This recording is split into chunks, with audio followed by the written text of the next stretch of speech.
colors here at the Port Royal Speedway annual Tuscarora 50 is green.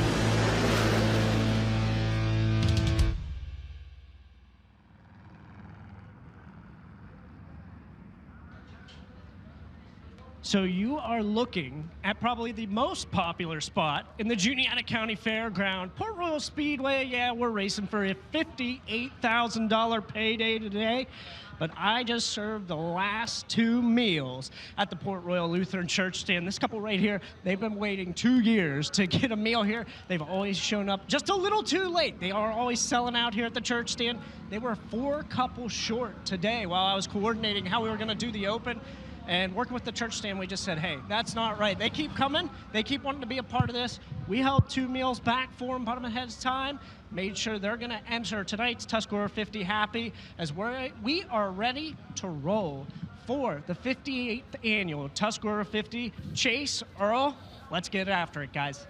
Thank you very much, Brad. Yeah, it's going to be fun here tonight. The church stand has been popping all day long, and it's crazy to see that they're sold out of food. I didn't even know that was a thing. I didn't know they sold out of food over there. But my name is Chase Rodman alongside Earl Hoon. Brad Strauss will be cruising down to the pits all night long with Tony Laporta, getting all the storylines for us here at the Tuscarora 50. There are 50 cars here at the 50 tonight. Earl Hoon Jr., $58,000 to win. It is going to be an extraordinary night. There is it feels like there's 1 million people here tonight. Yeah, no doubt about it. And how ironic that is that exactly 50 cars for the 58th running of the Tuscarora 50, brought to you by Ramsey's Car Wash and Packers Concessions. With the amount of people that are here, we still have a huge line for race fans trying to get through the tunnel into the infield. We still have a huge line of cars trying to find a parking spot here in the Juniata County Fairgrounds. You can feel the electricity in the air. You certainly can. I mean, the infield is just jam-packed with fans, and as Earl mentioned, we still got people trying to make their way into the facility here at the Juniata County Fairgrounds. We are looking forward to seeing who will come out on top as the winner of the 58th edition of the Tuscarora 50. Here is the weather forecast. It is a little bit gloomy here today. Overcast clouds all day long. 69 degrees is the current temperature. Nice and 6-mile-per-hour winds here in Port Royal, Pennsylvania. Here is an order of events from what you're going to see, which it's a little bit different from what we've seen all week long. The special Tuscarora 50 format tonight, Earl. That is something that absolutely everyone loves to watch. Yeah, the first 2 nights was a regular Kubota High Limit Racing Series format, but this is what makes the Tuscarora 50 with this big format that we have here tonight. You can see it on the left side of your screen for the race fans. Here with the 50 cars, we're going to have a Group A, B qualifying to kick off the night. Yeah, so that sweet spot, if you can qualify somewhere between 10th and 12th, you're going to be on the front row of one of the heat races. There are 6 of those tonight, 8 laps in distance, and the top 3 drivers will transfer to the A main, with the winner of each heat race going to the dash, or I guess it would be the redraw, I should say. There is no dash tonight, a redraw, so those 6 guys will redraw for their starting spots in the A main. A C main, 8 laps, 2 cars transfer. B main, 12 laps, 4 cars transfer. And then, of course, the feature, 50 laps in distance with a guaranteed fuel stop in this race, Earl, between laps 21 through 25, and that is up to the race director's discretion. So somewhere between 21 and 25, there will be a guaranteed fuel stop tonight. Yeah, drivers were told that in this afternoon's drivers meeting. You know, we want to kind of keep them guessing, right? We don't want to exactly go 25, break 25. We want to keep them guessing. But yeah, there is going to be a break somewhere in that area, and then eventually we will see who is going to park it in Kish Bank after that second 25 lapper. And we know that every single year this race gets higher and higher as far as the winner's share goes. $58,000 to win. Next year it'll be $59,000. The year after that'll be $60,000. It's also $2,000 to take the green flag in the main event here this evening. Let's take a look at the previous winners of this event of the last 10 or so years. Rico Abreu, of course, last year went from the Skagit Nationals, a $100,000 payday. 1 week later, he won the Tuscarora 50 for $57,000 to win. Brian Brown was the winner in 2023. Anthony Macri 2022. Logan Wagner and Lance DeWeese in 21 and 20. Then Reitzel, Schatz, DeWeese a couple more times, and Brett Marks, a very good mix of drivers in the last 10 years that have won this event. One of the all-time greats here at the Port Royal Speedway. We'll talk about him, Lance DeWeese. He hasn't exactly had a great weekend coming into tonight's event. However, he is the winningest driver up to date this racetrack for this exact race with 7 wins. Yeah, he is extremely good here during this event. Now, he's been, like Azrael mentioned, it's been a tough week for Deweese, but we know that you can never count him out here at the Tuscarora 50. Here are some of the track facts you need to know about Port Royal. 1938 was when the Speed Palace opened up for the first time, and the length of the track, of course, it is a half-mile in distance. Brian Brown's track record so far this weekend has survived at 14.868 seconds, set back on October 28th of 2018, but it has been pretty overcast all day long, so maybe the track has a little bit more speed than we've seen this weekend so far. Now, the fourth member of our broadcast team is Tony Laporta. Tony, are you taking a nap down there? What's going on? Well, you talked about how the purse keeps getting higher and higher, and it feels like the pressure just keeps going up and up all weekend here at the Port Royal Speedway. So sometimes you got to get down. You got to get down and you got to smell the flowers. Those are some Pennsylvania petunias right there. I don't think that's true. I don't know what kind of flowers those are, but it's a busy week here in Pennsylvania at the Speed Palace. So sometimes you gotta, get a little bit of relaxation in wherever you can fit in. For me, that's down here in front of what will become Whiskey Myers Victory Lane a little bit later on. But you guys talked about it. The infield, in fact, behind me is jam-packed, and that's not just because I'm down in the infield. There are a ton of people here. They have crowded in every night since we began on Thursday. I've got a great view of the front stretch and the turn 3 and 4 grandstands if I crane my neck.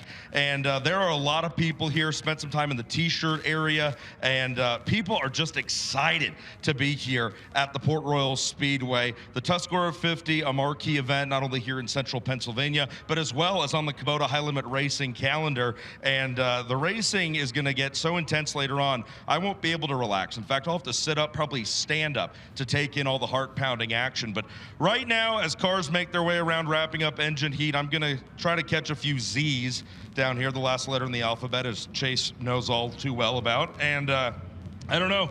I'm just relaxing before things get too busy down here, guys. So never forget to slow down and smell the flowers, even when so much money and so much prestige is on the line like we've got here tonight at the Tuscarora 50. I'm going to try to struggle to sit up, but we're not going to do that on camera. Instead, we're going to watch some commercials. So don't go anywhere, folks. More live coverage of the final night of the Tuscarora 50 weekend continues in just a moment here on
Welcome back to the Tuscarora 50, the 58th edition of this crown jewel event in the state of Pennsylvania. As you get a look at the pit area, drivers about to make their way onto the racetrack for Dirt Draft Hot Laps here tonight. Before we get into that, Earl Hoon Jr., we had some interesting things happen at the top of the High Limit Racing point standings. Of course, we still have the same point leader as last night, Rico Abreu, but with the win for Aaron Reitzel last night, he goes from 22 back to just 4 points behind, entering the Tusky 50 finale with Brad Sweet 51 back in third, the Clausen Marshall 7BC minus 86 in fourth, and Brent Marks, he chopped a few points off the lead at minus 110 in the fifth position, with the Rudine 26, the 88 for Rod Gross Motorsports, the Tom Buick 13, Jason Myers 14, and CJB Motorsports number 5 completing the top 10.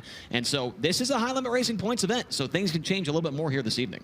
Yeah, and we just completed the regular point standings for the Port Royal Speedway regulars last evening, to where Justin Whittall was able to take home his very first Speed Palace track title. So once again, Justin Whittall is our 2025 track champion.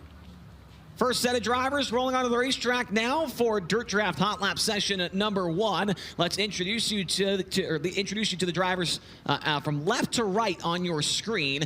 The first car you see next closest to the wall out of York, Pennsylvania, the Mountain Ridge Metals, Hohenschelt Welding, Traco Manufacturing, GL Capital, Glenville Station. Number 23, it's Chase Dietz. Chase Dietz in the 23. And next to Chase Dietz, he is from Stoneboro in the Battle Management, H&H Materials, Slippy Rock Materials, Tri-City Raceway Park 5J. That's Jeremy Weaver. Jeremy Weaver in the 5J. And also on the racetrack from Harrisonville, Pennsylvania, the Sander Brothers, Mac McGee Motorsports, John Ott Racing, Coleman Farms, Alexander Financial. Number 55, Logan Wagner. Logan Wagner in the 55. And next to Logan would be his father, Mike Wagner, who's out of Harrisonville as well. And the Mac McGee Motorsports, John Ott Racing, G&P Distributors, Sander Brothers 55W.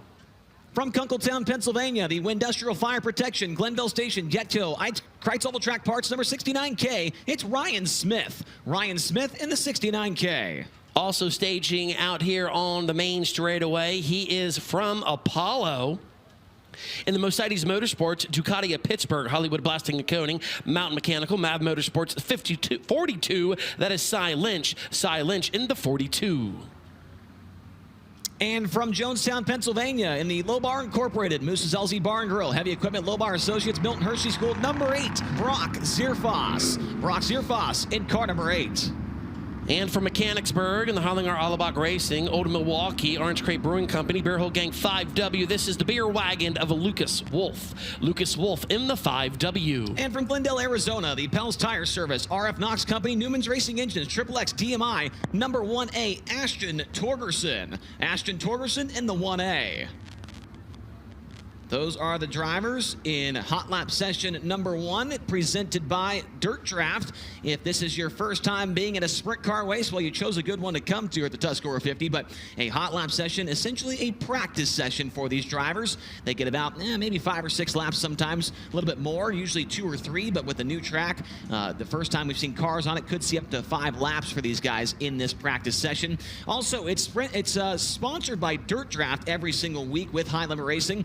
If you would like to join Dirt Draft, go into the Apple App Store or the Google Play Store, and you can play and have a little extra fun with your dirt racing. You get a $100,000 salary cap. You pick 5 drivers that all have different numbers of money allotted to them. You pick those 5, stay under that $100,000 salary cap, and you can earn points in the speed shop if you have a good lineup. That'll get you tickets to races. It'll get you merchandise, Flow Racing subscriptions as well. And so Dirt Draft is a whole lot of fun. Hopefully you join in tonight and have a little extra something to look at when it comes to the racing. No doubt about it. I got a Dirt Draft. I was looking at when I'm watching great racing at home on Flow Racing. I got to see if the series got a Dirt Draft, and I'm always setting my team there. Also, let's take a look at some stats here. With this being the 58th running, the very first one was held here on September 21st in 1968. A guy named Mitch Smith was the very first winner here at the Port Royal Speedway for a Tuscarora 50. He went back to back to back because he won it in 68, 69, and 1970. A long-standing event here at the Tuscarora 50, and we get to add another chapter to its legacy here this evening for a big $58,000 payday as the green flag is set to come out for the first time here tonight with Kubota Highland Racing. We are green in Dirt Draft Hot Lap session number 1. And there is Chase Dietz, was listening to Pastor Doug Malott down in the T-shirt area as well as the fan area back behind. A lot of fans picking Chase Dietz for the win tonight. Chase Dietz was able to get a feature win here to get his first ever Port Royal victory a couple of months ago. Right now, coming into this evening's event, he does have 2 wins in the 2025 season in Port Royal Speedway regular competition. Ashton Torgerson is the fastest driver so far in this session at a 15.910 second lap time. He goes better on his second time by the line to a 15.770 with Ryan Smith. Now Mike Wagner up to the second spot at a 15.883. Ryan Smith third at 15.928. Was able to catch up with Cy Lynch earlier today, and his father, the original Apollo Rocket, he's in the house as well as the checkered flag is out. How about it? Ashton Torgerson will set the pace right now for the first group in Dirt Draft Hot Laps with a 15.770, 15.770. Logan make that Mike Wagner sitting in the second position at a 15.883. Lucas Wolf in third, a 15.887. Then Logan Wagner, 15.917, and Ryan Smith completes the top 5 at a 15.928 second lap time. Brock Zierfoss, Chase Dietz, Cy Lynch, and Jeremy Weaver, the 9 cars that were in session number 1 for Dirt Draft Hot Laps, as there you see Ashton Torgerson making his way back towards the infield to prepare for his qualifying lap later on. A 7th place and a 20th place result this week for the 1A, and there's the guy that is helped spinning the wrenches and making things happen on the 1A, the former driver, now retired, Jacob Allen. Great to see him here in the pits this weekend at Port Royal Speedway. As we now look at session number 2, the drivers are appearing on the Speedway now. From Elverson, Pennsylvania, the Charpak Cole, Moose Meadows, CNC Landscaping, Tensor Aviation number 35. That is Austin Bishop. Austin Bishop in the 35. And from Selinsgrove and Ag Source, Packers Concessions, Creasy Signs, Golf Racing, car number 12H. This is the Selinsgrove sensation of Blaine Heimbach. Blaine Heimbach in the 12H. And one of the Racer Dean Foundation Rookie of the Year contenders this season with Kubota Highland Racing out of Locust Grove, Oklahoma, the Pella Avanti Windows and Doors, Big Spring Car Wash, Water Treatment by Design, Juniata Concrete, number 13, Dason Pursley. Dason Pursley in the 13. And from Beavertown and the Harrisburg Budget, Shalom RV, Keller's Truck Repair, Throttle Works Media, 5K. That's Jake Karklin. Jake Karklin in the 5K. And from Broken Arrow, Oklahoma, the Concord American Flagpole, Racer Magazine, High Performance Lubricants, Macri Concrete, number 20, the Macho Man, Brady Bacon. Brady Bacon in the number 20.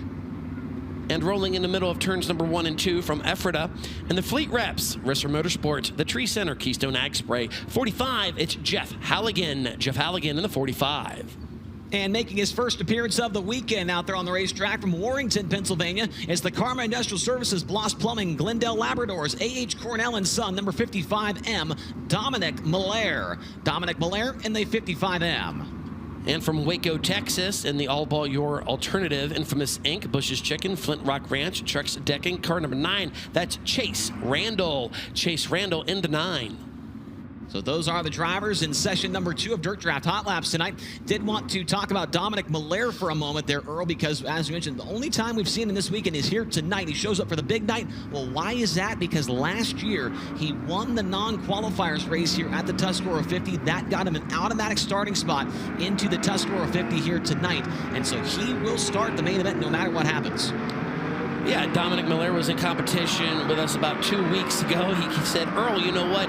What's this non-qualifier deal that I won last year? I said, well, you're a guarantee starter for this weekend's 58th running of the Tuscarora 50. He goes, really? I said, yeah, man, don't you ever pay attention when we talk to guys in a driver's meeting? I mean, come on. But no, yeah, he is going to be a guarantee starter here tonight.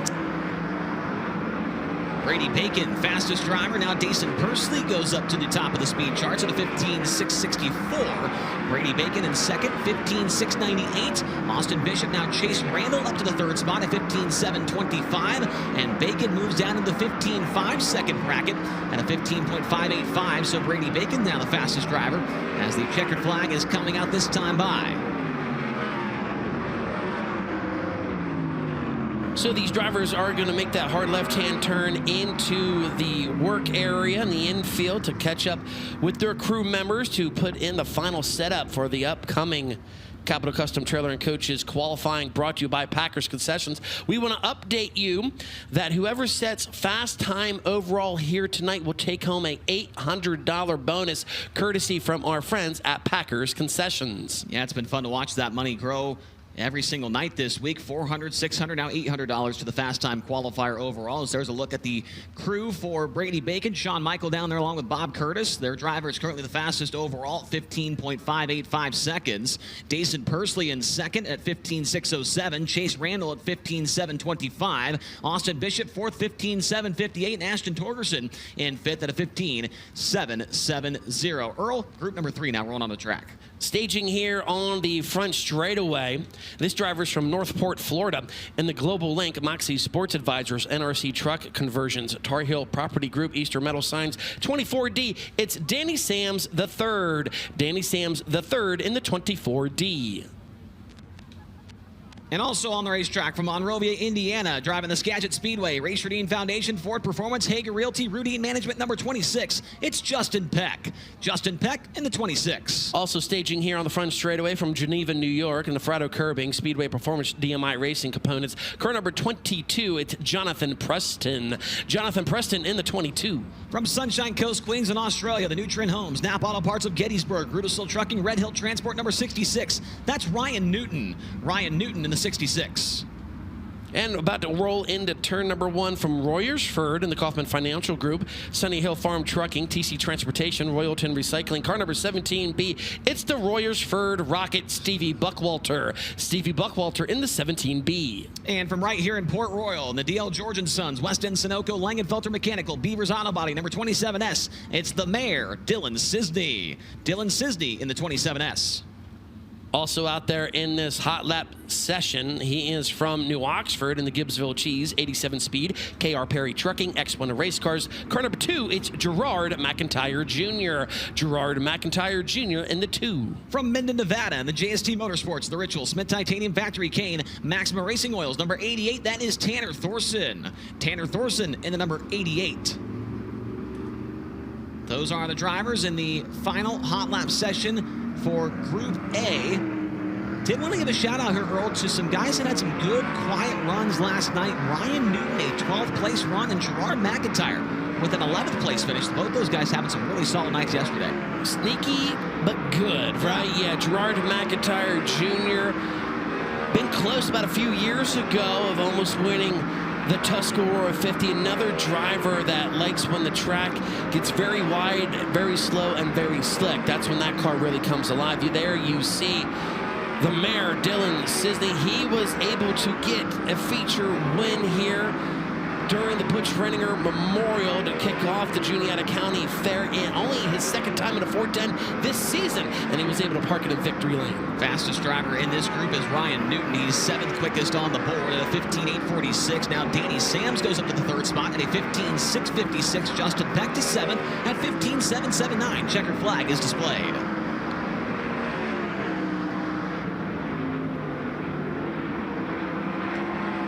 And so that is going to do it for Dirt Draft Hot Laps for Flight A of qualifying here this evening. Brady Bacon will be the fastest overall, a 15.585. Let me try that again. Dason Pursley second, 15.607. And Danny Sams the 3rd on your screen, 3rd quickest overall at 15.656. Chase Randall, you're seeing him on your screen now. He's 4th quick on the board at a 15.725. And Austin Bishop, the top 5, 15.758. Ashton Torgerson, Tanner Thorson, Justin Peck, Jake Karkland, and Ryan Newton, the fast 10 in Flight A of Hot Laps. Next up, it's going to be Capital Custom Trailer and Coaches qualifying. They are the #1 Renegade Toter Home dealers and the #1 Intech trailer dealers. No one sells more Toter Homes or Intech trailers than Capital Renegade Custom Trailers and Coaches. If you're in the market for a Toter Home or a trailer, trust the people that are there in the pits with you and that support the sport. Check out their complete lineup at www.capitalrenegade.com. As Earl mentioned, $800 going to the fast qualifier overall tonight from Packers Concessions. As you see, Danny Sams the 3rd and Danny Sams the 2nd. They're debriefing after that hot lap session. We will have 3 cars on the track at the same time here tonight for qualifying. Those 3 drivers will go around the track twice, and their best lap time will set them up for the heat races here this evening. The track record established by Brian Brown October 28th of 2018. It's a 14.868 second lap time. Just to give you a little bit of a comparison, in hot laps tonight, 15.5 was the fastest laps, about 0.7 of a second off the track record after hot laps. Sounds like we are just about ready to fire off the first 3 cars for Capital Custom Trailer qualifying. As you see the long line of Flight A drivers, 50 of them in total. 25 are in the infield right now for Flight A. We will qualify them, and then we'll bring out the Flight B drivers for their hot lap and qualifying session. Earl Hoon Jr., first car getting pushed onto the speedway now.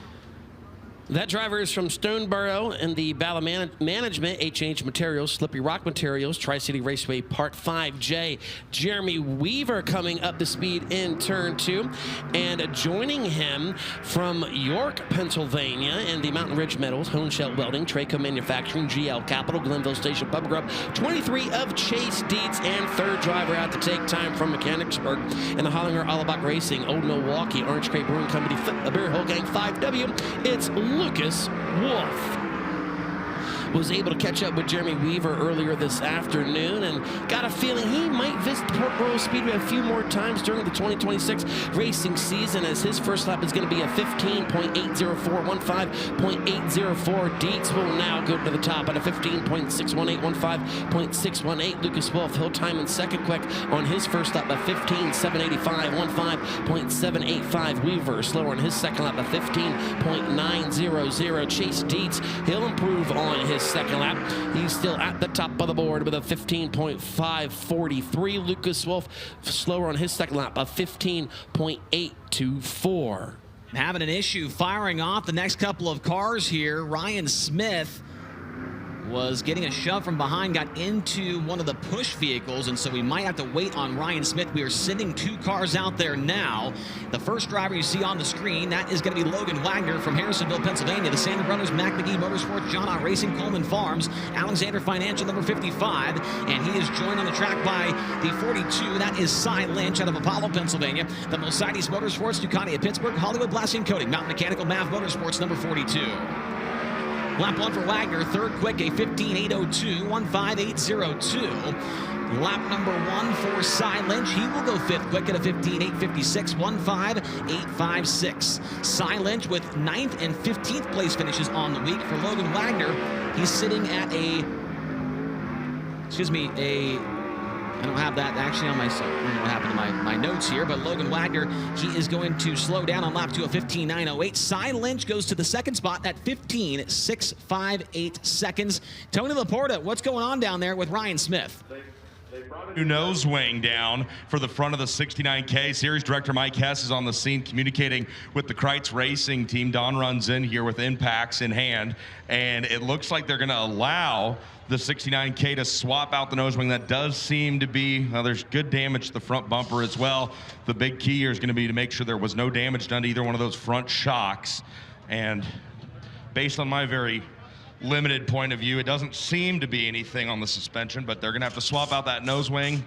And then for qualifying, they look like they're going to pull the bumper. Maybe they'll leave it on, but they absolutely need to get a new nose wing on that car. And Mike's going to give them the time here. They're going to sit and swap it out. It's a pretty quick change if it's only the nose wing, as that does seem to be all that they're going to replace here. So the 69K of Ryan Smith waiting for repairs to be done down here, and that will bring qualifying to a short pause. All right, thank you very much, Tony. I did want to mention this because I'm not sure what happened, or I was doing my notes today for 30 minutes, and I swear I updated my Logan Wagner stats. He was 16th on Thursdays, 27th on Friday, and somewhere along the lines, I don't know if Tony was messing with me and decided to, hack my Google Sheets account and deleted that or what. But they are working on the 69K. What happened was that first car that was getting pushed out, I believe it was Logan Wagner. The car did not fire. He stopped. Of course, the vehicle behind him stopped, and everybody kind of had a chain reaction there. And the vehicle that was pushing Ryan Smith was unable to stop in time. It got into the back of the side-by-side that was pushing Cy Lynch. You can see car owner Donnie Kreitz there working on the front nose wing of Ryan Smith. His daughter spotter, Cassidy Kreitz, down there as well. So they're going to go to work on that 69K. Ryan Smith able to get 2 victories coming into tonight's 58th running of the Tuscarora 50 during the 2025 racing season. He was able to win the Keith Kaufman Classic back in April, and also he was able to get his first dub of the season on March 29th. Ryan Smith has probably been the second most consistent driver of the week so far, behind Anthony Macri. Macri with a win and a second place finish the first 2 nights. Meanwhile, Ryan Smith with a 4th and a 6th place finish these first 2 nights of the Tuscarora 50, and so they definitely want to try and get him as back into as good shape as they possibly can, because they are going to be a car that contends for the win tonight, no doubt about it there, Earl. So this is also another thing I would like to point out here. As you can see, Donnie Kreitz looking things over. We may be all in competition with each other, but you see other members from other crews down there just waiting to see if they can pitch in and help. Yes, this is a very competitive sport, but you can see other crew members down there. Hey, what do you need help with? How can I help out? But that's what it's all about, you know, in sprint car racing. Tony, what else is going on? So I think they're actually going to try to keep the same nose wing on here. The mounting strap on the top of the, what would that be, drivers, the left-hand side, the strap broke, and why that's so important is all the air that you collect while you're picking up speed here at Port Royal, all that air that shoves that nose wing down into the frame, and then that translates into front grip and downforce. If those straps are not strong and able to withstand all that downforce and pressure, well, then it's all for naught, right? The car doesn't get any of the benefit of that front grip. The car doesn't get any of that benefit of that extra turn in that the nose wing creates. So they've replaced that back strap where the wing essentially talks to the chassis on the top of the shock tower. And they look like, since they've been able to replace that, they're going to elect to just keep the same nose wing on. You can see it here live. There's really not much damage to it. The end plate over on the left side's curled up a little bit at the very top. There's a small set of dents right there, but obviously Kreitz doesn't feel like it's too much, and it's going to hinder Smith's speed and ability to handle the car through the corners. So they've put that new strap on. They're going to try to curl out as much of the sheet metal as possible, and they're going to be able to save having to swap nose wings altogether. Tony Laporta, if you could maybe sneak in and get a shot of Ryan Smith there, is he maybe cool, calm, and collective, or does he look a little nervous? No, I mean, he was obviously, I don't even know if upset's the right word, but he was just, I think, in shock when the incident happened down here. He saw everything developing in front of him. You guys called it out perfectly. The car failed to fire. The push vehicle stopped. Ryan saw all of it happening right off his nose wing. He was trying to get his push vehicle to notice and slow down and stop. They didn't get it communicated in time. So now that he's got the attention of his team, they've swapped everything they feel like they need to swap, and obviously you're going to trust the car owner, right? And Ryan Smith has been cool, calm, and collected this whole time, and it all paid off. Few minutes lost, and they're going to get back out on track here.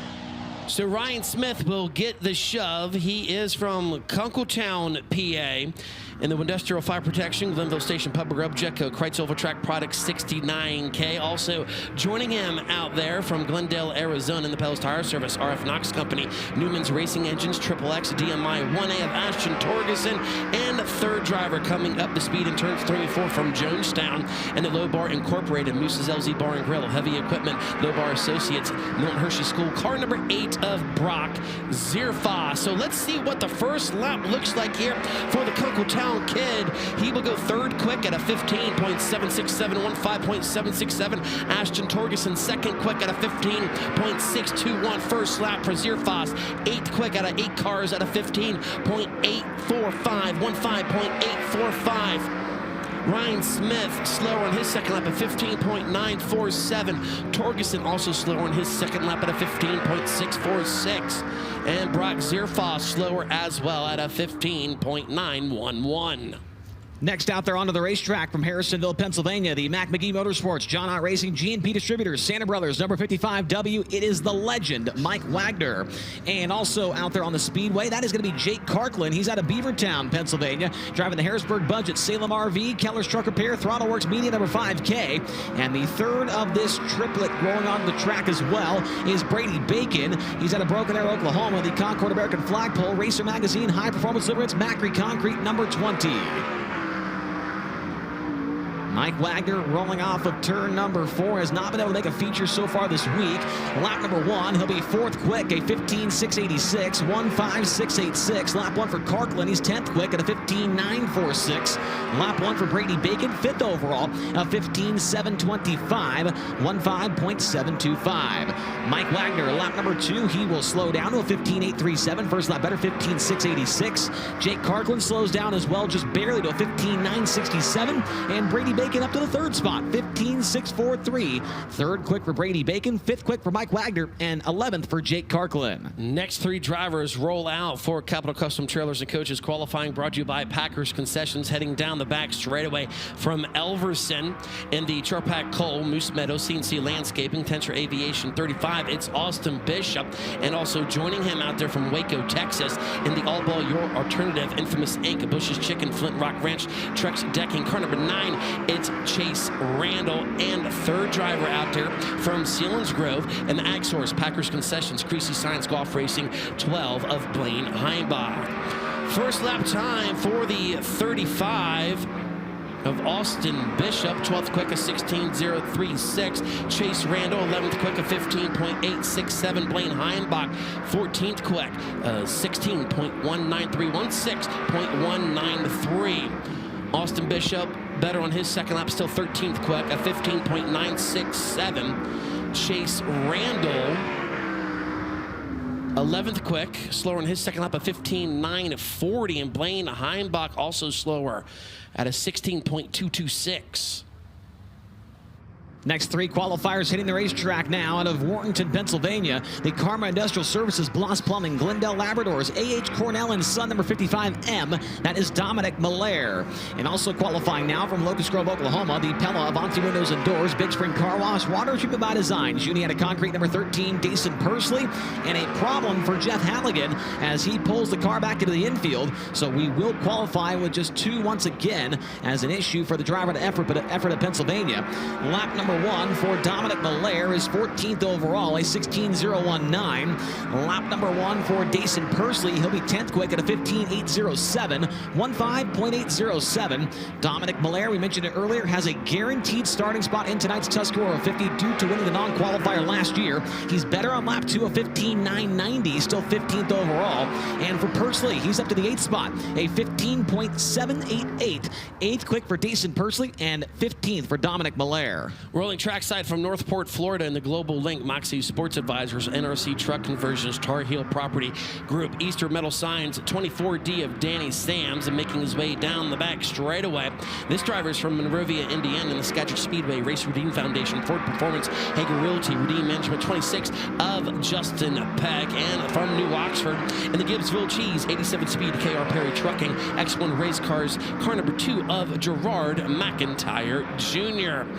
So Sams will see the white flag, his first lap time, 2nd quick at a 15.605, 15.605. Justin Peck, 7th quick at 15.744, 15.744. Gerard McIntyre, 15th quick on his first lap, a 15.915. Sam slower, 15.632 on his second lap. The 26 of Justin Peck, slower in his second lap as well, 15.876, still 7th quick. And Gerard McIntyre Jr. improves on his second lap, up to 14th quick right now at a 15.867. From Sunshine Coast, Queensland, Australia, in the new Trent Homes, Napa Auto Parts of Gettysburg, Rudisill Trucking, Red Hill Transport, number 66. Here is Ryan Newton. And also qualifying now out of Port Royal in the DL Georgian Sons, Weston Sunoco, Langenfelter Mechanical, Beavers Auto Body, number 27S, Dylan Sisney.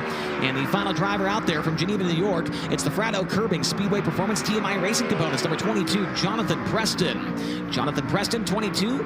27S, Dylan Cisney, and 66, Ryan Newton.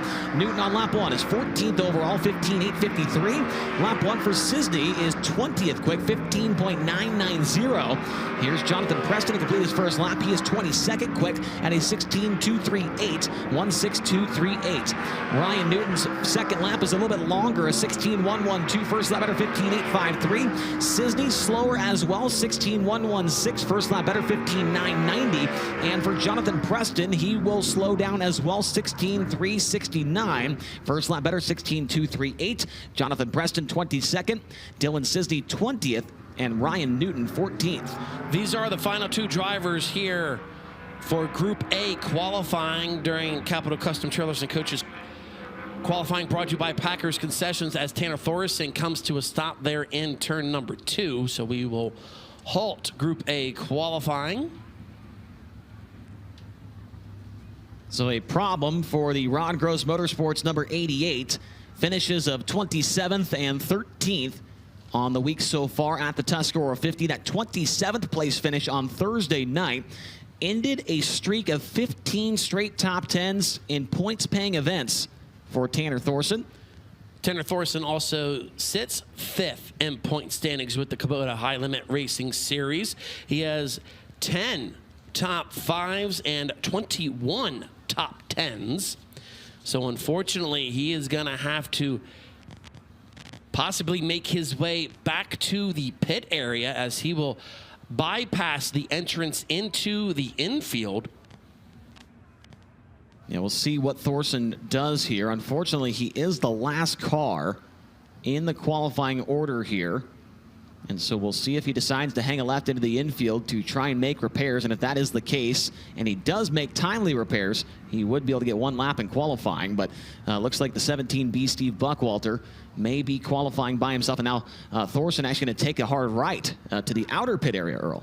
So maybe we can get Brad Strasser out to the outer pit area to see what is going on with Tanner Thoresen as the green lights come back on. This driver is from Royersford in the Kaufman Financial Service, Sunny Hill Farm Trucking, TC Transportation, Royalton Recycling. 17B, it's Stevie Buckwalter. Buckwalter has 7 career Port Royal victories. So far this year, he has 2 top 5s and 1 top 10. First lap time for Buckwalter. He will time in 21st quick at a 16.012, 16.012. Best finish so far for Buckwalter, which was a 4th place finish, which came here on opening day. Can he improve? He will see the checkered flag, and he will. 18th quick, a 15.953, 15.953. And so that will do it for Capital Custom Trailer qualifying in Flight A tonight. Your fastest driver overall, 15.543 for the 23 of Chase Dietz. Danny Sams the third in second place at a 15.605. Ashton Torgerson third, 15.621. Brady Bacon fourth at 15.643. And Cy Lynch the top 5 at 15.658. Mike Wagner, Justin Peck, Ryan Smith, Lucas Wolf, Dason Pursley, Logan Wagner, and Jeremy Weaver. Those are the top 12, and that is important due to the format tonight with a 12-car invert in the heat races. That means Jeremy Weaver, Logan Wagner, and Dason Pursley will be on the pole of heat races later on this evening. And that means that Chase Dietz, Danny Sams, and Ashton Torgerson, they will start from the 4th position later on in those heat races. The drivers and teams will make their way out towards the outer pit area. We'll take a break on Flow, and we'll come back with Group B hot laps here at the Tuscarora 50. I'm Brent Marks, and you're watching Kubota High Limit Racing on Flow Racing.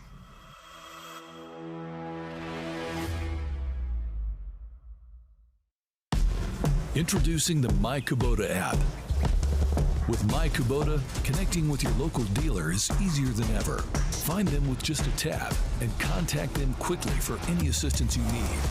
Access comprehensive resources like how-to guides, owner's manuals, fault codes, maintenance schedules, and more. Everything you need to keep your Kubota running smoothly.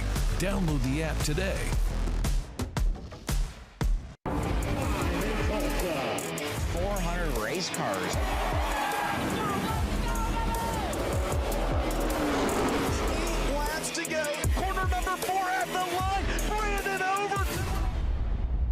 Capital Custom Trailers and Coaches.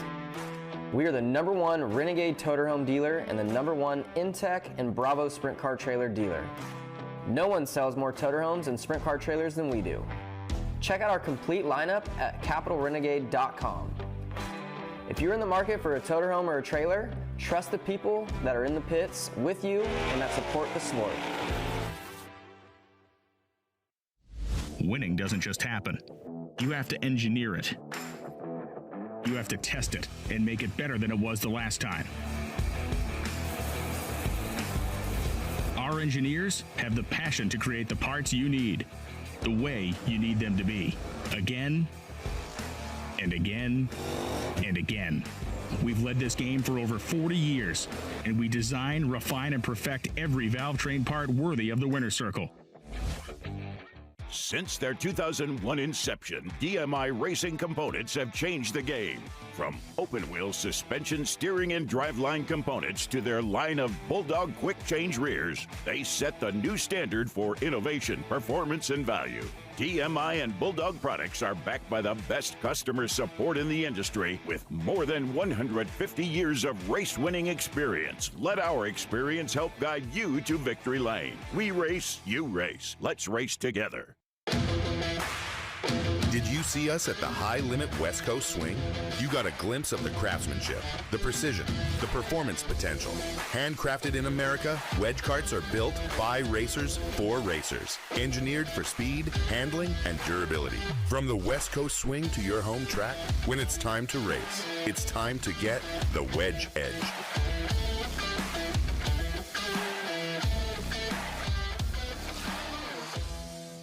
And we are back here at Port Royal Speedway getting ourselves ready for session number 2, Group B hot laps here in Pennsylvania. Before we get into it, Earl, we wanted to take a look at your ability to wager for real cash in 2025 with Kubota High Limit Racing. You go to nxtbets.com/playhlr. It could show you which sports books are available in your region. You can also claim a sign-up bonus there. Here are the odds for the outright winner tonight. Rico Abreu, he is the favorite heading into the Tuscarora 50 at +146. Brad Sweet +260.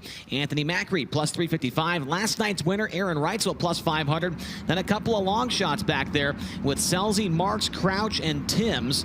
The Rodman wrist tonight there, Earl. Brent Marks at +1,800. A third place finish last night. He's been looking pretty good. I like it. I like what you did there. Thank you. With Marks, because like you said, we were talking about these drivers that are sneaky good, right? And he was able to march his way up through the field to round out the podium last night. So yeah, I like the Rodman pick right there. Thank you very much, Earl, as we now look at the cars that are on the track for the first session of Group B hot laps. And there he is, Lance DeWeese out of Fayetteville, Pennsylvania, the Drohan Brick, Gockenauer and Sons, Glenville Station, Conduit Connections, Donson, Transport number 12. It's LD.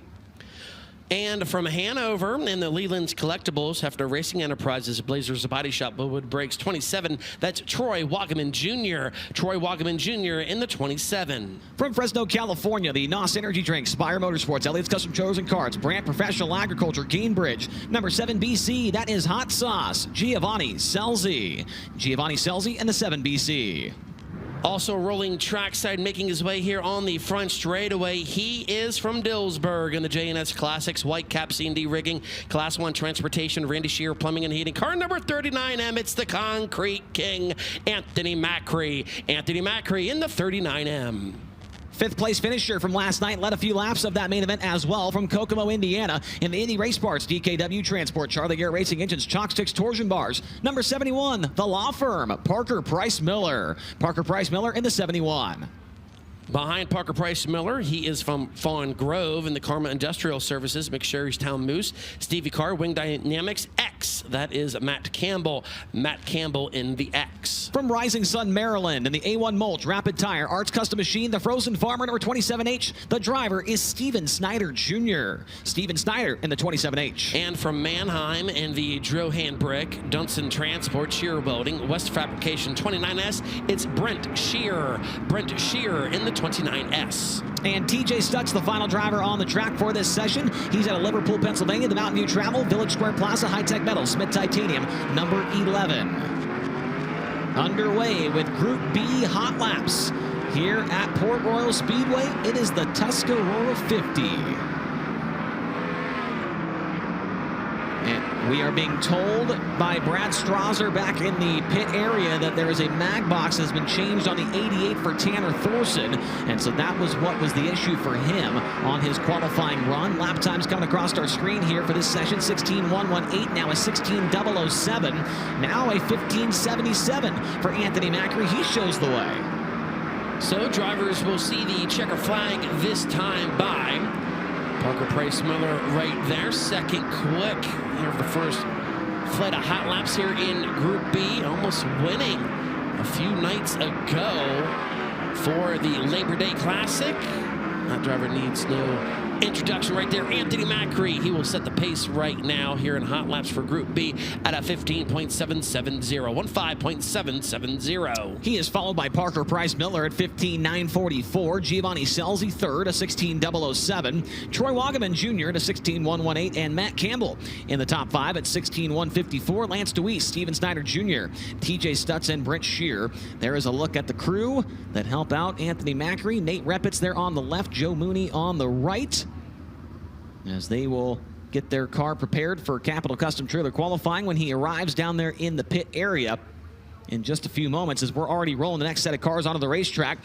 First driver you see on the Speedway, it's the defending series champion out of Grass Valley, California. The Napa Auto Parts, Brumos Collection, Durst Incorporated Factory Cane, Curry Pro Solutions, number 49. That is the big cat, Brad Sweet. Brad Sweet in the 49. Also staging here on the front stretch, he's from York Springs in the Zimco headers, MEI, Matco Tools, Providence Power Sports 45S. That's Samuel Miller. Samuel Miller in the 45S.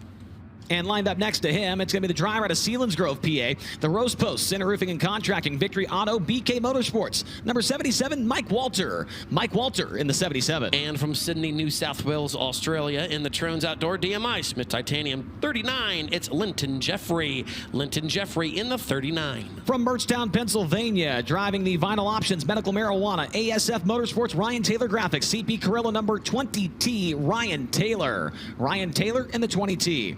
And we'll stick with this driver shoving off on the main straightaway from Clute, Texas, in the Falcons Brothers Trucking, Power Plus, STC, American Table, Bargain Barn. 87, it's Aaron Reitzel. Aaron Reitzel in the 87. Danny Dietrich also rolling onto the Speedway now from Gettysburg, PA, in the Weichert's Livestock, SpeedwayCars.com. York Excavating RV four-wheel drive, number 48, it's Double D. And rolling into turn one, he was able to finish third last night. He is from Myerstown in the M&M Painting and Construction, McGrew Equipment Auctions, Baps Paints, Livewire Customs. 19, the Myerstown Missile of Brent Marks. Brent Marks in the 19. So those are the drivers in session number 2 of Group B Hot Laps. As you see, Brent Marks passing a couple of cars to get a little bit more open racetrack before they get up to speed in this hot lap session. As there is Ryan Taylor in the 20T. Good-looking race car, owner of the Ryan Taylor Graphics, of course. Does a lot of vinyl work for a lot of teams out here in the central Pennsylvania area. Has not been able to qualify for a feature so far this week at the Tuscarora 50, but if he can make it tonight, I think that would make up for the other 2 nights there, Earl. So Aaron Reitzel comes to a stop here on the bottom side of turn number 4. We will roll these guys under a slow pace. Aaron Reitzel, the former Tuscarora 50 winner back in 2019, as he is getting assist there from Mike Hess. That is the person leaning into the cockpit there.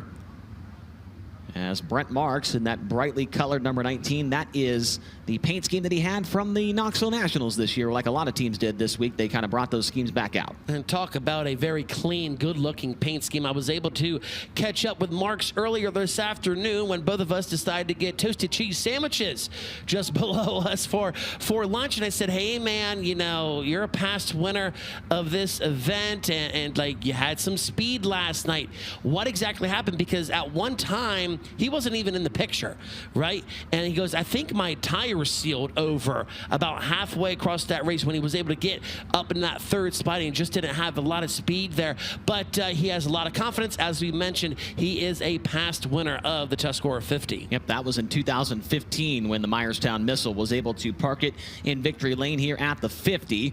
You saw a moment ago the shot of the team down there those shirts go right along with that race car. You cannot miss the crew members of the Murray Marks Racing 19 down there in the infield. Brent Marks currently sitting 5th in the High Limit Racing point standings entering tonight. He is 110 behind the Rico Abreu Racing number 24. As there's a look at Giovanni Scelzi. Gio looking at the track surface, see what changes he has to make to the 7BC for when he goes out and partakes in qualifying, as the speeds start to quicken here for the second flight of hot laps here at Group B for Dirt Draft Hot Laps. Danny Dietrich right there. Aaron Reitzel goes straight to the top of the board on his opening lap at a 15.679. And shocker, the 2 winners of the week so far on Thursday and Friday, Macri and Reitzel, the fastest 2 here so far in Flight B. Brent Marks up to 4th and Danny Dietrich up to the P6 position. As I say that, now Marks and Sweet in the top 5. So we are still in the mid 15-second bracket right there. Michael Walter in the 77 was able to score his very first career 410 win just a couple months ago here at the Port Royal Speedway, as these drivers now will make that left-hand turn back into the pit area. Brad Sweet is going to be fastest in that group, 4th overall with a 15.967. Well, an issue there for Aaron Reitzel, as Reitzel pulled off early. I'm not sure if he got the checker and then pulled in, or if there was a problem, because Reitzel just pulled into the infield very early in that session. We'll see if Tony Laporta can get an update for us down there, because it did appear that he peeled off the track way sooner than everybody else. Reitzel is the fastest car so far in Dirt Draft Hot Laps at a 15.679. Anthony Macri is 2nd at 15.770. Parker Price Miller 3rd at 15.944. Brad Sweet 4th, 15.967. And Brent Marks in 5th, 15.980. The final hot lap session of the night is rolling onto the racetrack now. As cars begin to stage here, that driver is from Lubbock, Texas, in the Horizon Whiskey. Nice Crete and Landis, ShopTruckParts.com, PhilPools.com, High Performance Lubricants. Car number 5 of Brenham Crouch. Brenham Crouch in the 5. And the 2025 Knoxville Nationals champion, also out there on the racetrack from Oklahoma City, Oklahoma, and the Hample Oil, Joel Pigeon Trucking, Raw Machinery, CP Mining and Excavating number 10. It's Ryan Timms. Ryan Timms in the number 10. And from Lebanon in the Adams Auto Sales, Fredericksburg Eagle Hotel, AA Crawl & Sons, Blue Rock Farms 99A. That's Devin Adams. Devin Adams in the 99A. From Medford, New Jersey, the Mid-Atlantic Transportation, J.G. Cronenberger, Milky Way Restaurant, RBH Group number 67. That is the 2025 Port Royal Speedway track champion, Justin Whittall. And also getting the shove here on the front stretch, he is from St. Helena, California, and the Red Wine Express. Rico Abreu, Curb Agajanian, Bear Bear Printing, Jackson Superhero Foundation, 24 of Rico Abreu. Rico Abreu in the 24. From Grantville, Pennsylvania, the J&S Classics, Click Lewis Cars, Randy Shear, Plumbing and Heating, Jim Holler's Maple Syrup, number 22H, Doug Hamaker. Doug Hamaker in the 22H. Also out there in this hot lap session from Dillsburg in the Chet's Trunks, RV 4-wheel drive, Eric's Tint Shop, Bruner Service Center, 47K. It's Cody Lehman. Cody Lehman in the 47K. And the final driver in this session from Puyallup, Washington, and the S&J Lumber, Four Seas Construction, Autry Plumbing, Sincal Services, Sander Engineering number 14. It's Trey Starks. Trey Starks in the 14. Those are the drivers in the final practice session of the night here at Port Royal Speedway. As soon as they pull off the track, we'll be ready to go for Capital Custom Trailer qualifying here at the 58th running, the Tuscarora 50. There you see Justin Whittall. He did not make the show here last night through the B main, but he did run 2nd on Thursday night. And all he had to do was, like last night, was to take a lap in qualifying to seal up the deal to get his first career track championship here at the Port Royal Speedway. And it was great to see, because I was able to make our way back to the pit area earlier this afternoon, and the amount of people that went over to Whittall's pit area to congratulate him, it was just phenomenal to see, because he has lots of friends here, lots of family members here, and to see everyone, all of his competitors come back there and say, hey man, congratulations, shake my hand, what a tremendous 2025 season. Yeah, we mentioned he did not make it out of the B main, but he did use a Port Royal provisional car with a problem, as Brenham Crouch, the top wing, just collapsed on that car. He couldn't see where he was going. And a great heads up driving by Devin Adams for not getting into Brenham Crouch right there. Also, Ryan Timms had a checkup as well. Wow, I don't know how. I think he may have gotten the wall a little bit. It's hard to tell with the design of the car. It looks like the left side panel might have damage, but it's hard to tell due to that special paint scheme they've got on the CJB Motorsports car. But Brenham Crouch literally cannot see where he's going right now. How he was able to stop and not wreck worse than that is unbelievable. He believes a lot in his fellow competitors out there for coming to a stop right there. But yeah, good call there, Chase. Not quite sure on that left side of the 5 there on the top wing if that is actually damaged, and hence why it's pointing down off to a little skew angle right there. But oh my. Yeah, that could have been much, much worse. And it's been a banner weekend so far for Brenham Crouch. The best weekend of his high limit racing career as a full-timer for the last 2 seasons. A 3rd place run on Thursday night and another top 10 here last night where he came home in the 8th position by the time the checkered flag flew. And they're going to get the hook on Crouch's car. And it looks like they may be taking him to the outer pit area. So maybe some more damage than we had first thought there, Tony Laporta. Yeah, I'm sure you guys can see it from your vantage point, but Barry Jackson and the rest of the crew got in the mule and immediately left the infield and drove out through turn 4 and headed to the outside pit area. I can see their mule from just over the top of turn 4 here, and they've already pulled that new top wing down. I don't know if it's, I mean, there's certainly no regulations about where you can work and make minor changes and wing swaps like that, because we've seen teams that haven't had any problems come in from their hot lap session and swap top wings out in preparation for Capital Custom Trailers qualifying. But something tells me they know a little bit more about that issue than we do right now, because for the entire crew to load up the toolbox, the mule, and everything and head right out of the racetrack to meet that number 5 race car, something tells me there's a little bit more going on than it's simply falling down in front of Brenham Crouch. Also did get a chance to check in with Aaron Reitzel, like you guys were talking about. He was playing chess while everyone else was playing checkers. Said that he just pulled in as soon as he got the checkered flag, so that way he could make it to his pit stall early and not have to drive through all the dust and potentially miss where his team and their mule are parked down here. So Reitzel just, you know, thinking a little bit ahead. He had his priorities straight there coming to the checkered flag. Well, we see Mike Hess on the quad there on the backstretch. He had a wing strut in his hand, and so maybe a wing strut blew off and caused that problem, because you could definitely see left side wing panel damage on that car. And let's send it down to Brad Strasser as he was able to catch up here with Brenham Crouch back in the pit area. Yeah, down here with Crouch's team, and just like Chase made mention, that's what blew off there on the back straightaway, so it's just a replacement here of the top wing. They're working to get that fixed back up here. Just got the mule to meet Brenham as he pulled into turn 4 and looking to get back out soon. Yeah, they've got plenty of time to fix that car up as well. Or he's like the 6th to last car out to qualify, so Brenham's going to have some time to get that car fixed up and get out there to make a qualifying lap, as it looks like Ryan Timms jumps to the 2nd position on the timing sheets at 15.730. Rico Avery was 4th quick in this group as well, up to a 15.834. So definitely some speed left in the racetrack. The checkered flag comes out. As you can look at Trey Starks, and there is Ryan Timms. It's been a little bit of an up and down weekend so far for Ryan Timms. 21st and 16th, his 2 finishes this week at the Tuscarora 50. But he will end up as the 2nd fastest driver overall tonight in Dirt Draft Hot Laps. Aaron Reitzel, however, is fastest, 15.679 seconds. Timms, a 15.730. Anthony Macri in 3rd, a 15.770. Rico Abreu 4th, a 15.834. And Parker Price Miller 5th at 15.944. Brad Sweet, Brent Marks, Giovanni Selzy, Danny Dietrich, and Troy Wagaman Jr. Well, Aaron Reitzel and Anthony Macri, they've won the 2 prelim nights so far here. Earl Hoon, they were 1st and 3rd there in hot laps.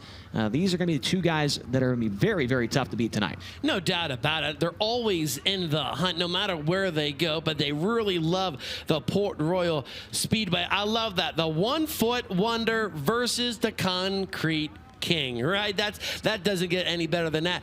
Obviously, Reitzel was able to win the biggest paying race in track history this past season back in May, the Bob Weicker Memorial. And how about it? A driver that has some laps out at the Big E, Macri, was able to get his biggest win in his career, and that was the King's Royal. Yeah, 7 wins for Reitzel this year, 13 wins for Macri. You see the top 5s and the top 10s. Of course, Macri runs a lot more races than Aaron Reitzel throughout the year, and obviously Reitzel has been hurt. And we do see Brenham Crouch and the CJB Motorsports team making their way back into the infield in turn number 4, so they have made repairs, and they will have plenty of time to make some adjustments to that car, although Crouch did not get a lap at full song there before the issue had come up. And so no notes or anything like that for Crouch to work off of, or no laps to work off of here for him. Although he has qualified very, very well both nights so far here at the Tuscarora 50. But he will be going out late here tonight, as it looks like the first 3 cars, Earl Hoon Jr., are rolling onto the track to open up Flight B of Capital Custom Trailer Qualifying. First driver to hit the speedway from Fawn Grove in the Karma Industrial Services, McSherrystown Moose, Stevie Car, Wing Dynamics X. That is Matt Campbell.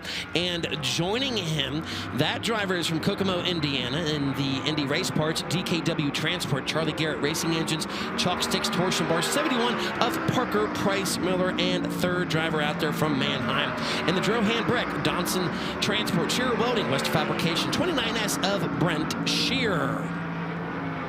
Matt Campbell, strong weekend so far, has been able to make both feature events, as his first lap is going to be a 16.233, 16.233. Parker Price Miller now will go to the top of the board with a 16.027. Brent Shearer will time in third quick.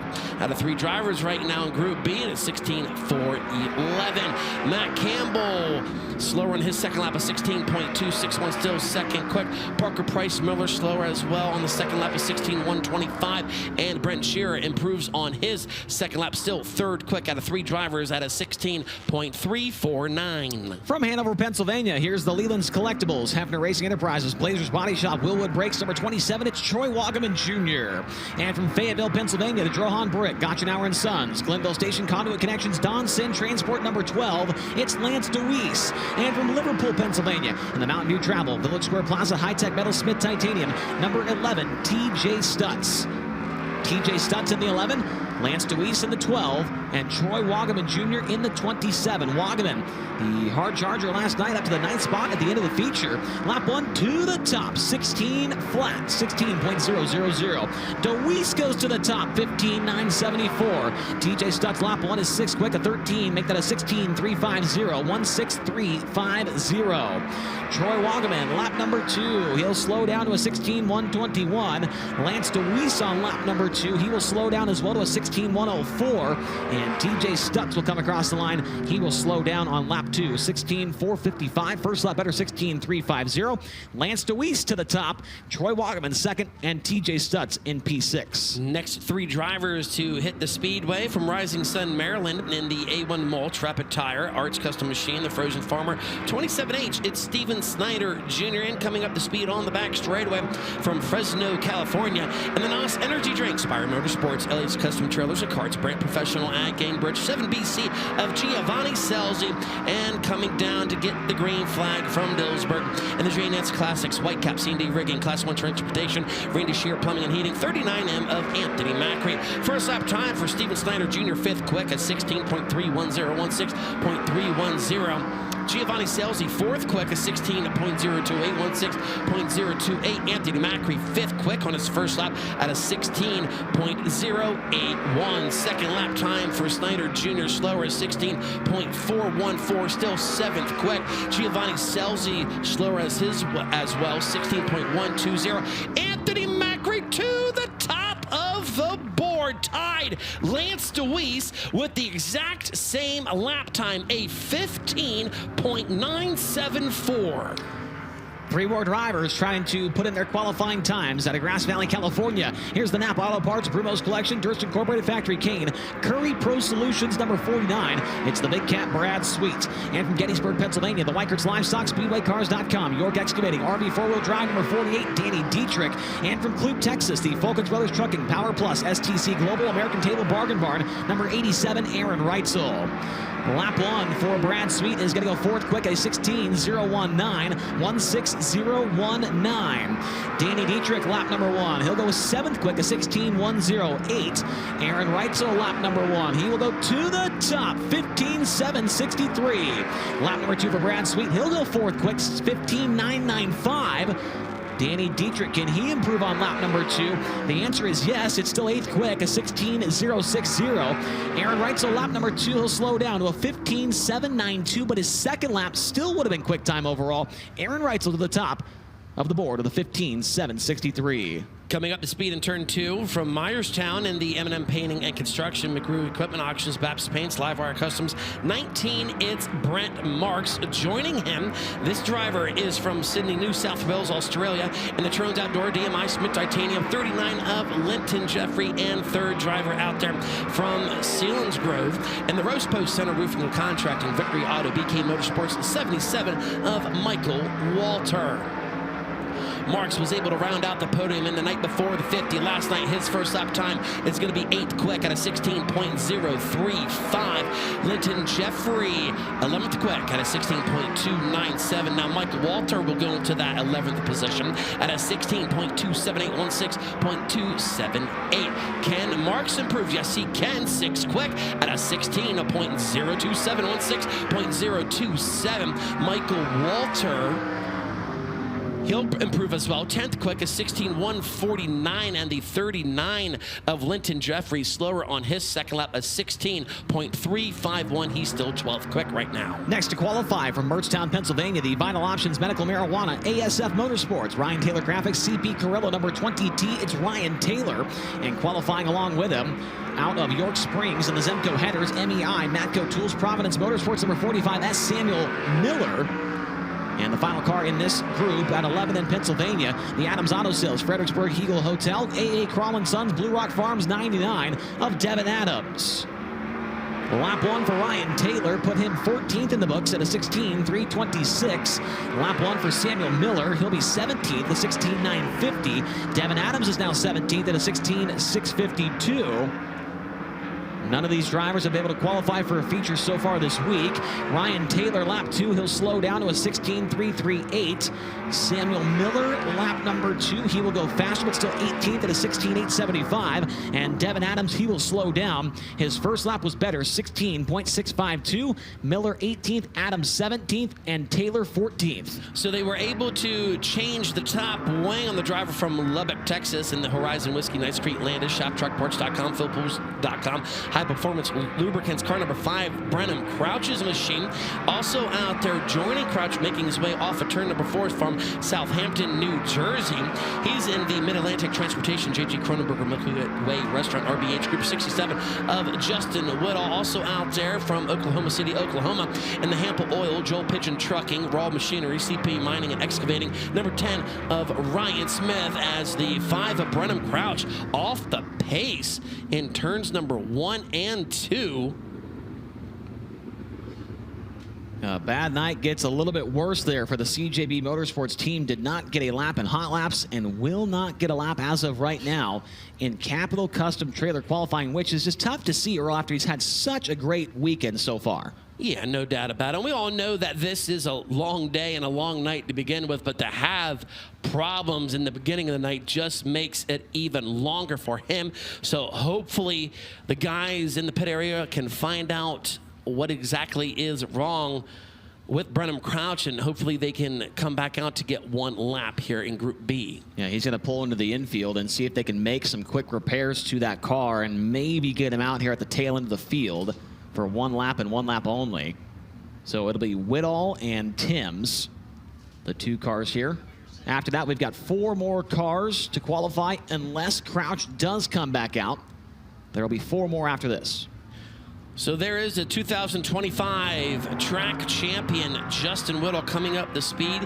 He was able to get a win this season right here on July 19th. He also has 7 top 5s and 7 top 10s. 3 career victories for Whittle here at the Port Royal Speedway, as Ryan Timms winning this year's richest sprint car race, the Knoxville Nationals. First lap time for Whittle. He'll go into the top 10 6 quick at a 16.012, 16.012. First lap time for Timms to the top of the board with a 15.723, 15.723 for Timms. Justin Whittle's second lap. Third quick at a 15.947, 15.947. Ryan Timms slower on his second lap at a 15.802. Track still has some speed to it as we roll in. Just a couple more cars to qualify. Next up from Grantville, Pennsylvania, driving the 22H in the J&S Classics, Click Lewis Cars, Randy Shearer Plumbing and Heating, Jim Holler's Maple Syrup Entry, it's Doug Hamaker. And also on the track, the defending Tuscarora 50 champion from St. Helena, California, the Red Wine Express, Rico Aber, Kurt Agajanian Racing, Bear Printing, Jackson Superhero Foundation, number 24, Rico Abreu. Rico Aber in the 24, Doug Hamaker in the 22H. Hamaker so far this week not able to make a feature. Meanwhile, Rico Aber has been 5th, and he's been 7th in the 2 nights so far. Lap 1 for Hamaker is 19th quick at a 16.472, 16.472. Rico on lap number 1. Third quick, 15.849, 15.849. Doug Hamaker making his way off of turn number 4 to complete his qualifying run. He will go slower, a 15.704. Rico Aber to finish up his qualifying time. He'll slow down to a 15.905, but the first lap, third quick, a 15.849. 2 more drivers. The final 2 to qualify, hitting the speedway now from Dillsburg, Pennsylvania. Driving car number 47K, it's Cody Lehman. The Jets Trunks RV 4-wheel drive, Ayers Tent Shop, Bruner Service Center number 47K. And also on the track from Puyallup, Washington, the S&J Lumber, Four Seas Construction, Autry Plumbing, Syncal Services, Sander Engineering number 14, Trey Starks. Trey Starks in the 14, Cody Lehman in the 47K. Cody Lehman not able to make a feature so far this week. Sitting 9th in the Port Royal Speedway point standings entering the weekend. Lap number 1 for Lehman. He'll be 22nd overall, a 16.784. Trey Starks on lap 1. He will be 22nd now at a 16.685. Trey Starks, the 2 races so far this week, an 8th and a 24th place finish. Cody Lehman, lap number 2. He will slow down, 16.784. And for Trey Starks, he goes faster up to the 21st position at 16.516 seconds. So that appears to wrap up Capital Custom Trailer qualifying. Do not see Brenham Crouch and the CJB team making their way to the staging lane. Tony Laporta, do you have any other information for us? Terminal engine failure on the CJB number 5 of Brenham Crouch. Tanner Thorson brings his number 88 for Rod Gross Motorsports back onto the track after they ran into trouble earlier in the evening. But it's a complete engine failure for the driver out of Lubbock, Texas. This is a huge blow to Brenham Crouch's weekend. This event is not based on points like we had last week in the Northwest out at Skagit. But if the event were based on preliminary night points, I believe Brian Walker told me that Brenham Crouch would start 3rd tonight if they had added up preliminary night's points. That's not the format here at Port Royal, so it's really all for naught, but a huge blow after he kicked off the weekend with a 3rd place run. Tanner Thorson is now on the racetrack as he has made repairs to that team. Made repairs to that car, excuse me. He's out there for Flight A out of Minden, Nevada. The JST Motorsports, the Richel Smith Titanium Factory, Kane and Maxima Racing Oils number 88. Thorson, his 1 in lap only, is going to be 23rd quick, a 16.215. And so Tanner Thorson is going to wrap things up here for qualifying. But your fastest driver in Flight B here tonight will be the number 10, the defending Knoxville Nationals champion, Ryan Timms. A 15.723 second lap time. Went out relatively late in the order as well to make that happen. Behind Tim's, Aaron Reitzel second, Rico Aber third, Justin Whittle fourth, and Anthony Macri in fifth. Lance DeWeese, Brad Sweet, Troy Wagaman, Brent Marks, Parker Price Miller, Giovanni Selzy, Danny Dietrich. The 12 cars that are inside the invert for the heat races, meaning Dietrich, Selzy, and Parker Price Miller will be on the pole of heats later on. Meanwhile, Ryan Timms, Aaron Reitzel, and Rico Aber, they will start from the fourth positions in their respective heat races. Your fastest qualifier overall tonight, getting the $800 from Packers Concession, is Chase Dietz, a 15.543 second lap time for the Stamen Motorsports number 23. It's been a decent weekend for Chase Dietz, but that $800 will certainly make him feel a little bit better about the weekend, and maybe it'll set him up for a great finish here tonight at the Tuscarora 50. So Chase, whoever is going to win the 58th running of the Tuscarora 50, brought to you by Packers Concessions and Ramsey's Car Wash, is going to take home that beautiful custom-made trophy. Jill and Joe Steins from the Podium Award, now known as Angst Trophies, have officially retired. That right there will be the final trophy that Jill and Joe Stein is making. They have done so much here throughout the country. Other tracks here in the United States have noticed their work that they have put in here at the Port Royal Speedway with those custom-made trophies, and they have built a beautiful business. Unfortunately, Jill and Joe are not with us here tonight, so they were able to send me a little message that they would like to share with you. Jill and Joe Stein would like to thank all of the customers, fans, and Port Royal Speedway staff and race car drivers for supporting the Podium Awards in their 10 years of working here at the Speed Palace. It has been their pleasure serving all of you. While they will no longer be the award provider here at the Port Royal Speedway, they will continue to support Port Royal Speedway in any way they can. They look forward to seeing all of you at the racetrack. Sincerely, Jill and Joe Stein. And Chase, I mean, look at that beautiful piece right down there in Kishbank Victory Lane. I love that top rung right there, how it's got the Port Royal Speedway sign that is down there in turns 1 and 2. How they were able to get that onto a trophy is just incredible. Well, also look at all the names that have won this, and 2025, I love that, your name here. So whoever wins tonight will take home that beautiful trophy from Jill and Joe Stein. You can see all the past winners right there. The question is, can Rico Aber go back-to-back to take home his second Tusky 50? Would be absolutely incredible after what he was able to do last week, of course, at the Skagit Speedway. We'll have to wait and see how it all shakes out, but that trophy, just fantastic. And every time we come to Port Royal for either the Weikert or here at the Tusky 50, they've got a great trophy for the winners, and we know those guys really do value those trophies. Sure, the money is great, but the trophies to remember these races when they get old and they're not racing anymore, they can look at that trophy and say, man, I did something cool. That is a very, very nice piece of memorabilia that they can keep for the rest of their days. So we've got pack trucks out there on the racetrack. We have opening ceremonies coming up here very, very soon on the finale of the 58th edition of the Tuscarora 50. We'll be back here on Flow after this break. Hey, I'm Kyle Larson, and you're watching Kubota High Limit Racing on Flow Racing.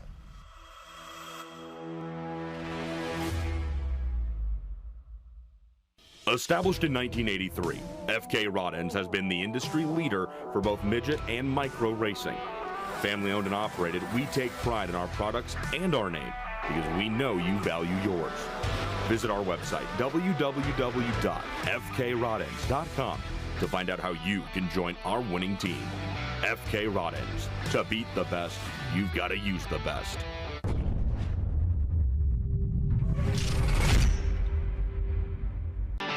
Is it all a fever dream? I'm burning gasoline. Rico goes back to the high side. Gets his wishes. Turn now, look to the inside of turn 1. Aber to the outside. Major contact.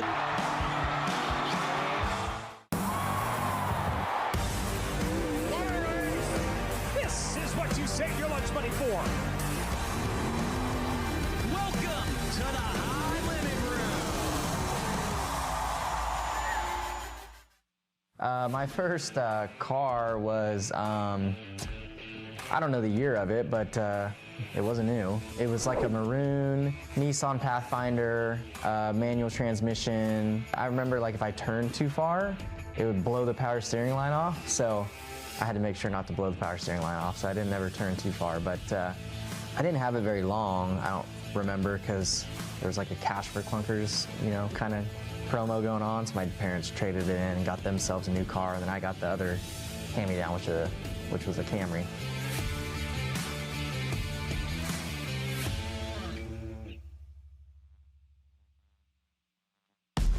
Introducing the My Kubota app.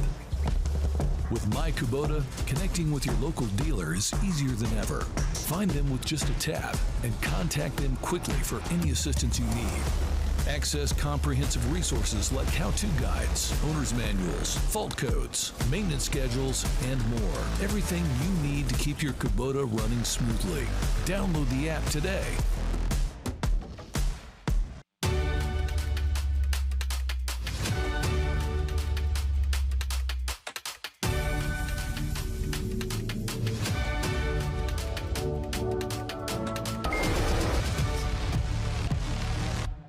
For nearly half a century, Power Plus has been delivering industrial-grade power solutions to businesses all across America. Whether your job site is in a remote location or you have a critical infrastructure site requiring absolute reliability, we have the expertise, passion, and commitment to keep you plugged in so you can keep building, communicating, protecting, and improving lives. We're Power Plus, and across this great nation, our people have dedicated themselves to providing you power when you need it, where you need it.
Back, ladies and gentlemen, to Port Royal Speedway here in Port Royal, Pennsylvania, as we prepare to begin racing for the 58th running of the Tuscarora 50. Port Royal Speedway, are you guys ready to have some fun out there tonight?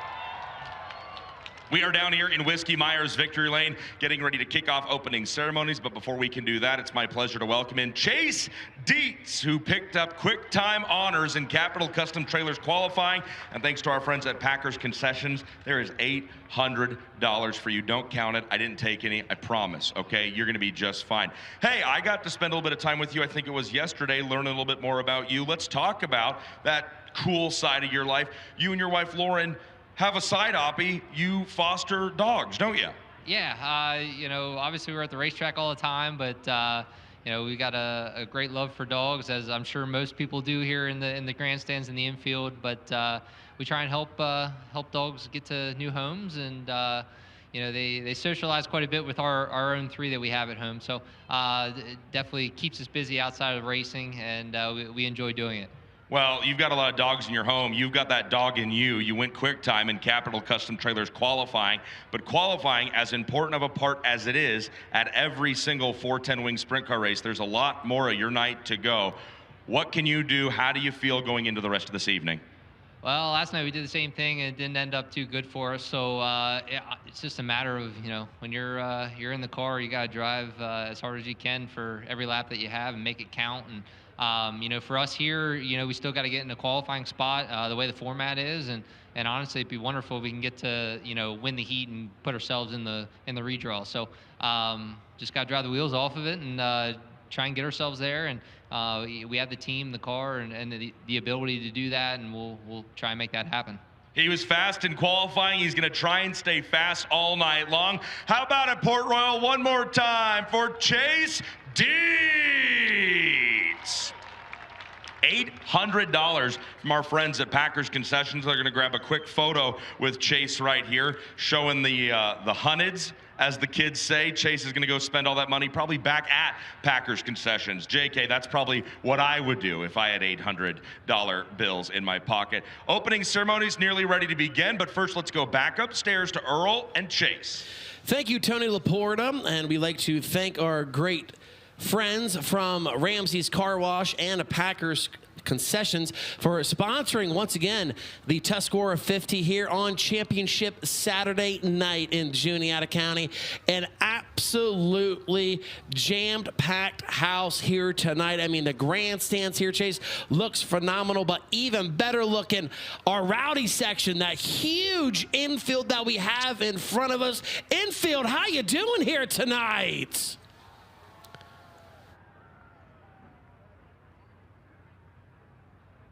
So, nothing but a big party here. Port Royal Speedway, how about a big round of applause for our riders from Arch Rock Acres? And with the checkered flags on horseback now on the front straightaway, it is officially time to begin opening ceremonies down here in the infield for tonight's Tuscarora 50. At this time, I ask all of you who are here in attendance with us tonight to rise if you are able, as we welcome track chaplain Doug Malott to lead us in tonight's invocation. Thanks, Tony. I'd also like to introduce our fellow Racers for Christ chaplain, Chuck Zeckman III. Thanks for all that are here to support us tonight. Brothers and sisters, let us bow for a moment of prayer. Heavenly Father, we thank you for all that you have done and continue to do in our lives. We thank you as we stand forth here tonight in this great and powerful manner that you are with us here this evening. We thank you for your presence with us as we come about to be able to thank you for the many hardworking men and women here tonight watching this great racing spectacular. But yet, Lord, we also thank you for the love of Jesus Christ upon us. We thank you for the dirt that has been here that the farmers till up to be able to feed each and every one of us. And we thank thank you for the dirt that is here tonight at the Port Royal Speedway that we race on here at the Tuscarora 50. Tonight, Lord, as well, I put up a special prayer. It is nothing needs to be said more than I pray for our track promoter, Steve O'Neill. We just ask that we put his loving arms around him tonight as he heals, and just in that time that he needs you, Lord. We thank you for all that he has done and continues to do. Ask for your mercy to be shed upon him. So tonight, race fans, we come together. We come together on this great racing facility here in Port Royal, Pennsylvania, that we call the Port Royal Speedway for the Tuscarora 50. As we come together tonight, all of God's race fans said, amen. Thank you, Doug. Race fans, at this time, I ask that you please remain standing. Gentlemen, remove cover as we honor America with the live performance of tonight's national anthem, Port Royal Speedway. Would you please welcome Lou Lloyd? Thank you, fans. Thank you, Tony. It's always a pleasure to sing when the High Limit Series, as well as our regular shows here. So I thank you all. And stand and enjoy, sing with me if you will. Oh, say, can you see by the dawn's early light what so proudly we hailed at the twilight's last gleaming, whose broad stripes and bright stars through the perilous fight o'er the ramparts we watched were so gallantly streaming, and the rocket's red glare, the bombs bursting in air, gave proof through the night that our flag was still there. Oh, say does that star-spangled banner yet wave o'er the land of the free and the home of the brave?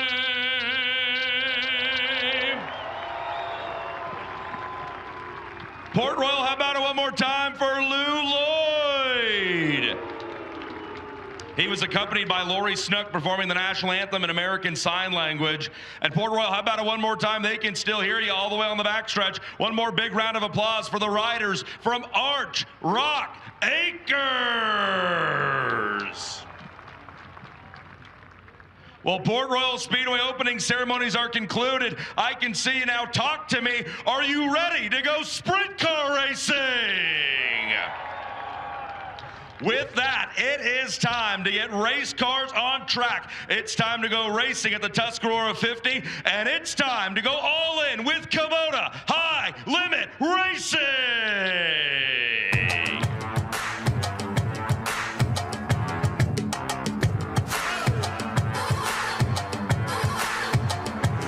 Never gonna slack.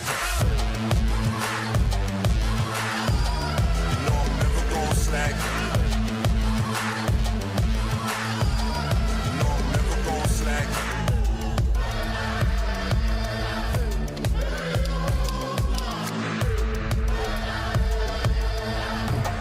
You know I gotta come back.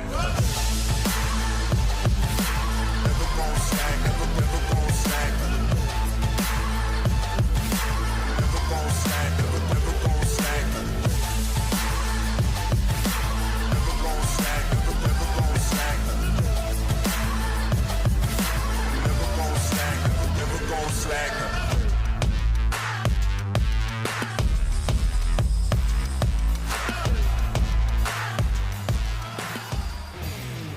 6 heat races about to hit the racetrack here at the Tuscarora 50. The first one brought to you by the folks at TJ Forged Wheels.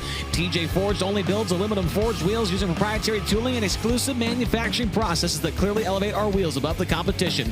Product quality, product safety, and exceptional customer service is what we do. We lead where others follow. Don't settle for close enough. That is TJ Forged. Here's the lineup for the first heat race of the night. Starting on the pole, this driver is from Locust Grove, Oklahoma, and the Pella Avante Windows and Doors Big String Car Wash, Water Treatment by Design, Juniata Concrete 13 of Dason Persley. And then on the outside pole for the first heat race of the evening, this driver is from Monrovia, Indiana, in the Sketch Speedway Race Redeem Foundation, Ford Performance, Hager Realty, Redeem Management, 26 of Justin Peck. Starting in the third spot from Broken Arrow, Oklahoma, the Concord American Flagpole Racer Magazine High Performance Lubricants Macri Concrete number 20. It's the Macho Man, Brady Bacon. And starting in the fourth spot, your fast time qualifier tonight out of York, PA, in the Mountain Ridge Metals, Hoe and Shell Welding, Draco Manufacturing, GL Capital, Glenville Station, number 23, Chase Dietz. Starting fifth from Jonestown in the Low Bar Incorporated, Moose's LZ Bar and Grill, Heavy Equipment Loaders, Low Bar Associates, Mill and Hershey School. Car number 8, it's Brock Zierfoss. And then starting in the sixth position from Waco, Texas, in the All Ball, your alternative, Infamous Inc., Bush's Chicken, Flint Rock Ranch, Trex Decking. Car number 9 of Chase Randall. Rolling off in the ninth position from Elverson, Pennsylvania, the Charpak Coal, Moose Meadows, CNC Landscaping, Tensor Aviation number 35. It's Austin Bishop.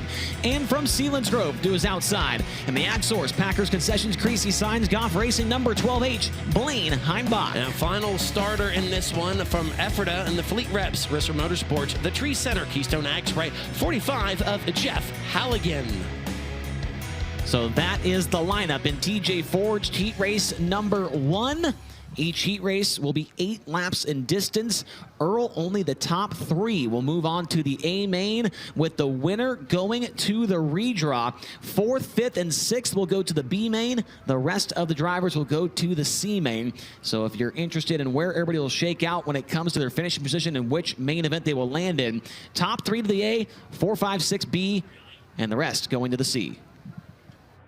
So heat races are very, very important here this evening. Again, they will be 8 laps the distance. Top 3 drivers in each of the heat races going into tonight's 50-lap Tuscarora 50. And we've already mentioned as well, the invert from qualifying and into these heats. So Chase Dietz, he starts 4th, which is not too uncommon with Kubota High Limit Racing. We usually have the fastest driver starting in the 4th position, but the big difference is obviously only 3 cars moving on to the A main and only 1 going to the dash. So Chase Dietz, I like it. You get these guys to get a fast lap time, Earl, they have to work for it to make that A main. Has to pass at least 1 car here in this 8-lapper. You know, looking out throughout the history of this event and talking about these heat races, these are probably going to be some of the most entertaining heat races that you see the entire season, because that's exactly what this format brings to the table. That is certainly the case, and now the engines start to come to life. Had a little bit of an issue on the front stretch there to clean up,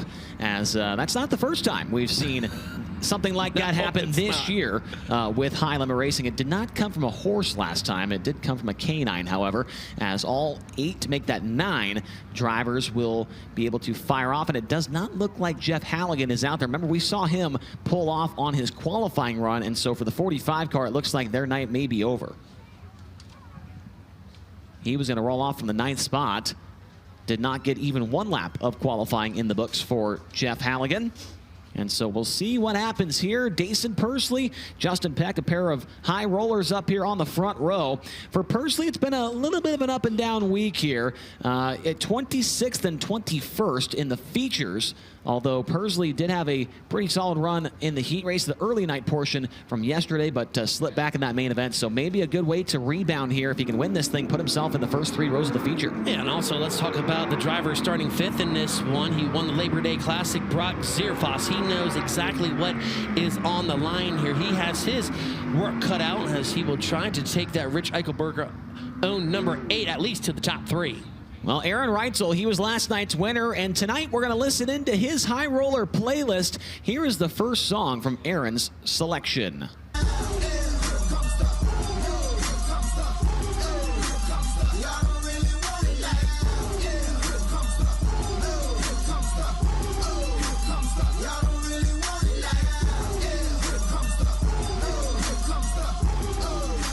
It's Nelly with Here Comes the Boom off of Aaron Reitzel's High Roller playlist. The green flag is out at the chalk stripe in turn number 4, and Decent Percy with the jump over Justin Peck. Great start by Persley as he will lead the Thundering Herd in the turns number 1 and 2.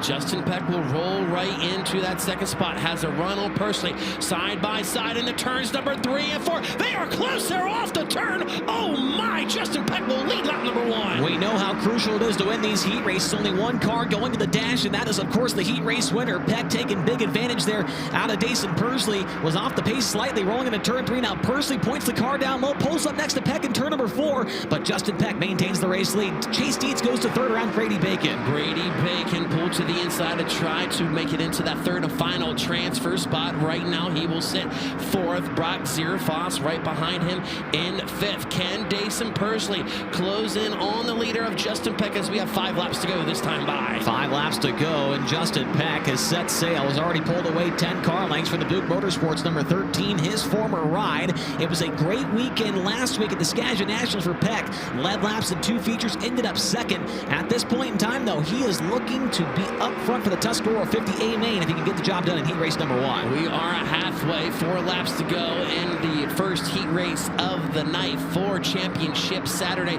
here at the Port Royal Speedway. You can see Chase Dietz found something right through the middle of side of that racetrack, trying to close in on the 13 of Decent Persley. Yeah, Decent Persley, he's doing a good job, but Chase Dietz so many more laps around the Speed Palace, and he is appearing to track down that number 13 entry as they roll back into turn number 3. This time by 2 laps to go. No issues up front for your race leader, Justin Peck. Right now, the preferred line looks like to be right up on that cushion as we are still down into the low 16-second bracket right there. Justin Peck, last lap was a 16.252 as you will see the white flag. 1 lap to go for Justin Peck on the cushion into turn number 1 and off at turn number 2 as well. The last time by, Peck's lead 2.1 seconds over Rookie of the Year contender Decent Persley. Off at turn number 4, it will be Justin Peck getting the heat race win and going to the dash. Decent Persley 2nd, and Chase Dietz the final transfer spot in 3rd.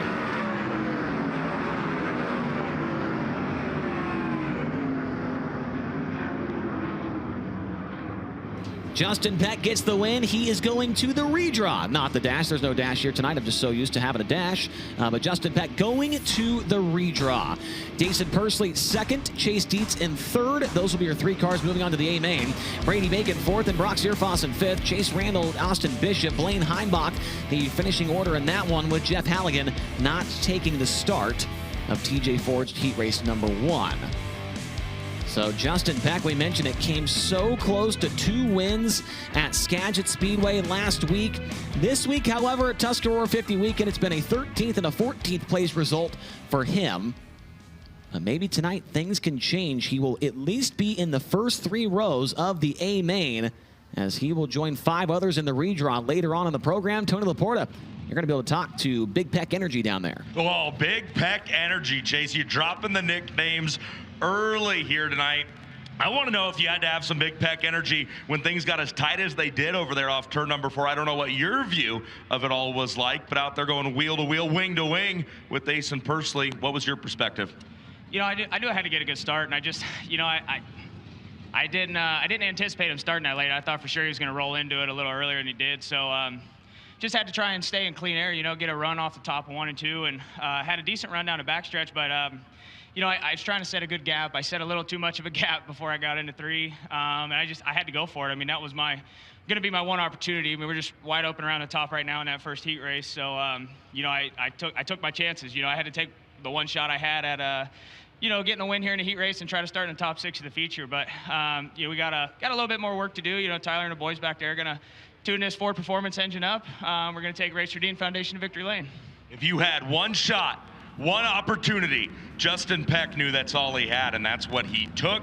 to drive to the win in TJ Forged Heat Race number 1. The boss, Kevin Rudine, still hanging around. The Burro of Port Royal watching his number 26. Next up, it's DMI Racing Components Heat Race number 2. DMI Racing Components are built with the precision of skilled machinists and the common sense of winning racers. Located right here in the heart of central Pennsylvania, you can find us every week participating in the sport we love. You race, we race, let's race together. It's DMI Racing Components. Starting on the pole for the second heat race of the night, he is from Harrisonville, and the Santa Brothers, McMcGee Motorsports, John Hart Racing, Coleman Farms, Alexander Financial Group. 55, it's Logan Wagner, and alongside him from Kunkletown, Pennsylvania, in the Industrial Fire Protection, Glenville Station, Public Rep, Jetco, Kreitz Oval Track Products, 69K of Ryan Smith. Rolling from third out of Apollo, Pennsylvania, the Mercedes Motorsports, Ducati of Pittsburgh, Hollywood Blasting, Coating Mountain, Mechanical Math, Motorsports 42, it's Cy Lynch, and it was outside. It is Danny Sams III out of Northport, Florida, and the Global Lake, Moxie Sports Advisors, NRC Truck Conversions, Tar Heel Property Group, Eastern Metal Signs, number 24D. Row 3 to the inside from Sunshine Coast, Queensland, Australia, in the Nutrien Homes, Napa Auto Parts of Gettysburg, Rudder Steel Trucking, Red Hill Transport. 66, it's Ryan New, and alongside him, you got the 5K of Jay Karkland. He's from Beavertown in the Harrisburg Budget, Salem RV, Keller's Truck Repair, Throttle Works 5K. Dominic Miller is a scratch for the heat race. Tanner Thorson back there as well. He'll start 7th at Minden, Nevada in the JST Motorsports, the Richwell Smith Titanium Factory Cane. Maxima Racing Oils number 88. Chalk Stripe and Turn 4, we're underway. It's DMI Racing Components Heat Race number 2, and things got tight right there off of Turn 4. Cars got a little bit out of shape as Ryan Smith and Logan Wagner side by side momentarily off of turn number 2. The pilot will lead them into turns number 3 and 4 as Ryan Smith looks to go back inside. Nothing there. Big move out of Cy Lynch to take the 3rd spot away. He'll slide in front of Danny Sams and make his way by for that final transfer spot. Danny Sams going to lose some ground into turn number 1. Tried to follow Cy Lynch, but was a little bit too tight there to make anything happen. Got a good battle, maybe brewing for that race lead. And heat race 1, early was Justin Peck fighting with his former car. Logan Wagner about to do the same here with Ryan Smith. No doubt about that. Great story right there as Ryan Smith. He has 2 wins so far in weekly competition here at the Port Royal Speedway. Looking pretty good as he runs second right there. Cy Lynch still in 3rd. Danny Sams, however, on the outside looking in right now. Got a good battle brewing for that 5th position on your screen. It's Jake Karkland in the 5K and Ryan Newton in the 66. Newton going to go up to the cushion. He's been running the bottom the last couple of laps. He makes up a lot of ground that time by down the backstretch on Jake Karkland. Could have a battle for the 5th position rolling into turn 3. We have reached the halfway point in the second heat race of the night as Logan Wagner, he has a 1.1 second lead over the field in that 55, but you called it. Ryan Newton still closing in on Jake Karkland for 5th. Logan Wagner, it has been a tough week for him. He's been in both shows, but has not been able to crack the top 10. The same can be said for Justin Peck, who won the first heat race of the night. Could have 2 drivers here during the redraw that have not been able to battle for a win here this weekend. The pilot off at turn number 4, 2 laps to go for Logan Wagner. A mile to race as still it's at a 1.3 second lead for Wagner. Remember, right there is the 42 of Cy Lynch. He sits in that 3rd and final transfer spot. What a great accomplishment that would be for him to lock it into tonight's Tuscarora 50. Yeah, he's made both main events so far this week, a 9th and a 15th for Cy Lynch. The Rookie of the Year contender made it by the fellow rookie Danny Sams on the opening lap of the race. Sam sits in 4th as Ryan Newton is closed in on Jake Karkland, but we're coming to the checker this time by. And winning DMI Racing Components Heat Race number 2 is Logan Wagner. Ryan Smith in 2nd and Cy Lynch the final transfer spot in 3rd.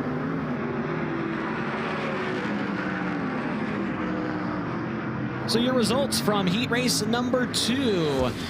Logan Wagner going to tonight's redraw with the win. 2nd to Ryan Smith, and 3rd will be the 42 of Cy Lynch. Danny Sams, Jake Karkland, Ryan Newton, Tanner Thorson. The finishing order in that one, Dominic Miller not making the call in the heat race, but as we have documented here this evening, he is already locked into the feature due to the non-qualifier win in last year's Tuscarora 50. Logan Wagner making his way to the infield. Has ran well here with Kubota High Limit Racing in the past, including a 4th place result here at the Tuscarora 50 last year. He is a former Tuscarora 50 champion back in 2021, and he'll have a great starting spot for tonight's feature event, Tony. I'll tell you when he did not have a great starting spot. That was back on Thursday night. Took a provisional, went 26th to 16th. You're probably not going to have to pass that many cars here tonight. What do you learn during a heat race like that when you're out in front and you're able to stay out front?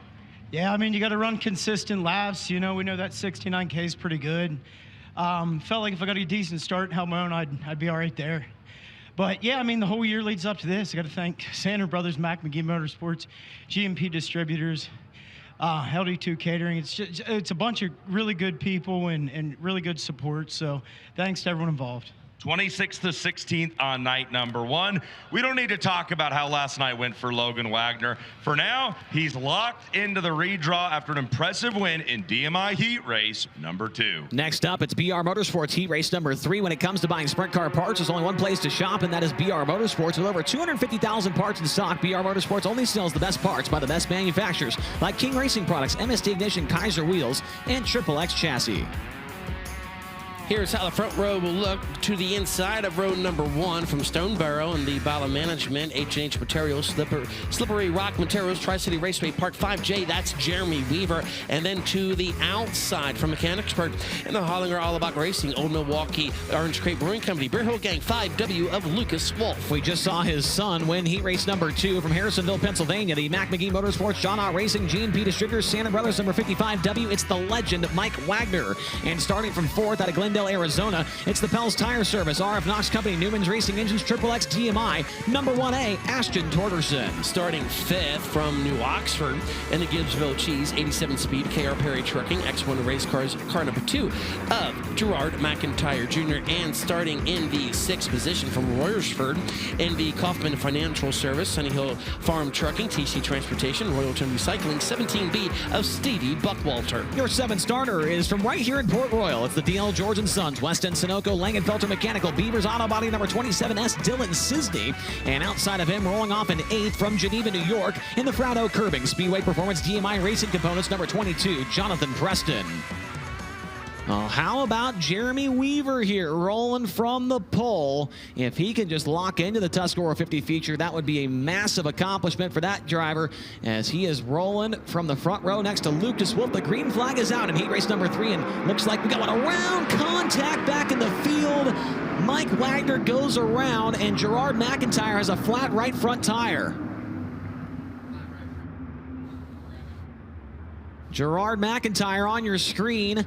An 11th place finisher here last night, on the night before the 50, was trying to avoid the 55W of Mike Wagner, made contact, and the right front tire is down. And so McIntyre is going to take the Gibbsville Cheese SCA Incorporated number 2 back towards the outer pit area to try and make repairs on that car. And since it is a flat tire, he will get some guaranteed time over there. As you see Mike Wagner on the front straightaway, the legend, having a little bit of a tough start to this heat race, Tony, or make that Earl, and we'll see what happens to him here. So let's take a look. This is on the initial start of the 3rd heat race of the night. Tough call right there, as looks like Wagner's 55 got a little tight on him. Ashton Torgerson right there. Contact being made, and Gerard McIntyre Jr. had nowhere to go. Yeah, it looks like Ashton Torgerson may be down a lane lower than Mike Wagner was anticipating. Wagner will refire the car, as there is the 2 of Gerard McIntyre waiting for the field to cross so he can make his way to the outer pit area. And so waiting for Mike Wagner to also cross, and then we'll get Gerard over there. You mentioned Gerard McIntyre was close to a Tuscarora 50 win back in a couple years ago. Best finish he's ever had at this event, 8th place in 2022, as he now arrives in the work area. I'm not sure. I think Brad Strasser might be down there. Brad? Yeah, just wanted to report. I talked with Mike Wagner and his crew. This is Mike and Lance DeWeese's 40th Tuscarora 50. A rough start for Mike, as he's still feeling out that 55W machine, but they've been doing this for 40 years, and they said, hey, the wives have been doing it too. It's tough on them, but obviously not the way you want to start your Tuscarora 50. 40 years of Tuscarora 50 action. That is a lot. Let's go back down to the infield. Yeah, Chase, we get a little bit of a break here. When we get everything cleaned up, we'll go back racing. But until then, let's talk about the schedule with Kubota High Limit Racing. We come back to Pennsylvania next weekend at the Lernerville Speedway, but we're not done in the Keystone State. Path Valley Speedway Park is Sunday, September 28th. I'm not sure how far exactly that is from here, but we'll be back in Pennsylvania on the 28th after a night in New Jersey. at the Bridgeport Motorsports Park on Saturday, September 27th. Remember, High Limit Racing has already run once back at the Bridgeport Motorsports Park back in 2023 during the midweek series launch, the soft launch of Kubota High Limit. But again, Bridgeport on September 27th, Path Valley September 28th. You can get your tickets now by heading over to highlimitracing.com. Remember, you can't be there if you don't buy your tickets, and if you buy your tickets early, you get a chance to be entered in and win the opportunity to be the Durst Dice Roller. Head over to highlimitracing.com to get your tickets for the rest of this season's big events. Looking forward to that East Coast swing through Bridgeport and Path Valley. And looks like Gerard McIntyre's team has made repairs. Earl Hoon, under the High Limit Racing rulebook, if you have a flat tire in a heat race, you do get 1 minute of time. And so that was what was taking place there for McIntyre. They got it done just in the nick of time. He rolls back onto the racetrack. If he had any other sort of issue, he would not have had any guaranteed time over there. So with McIntyre and Mike Wagner joining the tail of the field, the caution lights will go out here at the Port Royal Speedway. Was able to catch up with the pole sitter, Jeremy Weaver, earlier this afternoon. And, you know, a couple months ago, I was able to make my way over to the Tri-City Raceway in Western Pennsylvania during Western Pennsylvania Speed Week. And he had a great run there as he was able to get a second place finish at last night. He is the 2025 track champion out there this year as well, as he will pull alongside Lucas Wolf for the lead. Lucas, however, has that old Milwaukee 5W ripping up top here off of turn 4. Jeremy Weaver dipstack down low in turn number 4, and it looks like it's going to be Lucas Wolf with the race lead across the line. Jeremy Weaver sitting in that second spot. Here's a race for third. Steve Buckwalter up the racetrack right across the nose of Ashton Torgerson, takes the spot away down the back straightaway. Does Torgerson return the favor in turns number 3 and 4? Goes to the inside, leaves that lane open for Buckwalter, but he will return it and go back into third. Ashton Torgerson back into the final transfer spot. He runs low in turn number 2. Steve Buckwalter with a big run down the backstretch. I don't think he's close enough to put any sort of maneuver on Ashton Torgerson. He'll look to the low side, pulls up next to him, shows the nose, but Torgerson still has the spot. This is the battle for the final transfer between Ashton Torgerson and Stevie Buckwalter. Right now, you got the 27S of Dylan Cisney running in that 5th spot. This time by will be halfway, 4 laps in and 4 to go. Steve Buckwalter losing touch with Ashton Torgerson as Torgerson has put some serious distance between himself and the Sunny Hill Farms Trucking number 17B car as they roll back into turns 1 and 2. A huge lead for Lucas Wolf, but Jeremy Weaver on your screen doing exactly what he needs to do. 3 laps to go this time by from being a part of the Tuscarora 50A main. Lucas Wolf has a 2.3 second lead in the 5W. Ashton Torgerson in the 1A, still running in that 3rd and final transfer. Then you got Stevie Buckwalter and Dylan Cisney, 2 laps to go right here. Lucas Wolf rolling into turn 1. His lead is a big one over Jeremy Weaver, 2.7 seconds. Ashton Torgerson back to Steve Buckwalter. That is well over a second and a half. So no threat of a transfer spot battle between Buckwalter and Torgerson. Here is the white flag, 1 lap to go for Lucas Wolf at the front of the field. The 2015 track champion Lucas Wolf pretty much can shut her off and coast. Oh, big wreck. Big wreck in turn 1. The red flag is out. And I believe that is Mike Wagner.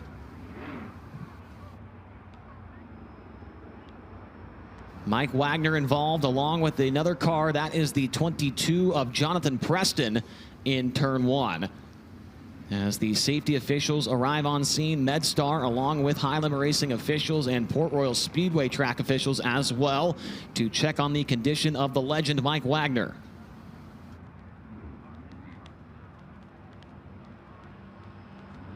Those drivers were running 6th and 7th at the time of this incident as we were about to come to the white flag here in this 3rd heat race of the night. And unfortunately, Mike Wagner, who we heard from Brad Strauser earlier, this is his 40th Tuscarora 50 weekend, ends up upside down in the first corner.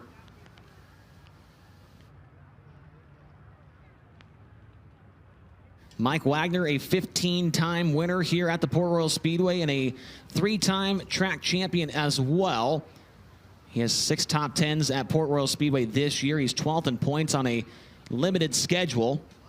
as most of the resources, as I understand, have went to the efforts of Logan this year. Mike Wagner was also to park it here in Kish Bank Victory Lane this year on June 21st.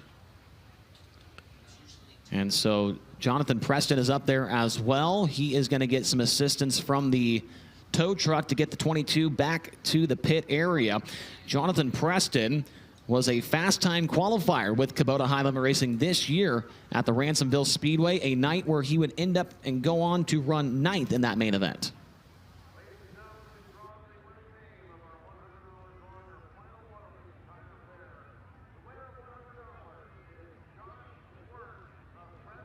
And it sounds like Mike Wagner has climbed out of the 55W.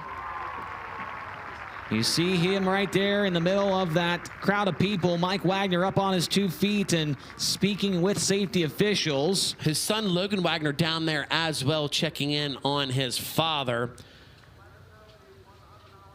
And there is the legend. It's good to see him walking away from the accident scene down there. So this is going to take a little bit of time to clean up. You can see the heavy damage to the 55 of Wagner's machine. As let's take a look at it. Yeah, Comcam's replay coming up here from the speed shot, and you see, wow. Yeah, fastest part of the racetrack, him and Preston. Man.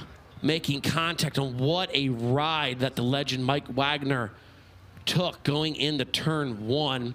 As you could pretty much see the front clip of that 55W pretty much at a 90-degree angle right there too. Unbelievable. But that, you know what, let's talk about safety here, Chase. You know, safety has come a long way in motorsports and sprint car racing, you know, and all the tracks in the series do safety inspections each and every time these drivers strap in to put on a show for you race fans. But all that safety equipment was able to work to perfection to where Mike Wagner was able to get out of that car under his own power. So let's take another look at this. We're going to slow it down for you. Coming into your screen right now. Man, just a bad angle there for Mike Wagner getting to the outside wall. And I wouldn't say it's similar at all to the incident that we saw from Zach Hampton at the Bob Weicker Memorial earlier this year, but that was another hard hit that took place in turn 1.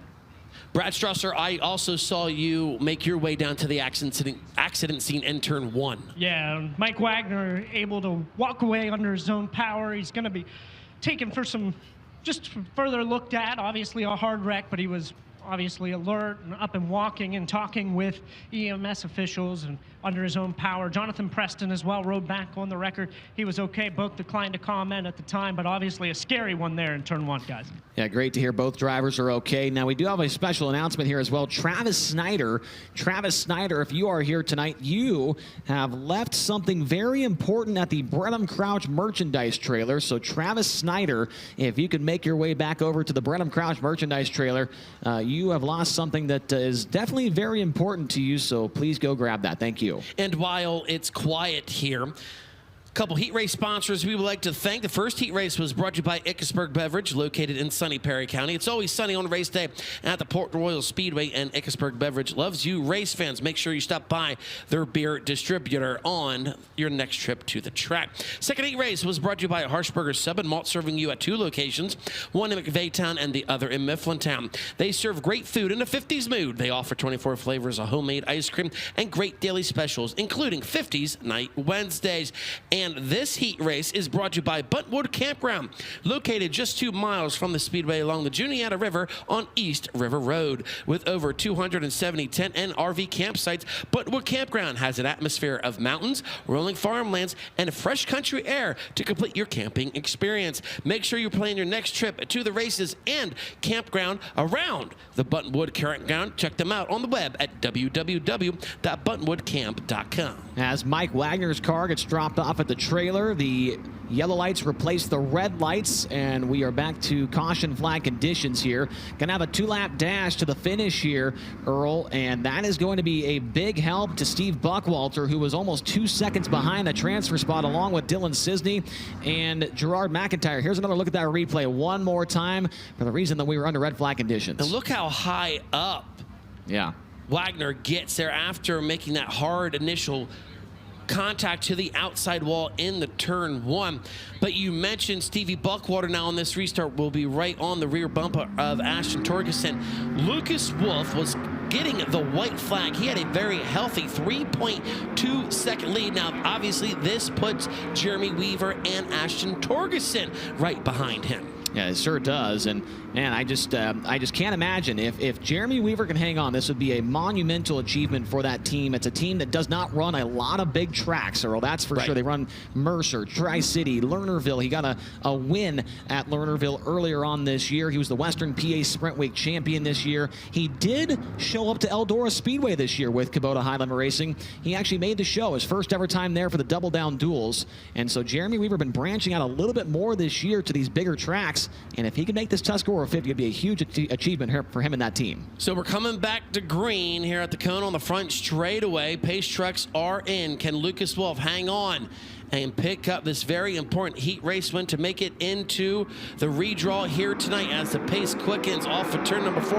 We're back underway. Good start for Lucas. He'll get away from Jeremy Weaver, who goes down low into turn number 1. Ashton Torgerson might see an opening down low. He tries to stick the bottom, but Weaver with good drive off of turn number 2. Side by side for 5th between Dylan Cisney and the 2 of Gerard McIntyre. Move McIntyre up to 5th in turn 4. Ashton Torgerson looks to the inside of Weaver right there, side by side at the line and into turn 1. Here comes Torgerson down low. Can he complete the pass off of turn number 2? No, he cannot. No, he cannot. Close racing into 3. They'll see the checker flag this time by. Lucas Wolf is going to get the win, but who is going to run second? They're side by side. Weaver gets sideways off the corner. Ashton Torgerson hangs on, and Jeremy Weaver is going to be a part of tonight's Tuscarora 50A main event with a 3rd place finish. So Lucas Wolf will get BR Motorsports Heat Race number 3 victory and go to the redraw. Ashton Torgerson 2nd, and how about it for Jeremy Weaver running in the 3rd position? Steve Buckwalter, Gerard McIntyre, Dylan Cisney, Mike Wagner, and Jonathan Preston, the finishing order in tonight's 3rd heat. Lucas Wolf, as Earl mentioned earlier, the former champion here at Port Royal Speedway. That came back in 2015. His best ever Tuscarora 50 finish was a 4th place run back in 2017. And he's going to be starting right up there around that 4th place position at the beginning of tonight's A-Main. By being a part of tonight's redraw, he'll bring that 5W with those red wheels to a stop in the infield to talk to Tony Laporta. It's a good-looking race car. It was really good-looking 2 nights ago. I believe it was while Lucas Wagner was leading the B main here on Thursday night. I shot a pretty cool video of you dangling that right front wheel in the night sky here 2 nights ago. Race car must have felt good then.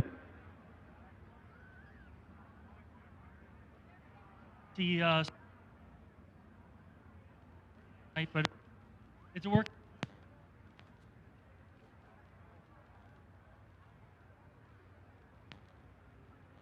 So might have an issue down there with the microphone in the infield in turn number 3. Tony, get it fixed up? Not yet. Tony, let us know if you do get that issue resolved down there, as it looks like Lucas Wolf is going to head back to the pit area. So unfortunately, we won't be able to hear from him. We will, however, later hear from him in the redraw to find out where he starts for tonight's A-Main. Next up is heat race number 4, and this one is brought to you by Rod & Supply. Rod & Supply, they have the unique opportunity to be involved in all sorts of industries, from auto racing and performance-related industries to farming and industrial markets. Rod & Supply has the assortment of rod ends, radius rods, bearings, specialty products that will help you lead the field and perform at your maximum potential. Starting on the pole from Kokomo, Indiana, in the Indy Race Parts, DKW Transport, Charlie Garrett Racing Engines, Chalk Sticks, Torsion Bars, 71, it's Parker Price Miller. And on the outside pole. This driver is from Grass Valley, California. And the Napa Auto Parts, Brumos Collection, Durst Incorporated, Factory Cane, Curry Pro Solutions, 49 of Brad Sweet. Starting third from Medford, New Jersey, the Mid-Atlantic Transportation, J.G. Cronenberger, Milky Way Restaurant, RBH Group 67, it's Justin Woodall. And starting fourth, the fast qualifier in Group B tonight, out of Oklahoma City, Oklahoma, the Hampel Oil, Joel Pigeon Trucking, Raw Machinery, CP Mining, and Excavating, number 10, Ryan Timms. Row 3 to the inside from Selinsgrove and the Rose Post, Center Roofing and Contracting, Victory Auto, BK Motorsports 77, it's Michael Walter, and alongside him, this driver is from Rising Sun, Maryland, in the A1 Mulch, Rapid Tire, Arts Custom Machine, the Frozen Farmer, 27H, Steven Snyder Jr. Starting seventh from Liverpool, Pennsylvania, the Mountain View Travel, Village Square Plaza, High Tech Metal, Smith Titanium, number 11, a TJ Stutz. And from Lebanon, Pennsylvania, the Adams Auto Sales, Fredericksburg Eagle Hotel, AA Crawlin Sons, Blue Rock Farms, number 99, Devin Adams. And your final starter from Lubbock, Texas, Horizon Whiskey, Nice Crete and Landis, ShopTruckParts.com, number 5, a Brenham Crouch. Heat race number 4, presented by Rod and Supply, is green. Great start by Parker Price Miller as he will jump out into the early lead. Brad Sweet looking down low. Now they're side by side right behind him. Justin Whittle looks to the inside of Ryan Timms. Ryan Timms, however, has the momentum working the top there off of 4. He'll go into P3. Ryan Timms trying to make his first career Tuscarora 50A main event. Now closing in on Brad Sweet. He'll try and take a look down low. Sweet too strong around the outside as Justin Whittle fends off a challenge from Devin Adams for 4th. Devin Adams looking good right now in that 99, starting to close in on Justin Whittle and Ryan Timms. As now those 3 drivers starting to close in on the second place car as well of Brad Sweet. And Devin Adams, I just noticed he started back in 8th. He's up into the 5th position, has gotten by a couple of cars in this one, and is maintaining the pace of Justin Whittle. If anything happens to Ryan Timms, Whittle and Adams will be right there. No doubt about that there, Chase, as slowly but surely Ryan Timms closing in on Brad Sweet for the runner-up spot. Ryan Timms now going to find some traction there, works down low off of 4, pulls within 5 car lengths of Sweet. Ryan Timms looks strong here tonight at the Tuscarora 50, was fastest in his qualifying group, sitting in that 3rd spot up front. It's all about the law firm. Parker Price Miller led a couple of laps of last night's feature event, faded back to 5th, but still a really solid run as he crosses the line with 4 laps to go. Make it 3 laps to go. The Indy Race Parts 71 of Parker Price Miller has a even 1 second lead over the field. He will see the twin sticks in the air 2 more times around here for the 4th heat race of the night. But Chase, Brad Sweet, here he comes. He's starting to mount a charge. He does look like he's closing in slightly on the law firm, is the big cat. Now Brad Sweet, a little mistake right there off the 2nd corner as Parker Price Miller blazes a trail around the outside in turns 3 and 4. He'll see the white flag this time by in Rod and Supply, heat race number 4. 1 lap to go.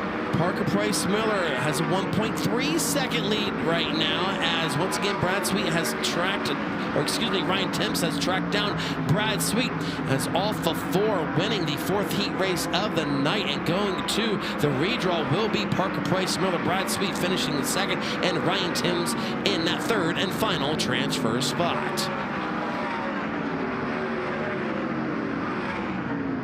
So your finishing results from heat race number 4, it will be the law firm. Parker Price Miller getting the win and going to tonight's redraw. Brad Sweet runs 2nd, and Ryan Timms, the final transfer spot, in 3rd. Justin Whitall, Devin Adams, Mike Walter, Brenham Crouch, Steven Steiner Jr., and TJ Stutz, the finishing order in the 4th heat race of the night. As you see, PPM making his way down the backstretch, and he will be headed towards the infield in just a moment. Parker Price Miller, 5th place finisher, and then a 12th place run on Thursday. It's been a solid weekend, no question about that, for the Bernie Stubjan number 71, and the driver, PPM, will roll to a stop in the infield to talk to Tony Laporta. Parker Price Miller and Bernie Stubjan, a very strong combination. We saw that last night as the law firm was up there battling for the early race lead. So Parker, Bernie tells me that with the lack of, race time he gets, the lack of seat time you get with him, you guys were just chasing the tires, finding out what this thing can do on the tires. How much work does that take, and what have the last few nights been like racing out here at Port Royal? It's been great. But yeah, he's correct. We're just behind, but not being cocky, but I feel like once we figure it out, people better watch out. We're getting really good, and I want to win here so damn bad. hopefully we get a good redraw, and I'm gonna put my best foot forward to try and win tonight. Just really want to so bad and get one for Bernie, and you know, he's never really wanted a crown jewel. Just can't talk, and neither have I. So it'd be an awesome time to get one tonight. Man, you can hear right there, guys, from Kokomo, Indiana's Parker Price Miller, how bad he wants to win. Not just when he says he wants it, but how he says it. He and Bernie Stubjan have been up here in Pennsylvania for the last couple of, the better part of the last week, racing and getting better and better. They might be hitting their stride at the perfect time. Now, this is an interesting heat race lineup for Heat 5, presented by FK Rod-Ends. FK Rod-Ends brings over 35 years of experience to the industrial performance racing and off-road markets. Established in 1983, FK Rod-Ends has grown to become the preferred source for motion control products to nearly every industry. Here's how heat race number 5 will go to the post, starting on the pole from Fresno, California. And the NOS Energy Drink, Spire Motorsports, LA Custom Trailers and Carts, Brand Professional, Ag Gang Bridge. Car number 7 BC, it's Giovanni Scelzi.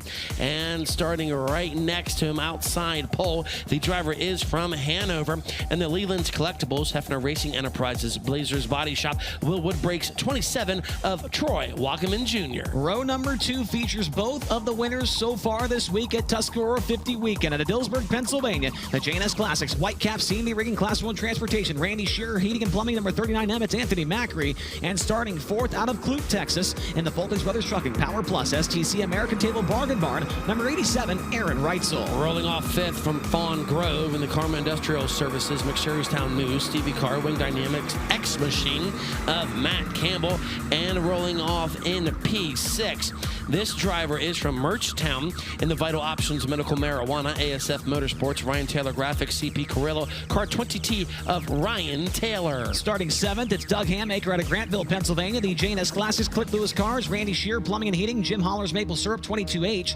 and Cody Lehman rounds out the field. He's out of Dillsburg. The Chet's Trunks RV 4-wheel drive, Eric's Tint Shop, Bruner's Service Center, number 47K. 8 laps, 3 cars going to the A main, and 1 going to the redraw. A little bit of a wonky start there, but we're underway. Don't know if this start is going to stick. A look at Aaron Reitzel down low. He'll power his way into the runner-up spot, but your leader is going to be Giovanni Scelzi. Just for now, as here comes a big move out of Aaron Reitzel. Slider up the hill across the nose of Giovanni Scelzi. Reitzel will take the lead. Gio turns the car back to the left. He'll take the spot back away across the start-finish line. Reitzel dips down low into turn number 1. Here comes Troy Wagner with a run to the outside for that second spot. Anthony Macri still running in that 4th spot. However, Wagman looking underneath Reitzel right there. What a drive by Troy Wagman. Had the momentum, taking the short way around, but still is right there, right in turns 1 and 2. Aaron Reitzel, however, trying to make that 87 as wide as that can be. Aaron Reitzel finagles his way around the outside of Wagman. 1 lap ago. Now Troy once again. He'll try and look down low as Anthony Macri starts to close in for that 3rd spot. Macri 1 spot out of the feature. He'll look low on Troy Wagman to turn number 1. Here's a slider for 3rd. He'll take it away in turn 2. Wagman looks to come back on him. They drag race on Bobby Rahall's scoreboard. Maybe a little bit of contact there as Anthony Macri, he will move up into that 3rd and final transfer spot. Can he track down Aaron Reitzel, who still runs in 2nd? Yeah, Aaron Reitzel sits in 2nd, but your race leader, it's all Giovanni Scelzi so far in this one of the Clausen Marshall Racing 7BC. Here's a good race going on for the 5th spot as the 47K Cody Lehman took a look underneath the Matt Campbell. Couldn't make the pass. There's Campbell, maintains that position. Giovanni Scelzi has a 9/10 of a second lead in the NOS Energy Drink 7BC. He will see the twin sticks in the air this time by 2nd still. Aaron Reitzel and Anthony Macri rolls in that 3rd and final transfer spot. Troy Wagman in 4th. 5th belongs to Ryan Taylor. Then it's Cody Lehman, Doug Hamaker, and rounding out the field, excuse me, it's not him, it's the Matt Campbell, then Doug Hamaker, and then Cody Lehman rounding out the field. You're looking at Anthony Macri as he comes off at turn number 4. He'll see the white flag this time by as he sits in the final transfer spot. Macri really starting to close in on Aaron Reitzel. Made a real good turn in turn 3 and 4 last time by. They will see the checker flag this time by. Giovanni Scelzi has a 15 car length lead as he makes his way off of 4. He will win the 5th heat race of the night. 2nd goes to Aaron Reitzel, and Macri finishing in that 3rd and final transfer. Here are the results from heat race number 5, presented by FK Rod-Ends. It's going to be Giovanni Scelzi getting the win. Aaron Reitzel in second, and Anthony Macri third and final transfer car from this heat race. Troy Wagaman, Ryan Taylor, Matt Campbell, Doug Hammaker, and Cody Lehman with the 8-car finishing order in this one. So a good run for Gio. He's been 19th, and he's been 6th on the week so far here at the Tuscarora 50. His best ever Tuscarora finish, however, only in 11th back in 2021. He's been 3rd with the All-Stars twice on Tuscarora 50 prelim nights. But maybe tonight he gets that best ever Tuscarora 50 finish, and maybe he gets himself in contention for a $58,000 payday as the super sub in the Clausen Marshall 7BC. Let's send it down to Tony. Man, talk about a loaded heat race right there in heat race number 5. Rod-End Supplies bringing you that one.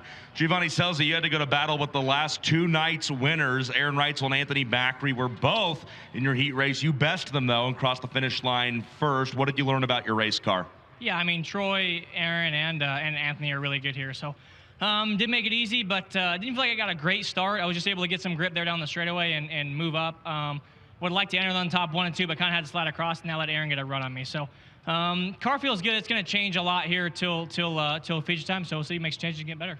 Giovanni Scelzi and his girlfriend Maddie have a bucket out at Gio's merch trailer where you can make cash donations to Tyler Courtney, the driver full-time of that Clausen Marshall NOS Energy Drink number 7BC. So if you're over there picking up some Giovanni Scelzi merch, A, good job, smart person you are.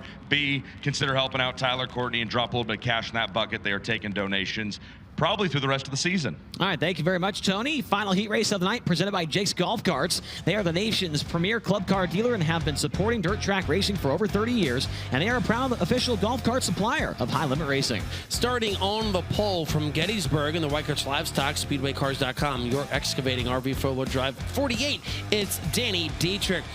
Alongside him from Myerstown in the M&M Painting and Construction, McGrew Bid Equipment Auctions, Baps Paints, Livewire Customs, 19 of Brent Marks. Starting the 3rd spot from Fayetteville, Pennsylvania, the Drohan Brick, Gotchenauer & Sons, Glenville Station Conduit Connections, Donson Transport number 12, it's Lance DeWeese. And starting from 4th, it's the defending Tuscarora 50 champion and current series point leader from St. Helena, California, the Red Wine Express, Rico Abreu, Kerbagajanian Racing, Bear Printing, Jackson Superhero Foundation number 24, Rico Abreu. Row 3 to the inside from Sydney, New South Wales, Australia, and the Trones Outdoor DMI Smith Titanium car number 39, it's Linton Jeffrey. And rolling off to the outside of row number 3 from Mannheim in the Drohan Brick, Dunnison Transport, Shearer Welding, West Fabrication, 29S of Brent Shearer. From Puyallup, Washington, it's Trey Starks in the S&J Lumber, Four Seas Construction, Autry Plumbing, SynCal Services, Sander Engineering number 14, and Samuel Miller rounds out the field from York Springs, PA, in the Zemco Headers, MEI, Matco Tools, Providence Motorsports 45S.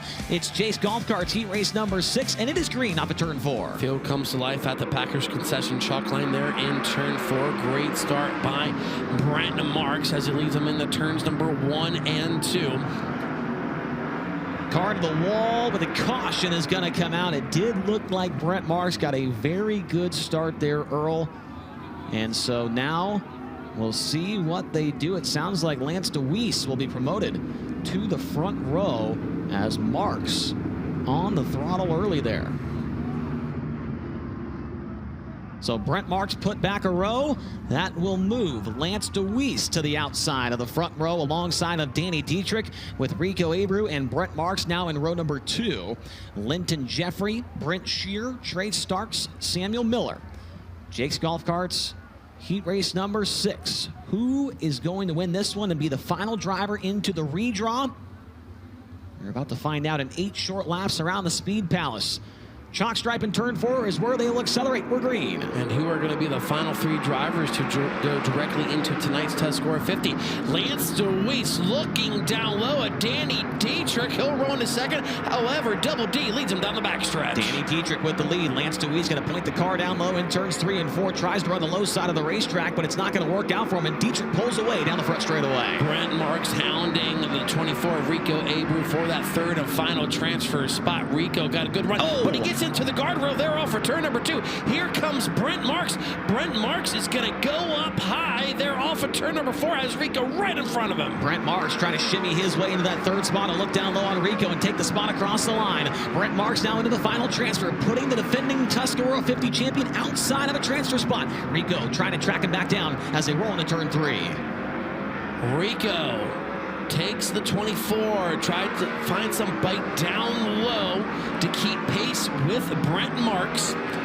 Is right now about, what, 5 or 6 car lengths separate those two drivers who run second, third, and fourth. As, how about it, Danny Dietrich? He's really starting to extend his lead in the Weichert Livestock 48. The 2024 Bob Weichert Memorial winner showing the way, looking to get his first ever Tuscarora 50 title here this weekend. Lance DeWeese comfortably in the second spot. Brent Marks has extended his advantage over Rico Abreu to over 10 car lengths. As this time by, they'll just have 3 laps to go in the final heat race of the night.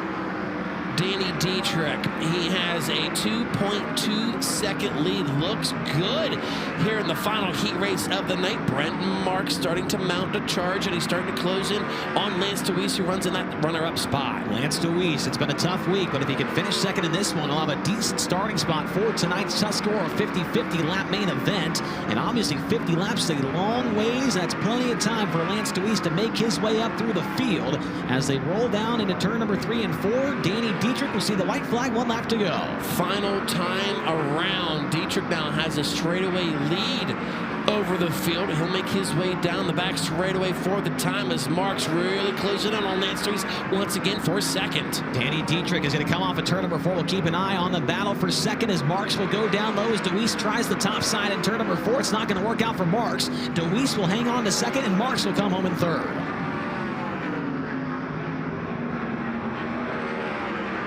So Danny Dietrich is going to win Jake's Golf Carts Heat Race number 6. Lance DeWeese runs in second and Brent Marks in third. Those are your 3 cars moving on to the feature. Meanwhile, the defending Tusky 50 champion Rico Abreu will have to run tonight's B main. Linton Jeffrey, Trey Starks, Brent Shear, and Samuel Miller. The finishing order in that one. There is Danny Dietrich. Obviously, we mentioned the Weichert win last year. His finishes this week, 4th place on Thursday, 25th last night. He has been second twice at the Tuscarora 50 in 2011 and 2013. In 2022, he led over half the race, ended up in the 3rd position. Maybe tonight things change for Double D, as it looks like we're going to stop down there with Lance DeWeese. Started 3rd, finished 2nd here in Jake's Golf Carts Heat Race number 6. Want to correct FK Rodden's heat number 5. We just talked to Giovanni Scelzi. But Lance DeWeese, the forehead wound seems to be healing well after smoke in your dome, working on the race car the other night. You feel better. You look great. What's the plan moving forward? We took advantage of a good, bad start that helped us, and the passing right now is hard to pass any cars, and we weren't good there, but we can maintain and hang in there. I have a few tricks up on how to run this place without running the wall, and we'll go back, we'll make it better, get hooked up harder for the 50 laps, and we're in the show. That's what matters right now. Hey, you look great in pink, by the way. I know a lot of people told me that. Lance DeWeese going 3rd to 2nd. You heard him, guys. He's still got a few tricks up his sleeve here at the Speed Palace. Hey, real men wear pink. I learned that a long time ago. LD with the 2nd place run. He'll be a part of tonight's Tuscarora 50 A main event. 6 drivers have won their heat races tonight. They will be a part of the redraw, which will take place right after this commercial break on Flow Racing. I'm Rico Abreu, and you're watching Kubota High Limit Racing on Flow.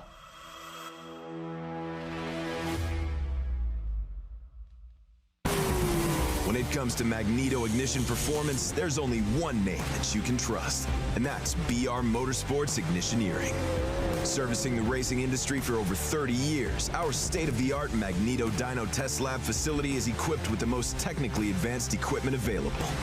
And that's why crew chiefs like Paul Silva and Philip Dietz choose BR for all their ignition needs.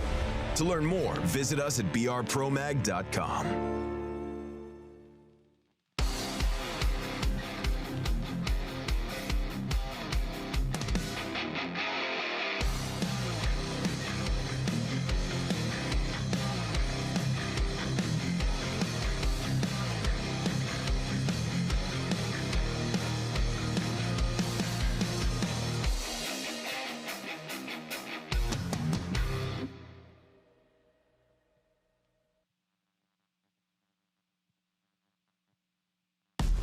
Introducing the My Kubota app. With My Kubota, connecting with your local dealer is easier than ever. Find them with just a tap and contact them quickly for any assistance you need. Access comprehensive resources like how-to guides, owner's manuals, fault codes, maintenance schedules, and more. Everything you need to keep your Kubota running smoothly. Download the app today.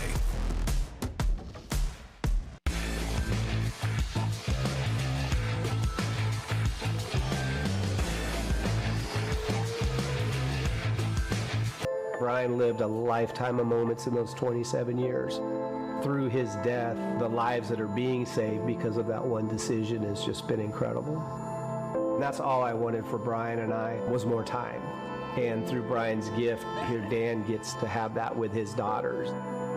You know, as a dad, I was proud of that as much as I was of the racing accomplishments. Be a hero. Save a life. Say yes to organ donation. Rod End Supply is involved with a variety of motorsports as well as industrial applications with many different types of products. Since 1989, Rod End Supply has provided superior products priced competitively. Whether you're racing at the circle track or drag strip, rock climbing, or going off-road, Rod End Supply has an assortment of rod ends, radius rods, and specialty products to keep your equipment moving. Rod End Supply's experienced staff is ready and willing to help you with your needs. Their promise is to continue to provide a superior product with superior service so you can stay in front of the field no matter what it is. To learn more, go to rodendsupply.com.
The place, the Tuscarora 50 is the race. Welcome back to Flow Racing's live coverage here in Port Royal. I'm Tony Laporta, and we are down in Whiskey Myers Victory Lane getting ready to go with tonight's ShopSunshine.shop roulette redraw wheel. If you head over to ShopSunshine.shop right now and enter the code TUSKY50, again, that's TUSKY 50. That's 20% off your entire order. Please consider visiting ShopSunshine.shop and support one of our very own here at Kubota High Limit Racing, Tyler Courtney, who was injured and sidelined for the remainder of the 2025 racing season after a crash back at Eldora Speedway this past July.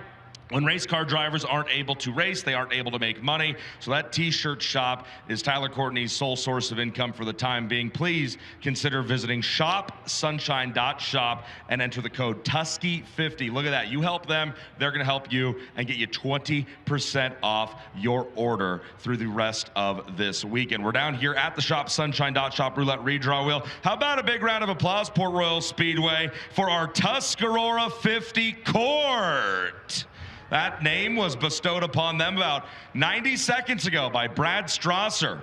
That is why they keep him around here. He's got the big ideas, and he's a man with a plan. So our Tuscarora 50 Court will be back during driver introductions as they will escort our drivers. Massive thanks as well to McVeigh, Pennsylvania's JT Power Sports for presenting us this season's official pit reporter transport vehicle. That Burrow Max is built strong, and it's sold by some reliable people. They wouldn't sell it to us to transport me around if they didn't stand behind their product. So here we are at the shopsunshine.shop roulette redraw wheel. Here's how it works. Drivers will come up in the order in which they have qualified for this redraw. We'll go heat race winners 1 through 6 in that order. They will give the wheel 1 full spin or more. It's just got to go around 1 full time. And then it's just like a normal Kubota High Limit Racing night. The lower the number, the higher up you are going to start in tonight's A main event. They'll come up, they'll answer the hot seat question, they'll spin, and then they'll go back to the pits. How about a big round of applause for tonight's 6 heat race winners, Port Royal Speedway? Let's meet them. What do you say?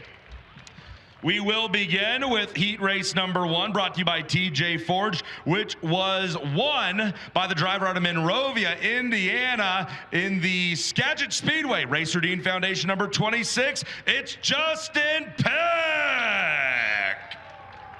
Big Peck energy, what's poppin', baby? Carson Kurtz out of Tulsa, Oklahoma wants to know, High Limit is having a karaoke night. You gotta sing. What song are you performing for the crowd? I gotta be honest, I don't think I've ever sung karaoke.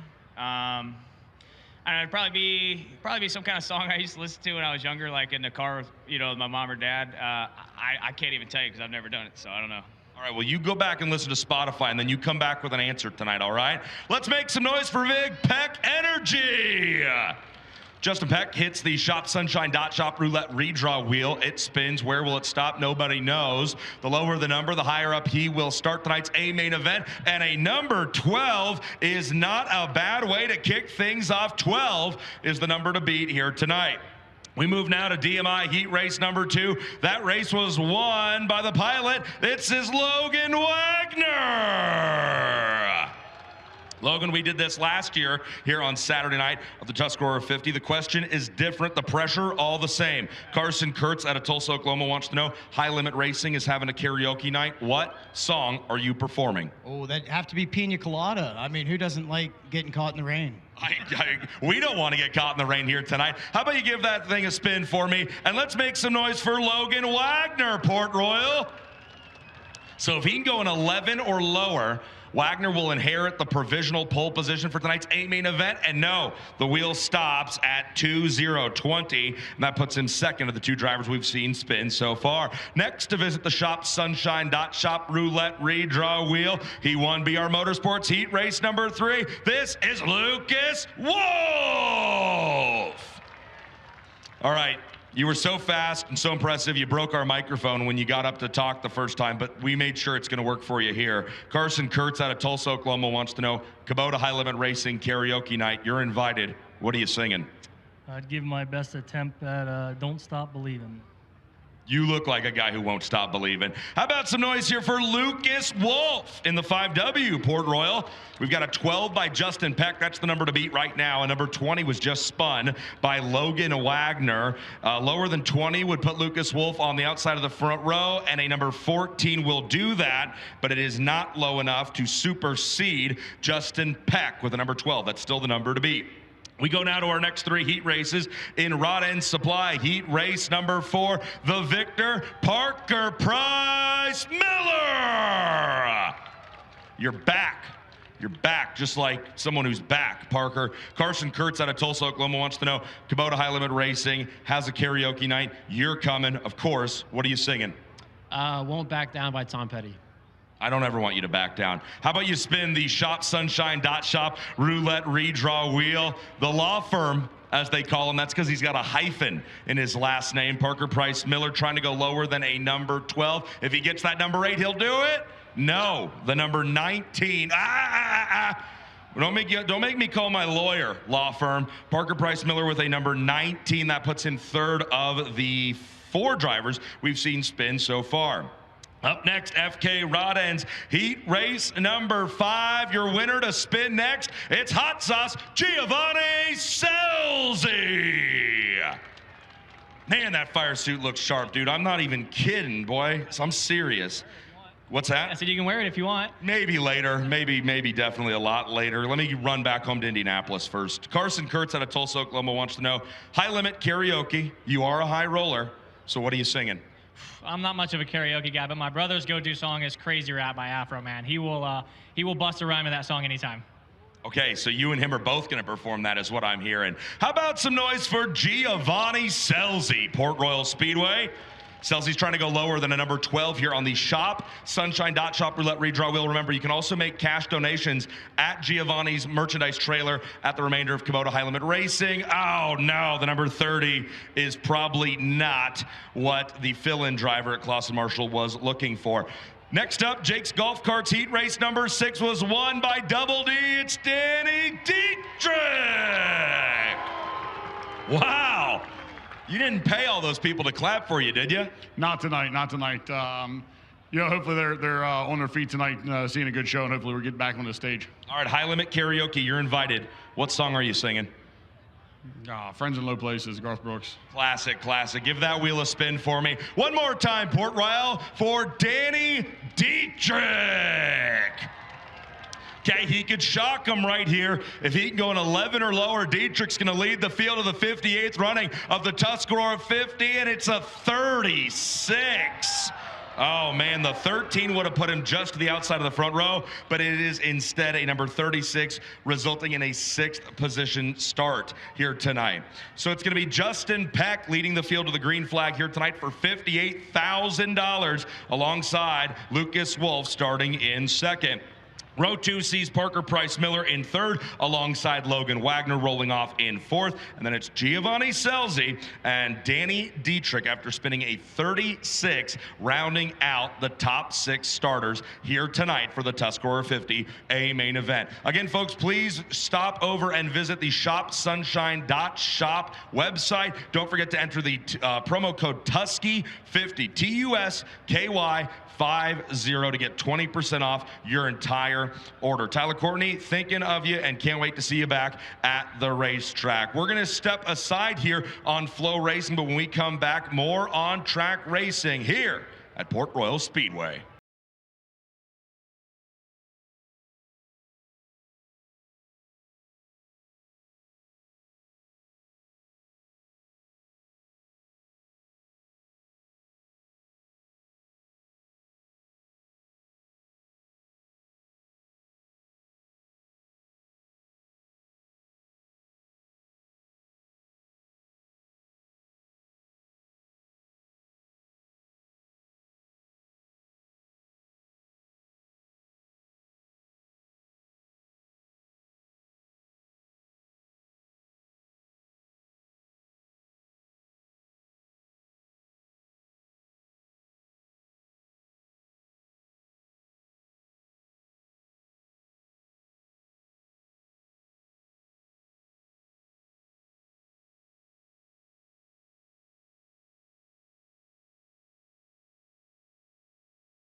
The Roto-Rooter C-Main is now on the racetrack. 8 laps, top 2 drivers moving to the back of tonight's B main event. Let's take a look at the starting line for this one. Scheduled to be on the pole from Harrisonville, Pennsylvania.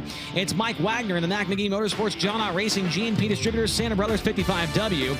And it was outside from Mannheim, Pennsylvania. And the Drohan Brick, Donson Transport, Shearer Welding, West Fabrication 29S, Brent Shearer. Starting third from Elverson in the Charpac Cole, Moose Meadows, CNC Landscaping, Tensor Aviation 35, it's Austin Bishop. And rolling off in the 4th position from Grantville in the J&S Classics, Click Lewis Cars, Randy Shearer Plumbing and Heating, Jim Holler's Maple Syrup, 22H of Doug Hammaker. Starting in the 5th spot from Minden, Nevada, the JST Motorsports, the Ritual, Smith Titanium, Factory Kane, Maximo Racing Oils 88, Tanner Thorson. And it was outside from Lubbock, Texas, the Horizon Whiskey, Nice Creek and Landis, ShopTruckParts.com, PhilPools.com, High Performance Lubricants number 5, Brenham Crouch. Rolling off to the inside of row number 4 from Warrington, he is tonight's guaranteed starter.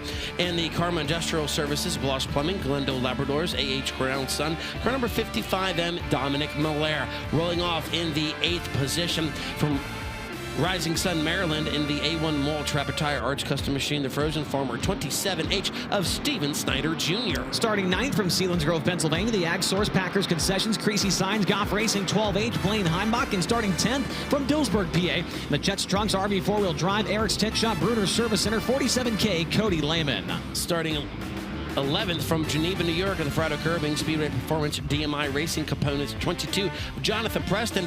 And alongside him from York Springs in the Zemco Headers, MEI Matco Tools, Providence Power Sports, 45S of Samuel Miller. And scheduled to be the final row, it's Jeff Halligan out of Ephrata, PA, in the Fleet Reps, Brisher Motorsports, the Tree Center, Keystone Ag Spray 45. And final starter from Liverpool in the Mountain View Travel Village Square Plaza, High Tech Metals, Smith Titanium 11, TJ Stutz. Definitely have some scratches in this one. Earl Hoon, we were supposed to have 14 cars. 2, 4, 6, 8, 9 of them have made the call for tonight's JT Power Sports C main. Once again, 8 laps is the distance, and the top 2 will make their way to the back of the B main and keep their night alive of making the Tuscarora 50 feature event. We see Dominic Miller way back behind the field, and we'll see if he gets up there and takes the green in this one, or if he kind of lags back. We already know that he has a fully paid position for tonight's A main. And so maybe just making sure everything working on the car, making sure the motor's running, all that stuff, right, Earl, before we get to that part of the night. Yeah, so let's see what he has here as the lights are out. The pace trucks will duck into the infield. Again, the C main will be 8 laps. The distance, top 2 finishers will tag the tail of the B. So 29S of Brent Shearer and the 35 of Austin Bishop, the 2 drivers that will bring the field to the Packers Concession chalk line in turn 4. Looking for green flag off of turn number 4. Shearer and Bishop will lead the 8-car field down the front straightaway as they are side by side rolling into turn 1. Nice even start up front, as it looks like Shearer is going to try and slide up racetrack, and he'll have the race lead. Brenham crouching around the outside of Doug Hammaker. He'll take over 3rd. Brent Shearer will set the early paces. Look at the 35 of Bishop. A little sideways here. Contact with the 5 of Brenham Crouch.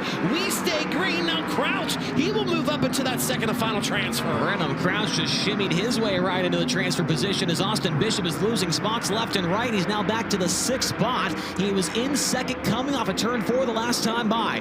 Bishop now underneath of Cody Lehman. He'll take 5th, right back away as Crouch starts to pursue the 29S of Brent Shearer for the race lead here in the JT Power Sports C main. Doug Hammaker running in the 3rd spot. TJ Stutz in 4th. As this time by, we'll have 5 laps to go. Brenham Crouch is starting to close in on the leader. You see right there of Brent Shearer. It's been a tough night for Brenham Crouch. Had that wing issue in hot laps. Blew a motor in qualifying. These are really the first time he's really been on the racetrack. Ran that heat race, but he was way at the back of the field. And it looks like he's getting some good laps in here as he closes in on Brent Shearer for the race lead. Yeah, that Horizon Whiskey number 5 of Brenham Crouch looking good right now for not really having any laps on this track surface here tonight. He pulls within 5 car lengths of Brent Shear. They both work the top there in turns number 3 and 4. 3 laps to go this time by. Brent Shear with the race lead. Only about 6 or 7 starts this year for Shear in 410 action. Brenham Crouch, he's going to throw a slider at Shear and put him to the wayside. Move Brenham Crouch to the top spot, and Shear tries to poke a nose back to the inside, but it will be Brenham Crouch with the lead in turn 3. Drivers got to be careful here as they are in those top 2 transfer positions that will go into the B main event, as those 2 are really starting to separate themselves from the rest of the field at this point. And Doug Hamaker sitting in the 3rd spot, but he is far, far away from the top 2. The last time by, Crouch's lead over Hamaker 3 seconds, and that's a little bit less time to Shear, but still going to need a little bit of help here for Hamaker to make the show as the white flag is out, 1 to go. Final time around in the C main. Brenham Crouch really pulling away from the field now as he will make his way into turn 4 for the final time and see the checker flag. He will win the C and move into the B main right behind him. Also transferring into the B main will be the 29S of Brent Shear.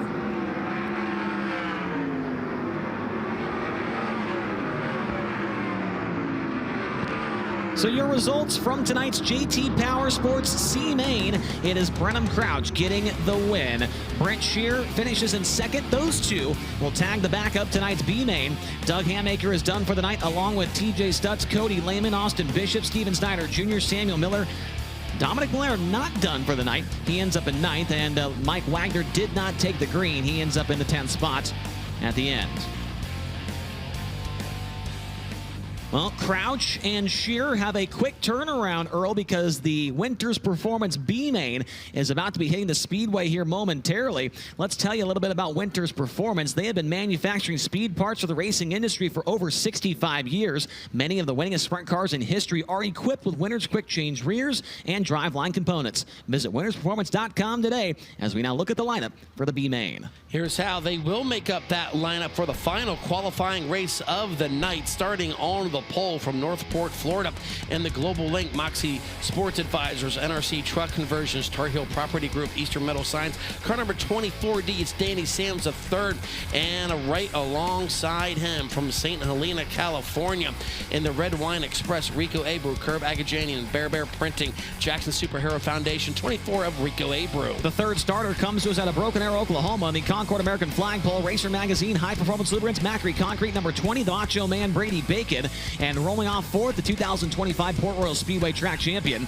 In the 67, it's the driver from Medford, New Jersey, the Mid-Atlantic Transportation, J.G. Cronenberger, Milky Way Restaurant, RBH Group entry. It's Justin Whittall. And starting 5th from Royersford in the Kaufman Financial Service, Sunny Hill Farm Trucking, TC Transportation, Royalton Recycling, 17B is Stevie Buckwater. And rolling off in the 6th position, the driver hails from Hanover, and the Leland's Collectibles, Hefner Racing Enterprises, Blazers Body Shop, Woodwood Brakes, 27 of Troy Wagaman Jr. From 7th, it'll be the driver out of Jonestown, Pennsylvania, in the Low Bar Incorporated, Moose's LZ Bar and Grill Heavy Equipment, Low Bar Associates, Milton Hershey School, number 8, Brock Zierfoss. And starting in the 8th position, out of Sydney, New South Wales, Australia, the Trones Outdoor, DMI, Smith Titanium, number 39, Linton Jeffrey. That's going to be Gerard McIntyre Jr. rolling off in the 9th position from New Oxford in the Gibbs O Cheese, 87 Speed KR Perry Trucking, X1 Race Cars, number 2. Alongside him, outside row 5, this driver hails from Merchtown in the Vital Options Medical Marijuana, ASF Motorsports, Ryan Taylor Graphics, CP Corello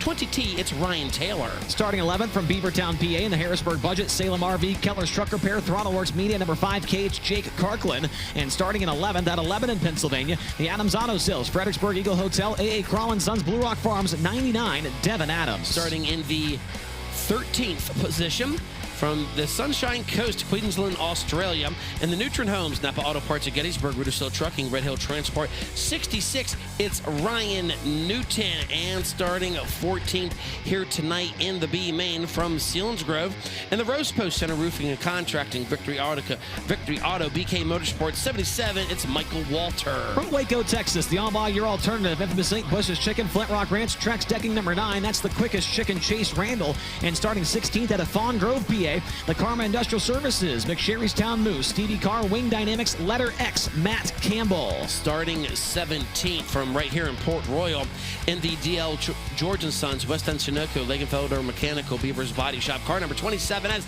Dylan Sisney. And starting on the outside of row number 9, the driver. He hails from Puyallup, Washington in the SNJ Lumber, Four Seas Construction, Autry Plumbing, SunCal Services, Sander Engineering. Car number 14, it's Trey Starks. And your winner of the C-Main will start back on the inside of row number 10. He is from Lubbock, Texas, in the Horizon Whiskey, Nice Crete and Landis, ShopTruckParts.com, PhilPools.com, High Performance Lubricants number 5, it's Brenham Crouch. And starting 20th on the field from Manheim, Pennsylvania, the Drohan Brick, Donson Transport, Shearer Welding, West Fabrication 29S, Brent Shearer.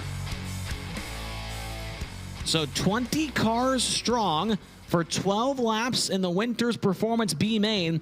The top 6 finishers will move into the A Main, and that was able to fluctuate tonight, Earl. If either Aaron Reitzel or Anthony Macri did not make the show out of the heat races, it could have been 4 transfer, but they both made it, and so that means that 6 cars will transfer in through the B. And let's bring Brad Strasser into this one. Brad, as we introduce the starting lineup for this B Main, pretty much this could be a feature starting lineup anywhere in America. Yeah, I mean, you look at the names in the B Main. Rico Abreu to the outside of row number 1. Justin Whittle, our track champion, outside of row number 2. Troy Wagaman. You've got other feature winners like Brock Zierfoss, Dylan Sisney in the mix for the locals here at Port Royal Speedway. So just like you said, this could be a normal feature here at Port Royal Speedway on any given night. Well, there is Justin Whittle. He's going to have a little bit of work to do here. He's going to start 4th, but with guys like Troy Wagaman back behind him, Brock Zierfoss, both of those drivers have wins here this year. Mike Walter, another driver in that category with a win at Port this year, along with Dylan Sisney. Those two are going to be coming from behind row 7 and row 9, but this is not going to be a walk in the park for these guys starting up there in the top 4. Would be a big accomplishment, kind of similar to Jeremy Weaver for Danny Sams if he can punch his ticket into the show tonight at the Tuscarora 50, a big $2,000 to start main event, and so look for the Florida man to be driving the wheels off that thing to try and make it into this starting field. For the drivers that are starting pretty deep in this one, they do have a few more laps out there. 12 laps will be the distance, so we're going to have a lot of movers and shakers in this final qualifying event of the evening. They know exactly what's at stake here in this one, and you know they are going to be all out to try to make it into this evening's Tuscarora 50. Yeah, obviously Rico Abreu, as Brad mentioned, he starts in the second spot in this one, comes into tonight with a very narrow margin at the top of the Kubota High Limit Racing point standings, a 4-point lead over Aaron Reitzel, who we know is already locked into the A Main. There is a look at Trey Starks, the Jason Myers Racing entry. No numbers, no sponsors, no stickers, no nothing on the top wing for Starks. He will start from 18th in this main event, or this B main, excuse me. So drivers are going to get into their starting spots behind the pace trucks. This track absolutely in great shape all night long. Also, tip of the cap to our track crew here, as it has been a very long week, running 5 races in 8 days here at the Port Royal Speedway during the Juniata County Fair.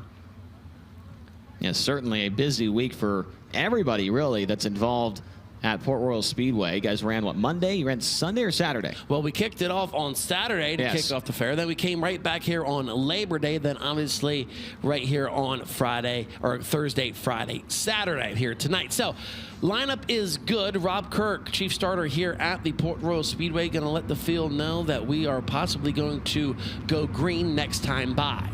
Yeah, that does appear to be the case, as we've got most of the B main starters ready to go.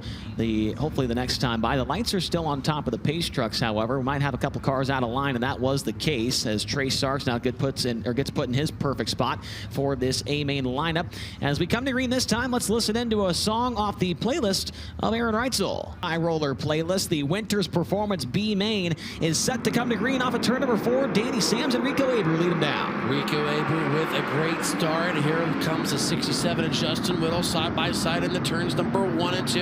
And Rico Abreu, he'll set the pace. Rico with the lead. Justin Whittle sitting in second. Now Whittle is going to try and take a look at Rico underneath in turns 3 and 4. Pulled up next to him, but Abreu still got the race lead. Back behind, Danny Sams is sitting in third as Troy Wogman makes the move on Brady Bacon. Now making the move on Danny Sams into turn 1. Troy Wogman by Bacon and Sams. He's up to third. Good move by TW to power himself into that third spot. Now the 20 of Brady Bacon has Danny Sams right in front of him. Going to try to bring along Brock Zierfoss as well. Brady Bacon right there behind the Florida man, looking for that final transfer spot. Danny Sams up on the cushion in turn number 2 as he tries to run away from the Macho Man. Brock Zierfoss just behind those two, got a little bit over the cushion in turn 2, lost some ground, and he's going to fall victim to Steve Buckwalter in turn 4. Ooh, what a move by Stevie Buckwalter. Pull alongside Brock Zierfoss right there. Brock looks like he's going to return and serve in turns number 1 and 2 and take that spot away. Ryan Newton right there as well in the 66. Brady Bacon made a mistake off of turn 2, and he's going to give up a lot of ground to Danny Sams. And Steve Buckwalter throws another slider at Brock Zierfoss. He'll take that spot away. Zierfoss back to the inside. Here comes Ryan Newton. Newton's going to go by Buckwalter, trying to go by Zierfoss. Can't get there in time, and he'll give the spot back to Buckwalter off of turn 2. That's a 3-car battle for that 6th and final transfer spot between Brock Zierfoss, Stevie Buckwalter, and Ryan Newton. Remember, Ryan Newton almost got his first career Port Royal victory about 5 days ago as he started 16th in this one and just landed on the podium. Unfortunately, wasn't able to pick up the win, but he put on a show right there as him and Stevie Buckwalter got really close there in turns 3 and 4. Those two race for the 7th spot as Brady Bacon took 3/10 out of Danny Sams' advantage for that final transfer spot the last time by. Brady Bacon, the Macho Man, trying to track him down. Remember, it's top 6 transfer, Brady Bacon sitting in 5th, and Brock Zierfoss in that final spot as he is pulled away slightly from Ryan Newton, but we said earlier that Newton made a big charge up through the field earlier this week. We'll see if he can do it again. Laps starting to tick away in tonight's B main. We got 5 laps to go. Ryan Newton starting to close in on Brock Zierfoss, who runs in that 6th and final transfer. But how about a Rico Abreu? He is G-O-N-E gone. He has a 1.7 second lead over the field. I'll tell you what, Ryan Newton is certainly not out of this thing as he is tracking down Brock Zierfoss for that 6th position into turn number 1. They're separated by 5 car lengths. Now Zierfoss sideways off the corner. Here comes Newton down the back straightaway with a run. Can he make a move into turn 3? Gonna follow Zierfoss to the top. Newton kind of graces the cushion there, makes a mistake, gets tight, loses a lot of ground down the front straightaway. He will lose about 15 car lengths to Brock Zierfoss, but still has some laps to try to make another run, this time by your leader. Rico Abreu is officially in lap traffic with 2 laps to go. Rico Abreu, his lead 1.3 seconds over Justin Whittle. Troy Wogman Jr. in the 3rd spot. Danny Sams still feeling the heat from Brady Bacon for that 4th position. Bacon in 5th as he makes his way around the outside of the racetrack in turn number 2. Brock Zierfoss in 6th, and Ryan Newton made that mistake a lap ago, Earl, but he's closing back in on Zierfoss. And he is closing in on a very rapid pace as they see the white flag. Ryan Newton is there. Does he make a heroic move in turns 3 and 4? Brock Zierfoss right there, 3 car lengths. Here comes Ryan Newton. He'll drive deep into turns number 3 and 4. Does it stick? Abreu, he'll win it. Who's going to transfer? Give it to the 8 of Brock Zierfoss. A valiant effort tonight by Ryan Newton to come home in that 7th spot, 1 shy of a transfer to the Tuscarora 50A main. But it's Rico Abreu, the defending Tuscarora 50 champion, with the Winter's Performance B main victory. Justin Whittle in 2nd, Troy Wogman Jr. in 3rd, Danny Sams in 4th, Brady Bacon 5th, and Brock Zierfoss will be the final driver to make his way into tonight's A main event. Ryan Newton, Steve Buckwalter, Ryan Taylor, and Gerard McIntyre complete the top 10. Devin Adams, Mike Walter, Brenham Crouch, Chase Randall, Trey Starks, Matt Campbell, Linton Jeffrey, Brent Shear, Jake Carklin, and Dylan Sisney does not take the green flag in tonight's B main. So Rico is going to try and defend his Tuscarora 50 crown, but it's going to have some serious work to do to try and get up there and make it happen for a 2nd year in a row. He'll take the car back to the attention of Ricky Warner, Zach Middlebrooks, and Brady Forbrook and see if they can put the super tune on it to get him up through the field here tonight. All of the preliminary action is complete.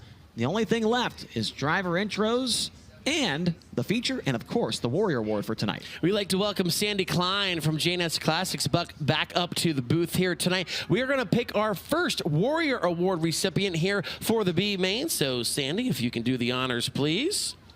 As she will head down to Kishbank Victory Lane after the A main to pick that Warrior Award. And if you can see, it's going to be Poker Chip 16. Poker Chip 16. It's going to be Matt Campbell taking home $1,000 here tonight.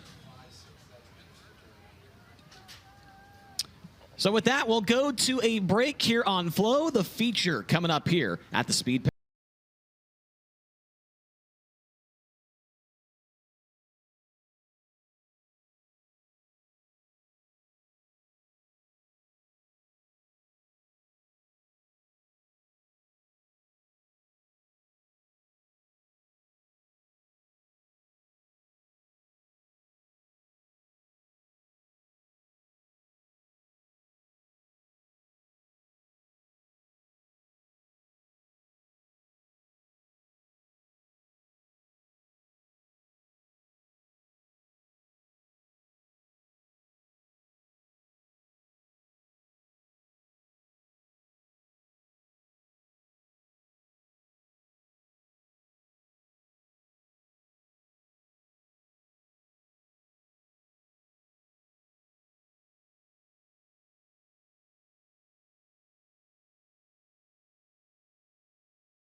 Ladies and gentlemen, to Flow Racing's live coverage of the 58th running of the Tuscarora 50 here the Port Royal Speedway. We're getting ready to move into a main event opening ceremonies, but before we do that, I gotta ask you, Port Royal Speedway, are you having any fun out there tonight?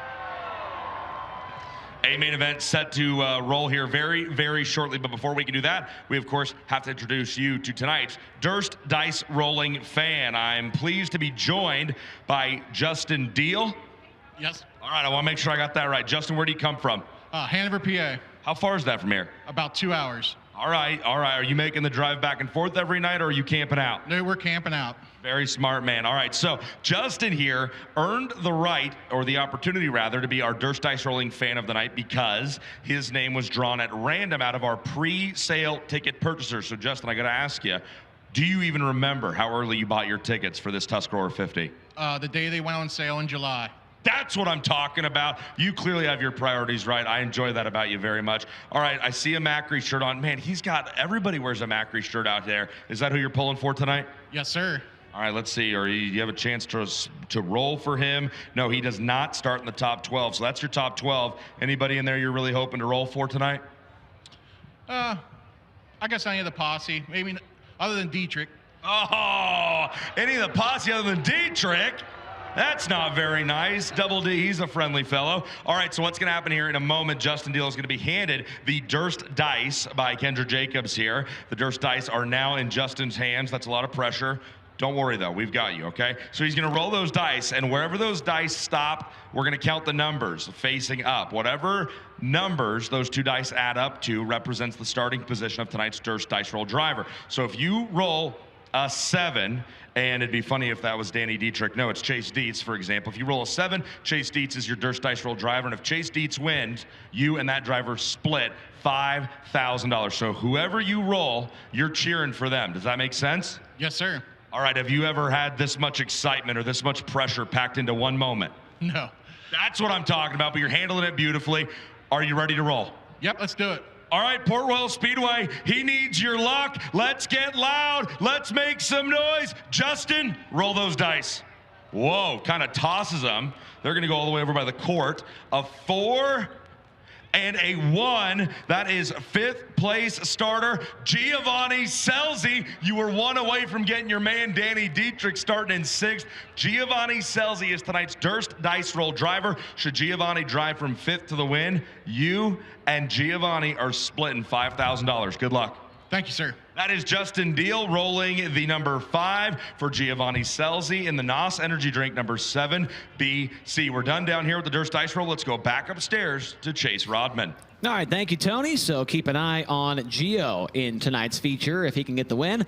Obviously, Tony just explained it, but an extra $5,000 paid out to fan and driver split in half there. So definitely a very cool thing that we do each and every night with Kubota High Limit Racing is you get a high above look, a bird's eye view of the Port Royal Speedway as the Tuscarora 50, the 58th edition of the race, is about to begin here in just a few minutes. 50 laps, obviously the distance, $58,000 to the winner, $2,000 just to take the green flag. We can confirm 28 feature starters for tonight's Tuscarora 50. And also keep this in mind as well, a 50-lap race, and there is going to be a planned open red stop on lap number 25. Now, if there is a caution on laps 21, 22, 23, or 24, that open red will take place under that caution. But let's just say if we go from lap 1 all the way to 25 without any cautions, then that fuel stop will take place on the 25th lap.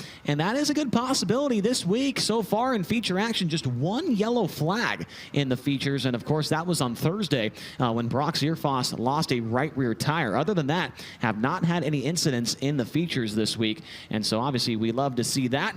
And we've got a lot to go here tonight. We got driver intros coming up for the 28 car field, and it is already shaping up to be a fantastic event. The infield absolutely jam-packed. Of course, the grandstands are jam-packed as well, as we were expecting when we come to the Tuscarora 50 here at Port Royal Speedway.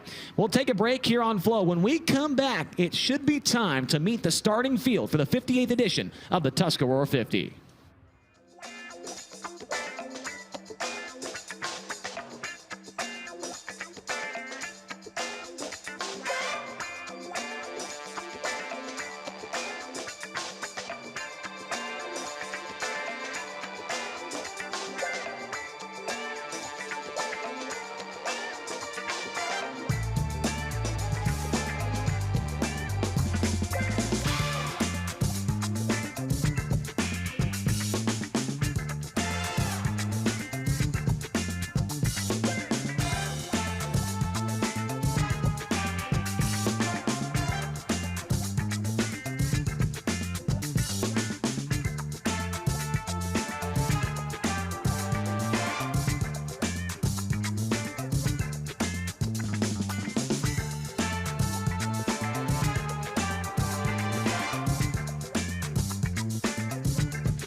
The 28-car starting field for the 58th edition of the Tuscarora 50 is starting to make its way onto the front straightaway in 3-wide formation, a few minutes away from opening, or not opening starts, but driver introductions, Earl Hoon.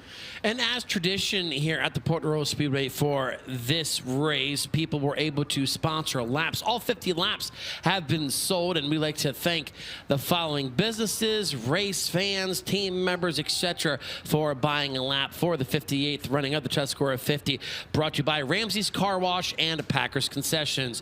Indy Race Parts, Seth and Brenda Kozier sponsoring lap number 1.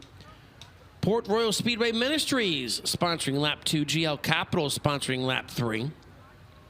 Sensi by Shannon sponsoring lap 4. Lap 5 brought to you by PAPosse.com and Rank Skull Cleaning. Sam's Hot Dog sponsoring lap 6. Indy Race Parts sponsoring lap 7. Lap 8 will go to Penns Valley Meat Market.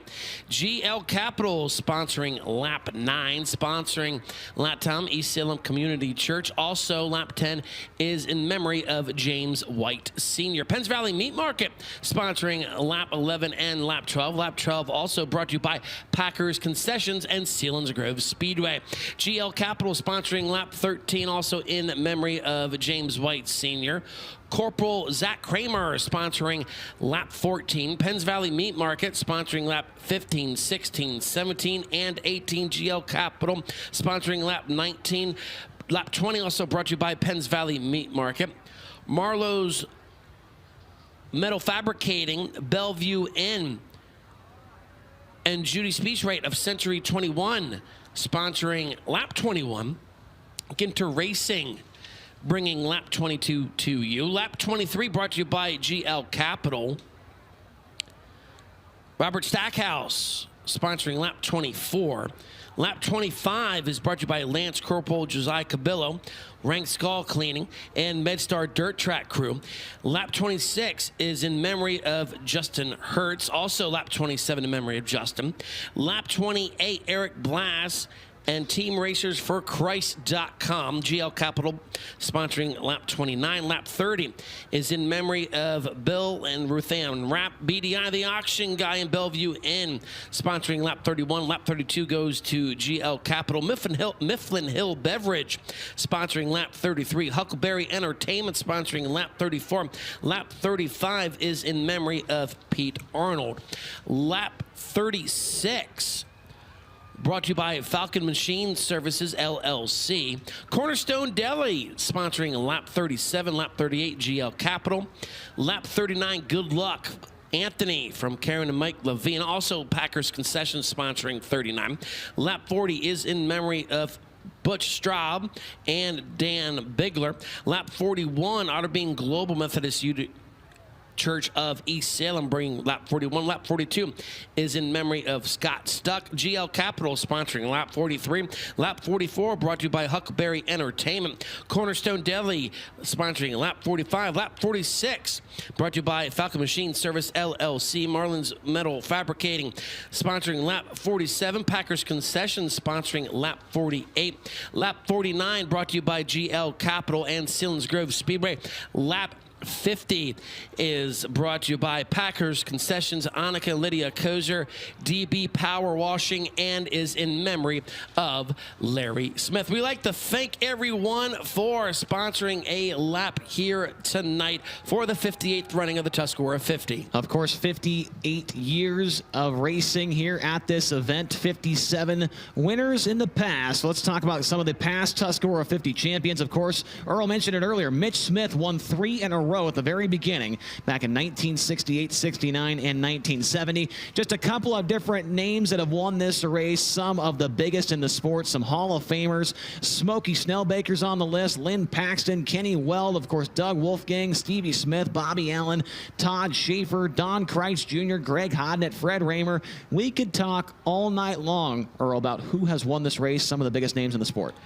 It's a list of who's who, right? Yes. I mean, come on. You got Keith Kaufman in there, Doug Ash. He was able to text me early tonight. Don Kreitz Jr. And the list goes on and on. But this most definitely here, Chase, is one of the crown jewels in sprint car racing. No, it certainly is. And, you know, for the last 7 years, we've had 7 different winners. You got Rico in there. You got Brian Brown, Anthony Macri, Logan Wagner, Lance DeWeese, Aaron Reitzel, Donnie Schatz. And then the first repeat winner in the last couple of years, Lance DeWeese. He did it back-to-back, 16 and 17. And so DeWeese is going to have some work to do here. He's going to roll outside of row number 12, or make that row number 6 for this feature event. So who will add their name to that illustrious list? We're about to find out here in just a few short moments. And a lot of the drivers starting up towards the front have never been able to win this race before. They can add their name to this list and get that $58,000.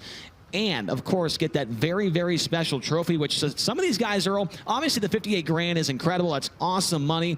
But it sounded like Parker Price Miller, he would rather just win this race. He wants to win at Port Royal Speedway so bad, and he has a great chance. He'll start inside of row number 2 for the main event tonight, but PPM just wants to win a race here at Port Royal. And he came so close to getting that victory on Labor Day here. But, yeah, talk about a great comeback story for that man right there. Obviously was diagnosed about a handful of years ago, has beat that and come back to 410 racing with vengeance, and yeah, still searching for that first career Port Royal victory. You know, we mentioned Anthony Macri, one of the big local favorites coming into tonight. He has his work cut out for him as he will start in that 16th starting spot. And there's a couple of drivers tonight making their first career Tuscarora 50 A main events. Ryan Timms is one of them, the defending Knoxville Nationals champion. He's going to start 8th in this one. Ashton Torgerson, he'll roll off 9th. Another driver making his first career Tuscarora 50A main. Danny Sams III, able to hold on to that 4th position in the B main earlier on. He's on that list along with Jeremy Weaver, who may be the feel-good story of this Tuscarora 50 when you look at the starting lineup. A very impressive performance for him and that team. Also, Dason Pursley, his first career Tuscarora 50A main here this evening as well. And then you've got a bunch of guys that have, we mentioned it, you know, Brad Strasser said it earlier. I mean, Lance DeWeese, Mike Wagner. Wagner obviously didn't make the show tonight, but in their 40th appearance here at the Tuscarora 50, absolutely insane numbers from those two. Lance DeWeese, of course, he will be in the show starting in the 12th spot. So just so many different storylines from so many different guys, from the young guys to the older guys that have been here forever. And it's one of the longer races too, right? 50 laps to distance. Normally other crown jewels, they go for 35 or 40 laps. So we have one break in this, 2 sections of racing, and it's you know, the storylines are plentiful, and we will bring them to you. But how about it? Let's send it down to Tony Laporta, who's trackside. Good evening, ladies and gentlemen. On behalf of the Juniata County Fair Board, Port Royal Speedway, and Kubota High Limit Racing, we welcome you to the 58th running of the Tuscarora 50.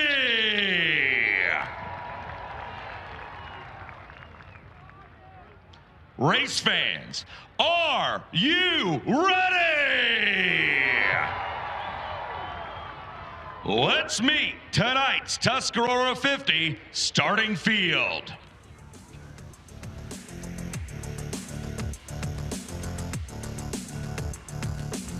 Starting 28th, driving the number 5 Horizon Whiskey, Nice Cretan Landis out of Lubbock, Texas. This is Brenham Crouch.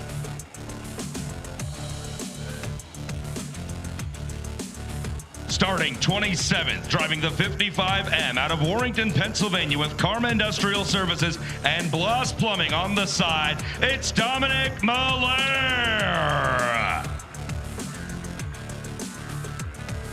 Starting 26th, out of Selinsgrove, Pennsylvania, in the Roast Post, Center Roofing and Contracting, number 77, Michael Walter.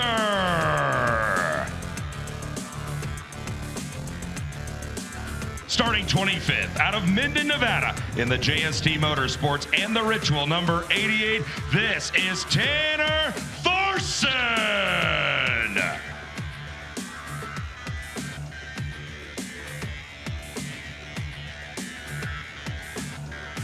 Starting in the 24th position, out of Jonestown, Pennsylvania, in the Low Bar Incorporated, Moose's LZ Barn Grill, number 8, Brock Zierfoss.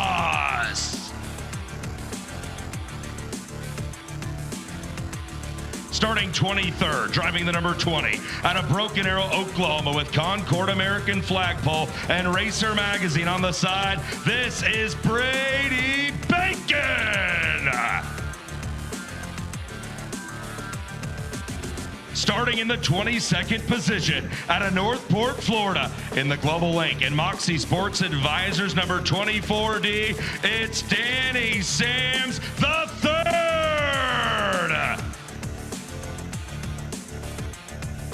Starting 21st in the number 27 with Leland's Collectibles and Hefner Racing Enterprises on the side out of Hanover, Pennsylvania, this is Troy Wagaman Jr.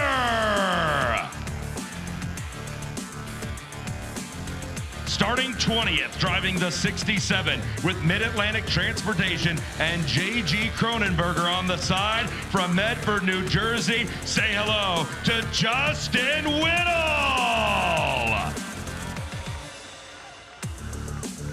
Starting 19th in the number 24 out of St. Helena, California with the Red Wine Express, Enrico Abreu, Curve Agajanian Racing on the side. He's your reigning Tuscarora 50 winner and the current Kubota High Limit Racing points leader, Rico Abreu. Starting 18th, he's the 2015 Tuscarora 50 winner, M&M Painting and Construction with McGrew Equipment Auction on the side of his number 19, Myerstown, Pennsylvania's Brent Marks.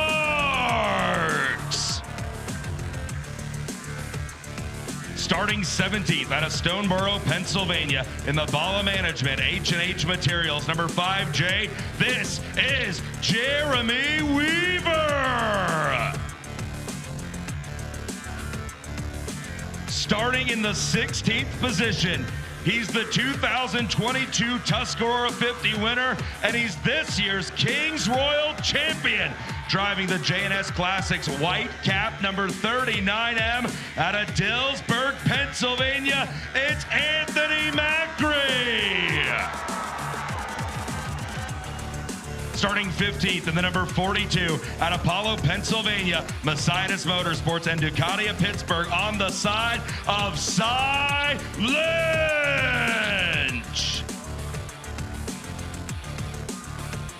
This driver starts 14th. He calls Grass Valley, California home. Napa Auto Parts and Brumos Collection on the side of his number 49. He's the reigning Kubota High Limit Racing champion. This is Brett Sweet. Starting in 13th with Pella, Avanti Windows and Doors and Big Spring Car Wash on the side of his number 13. Say hello to Dayson Pursley. Rolling off in 12th with Drohan Brick and Gartenzauer and Sons on the side of the number 12 out of Fayetteville, Pennsylvania. He's a 7-time winner of the Tuscarora 50. It's Lance DeWeese. And starting in 11th out of Kunkletown, Pennsylvania with Windustrial Fire Protection and Glenville Station on the side of his 69K, this is Ryan Smith. We move now to tonight's top 10 starters. Driving the Fulkins Brothers Trucking Power Plus number 87 out of Clute, Texas, the 2019 Tuscarora 50 winner. This is Aaron Reitzel. Starting in 9th out of Glendale, Arizona in the Pell's Tire Service RF Knox Company, number 1A, this is Ashton Torgerson. Rolling from 8th tonight out of Oklahoma City, Oklahoma in the Hample Oil Joel Pigeon Trucking, number 10, this year's Knoxville Nationals champion, Ryan Timms.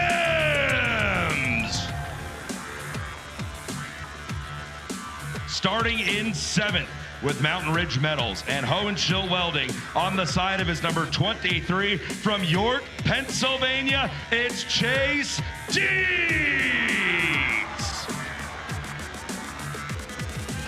Starting in 6th, driving the number 48 with Weichert's Livestock and SpeedwayCars.com on the side. From Gettysburg, Pennsylvania, last year's Weichert champion, it's Double D, Danny Dietrich.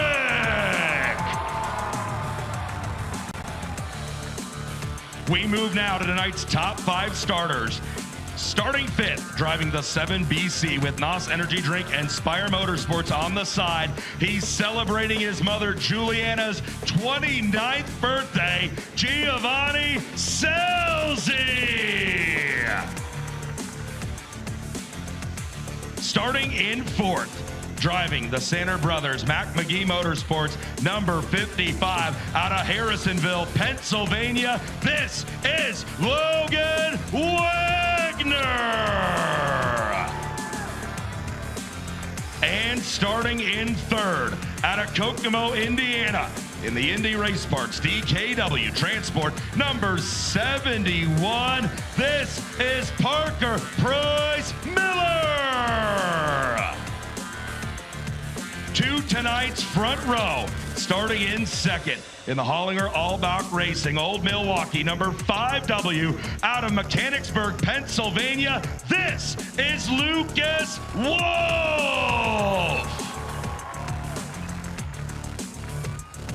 And your pole sitter for tonight's Tuscarora 50, driving the Skagit Speedway Race Routine Foundation, number 26, out of Monrovia, Indiana. Ladies and gentlemen, your pole sitter is Justin Peck.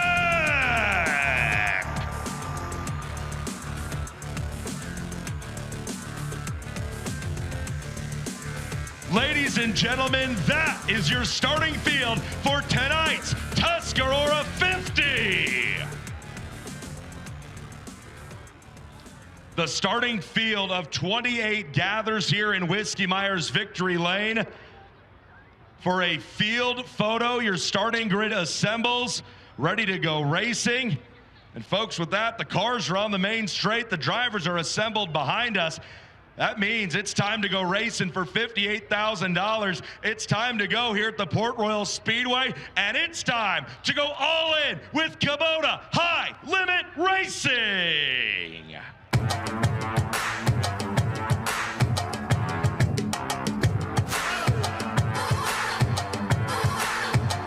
You know I'm never gonna slack. You know I'm never gonna slack. You know I'm never gonna slack.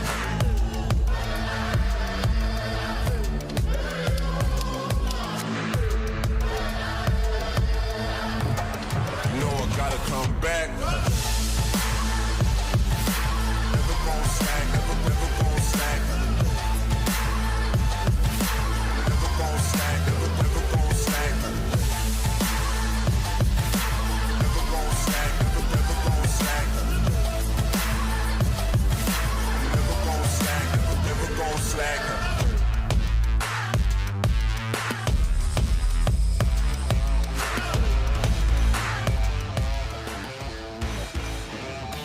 Well, Earl, the nerves, I'm sure, setting in for a couple of the drivers, especially some at the front of the field, but maybe even some of those making their first ever Tusky 50. When you have as many people as we do here tonight, you can't help but feel maybe a little bit of nerves and a little bit of pressure to perform.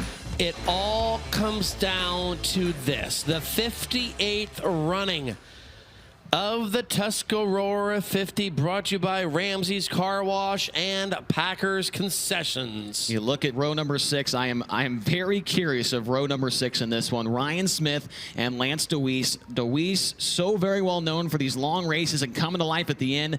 And the 69K that Ryan Smith is in is known for that as well. Look at the row right in front of him, right? Aaron Reitzel, row 5 outside. Ashton Torgerson inside. Reitzel, obviously very successful here in 410 competition. And Ashton Torgerson, When he first came in Central PA, race fans were, not quite sure about the driver out of Arizona, but he has really turned some heads. He was able to get a win after just a handful of races here in Central PA as well. He certainly was. You look at that page there, there's only 3 drivers starting in the top 12 that have won the Tuscarora 50 before. Logan Wagner, you saw Aaron Reitzel, Lance Deweese on that list, a couple more of them here on the second page of the lineup with Anthony Macri on there. You've got Brent Marks on the list as well as Rico Abreu, who's going to start from the 19th position. He is the defending winner of this race. A couple of interesting names back here as well with Jeremy Weaver. We mentioned him and Danny Sams, both of those guys making their first career Tuscarora 50 main events. There is just too many storylines to name here for this 58th edition. Yeah, it's a who's who there, as you see, row 13 and row 14. And folks, again, on behalf of the Juniata County Ag Society, the Port Royal Speedway promotional team, and everyone else involved here at the Speed Palace, we thank you so very much for coming out here this evening and really capping the 2025 off season in style. All the cars lined up 3 wide down the front straightaway. A very, very cool sight. 28 strong, $58,000 to win, and the prestige that comes along with winning a race that has been around for so very long. We know the Nationals and Knoxville has been around for 60 years, the Gold Cup 70 plus years, and now this one is approaching 60 years. It's 58 here this year. These events are huge for the sport of sprint car racing. You can just tell by all of the fans that have tried to make their way into this facility tonight at the Juniata County Fairgrounds.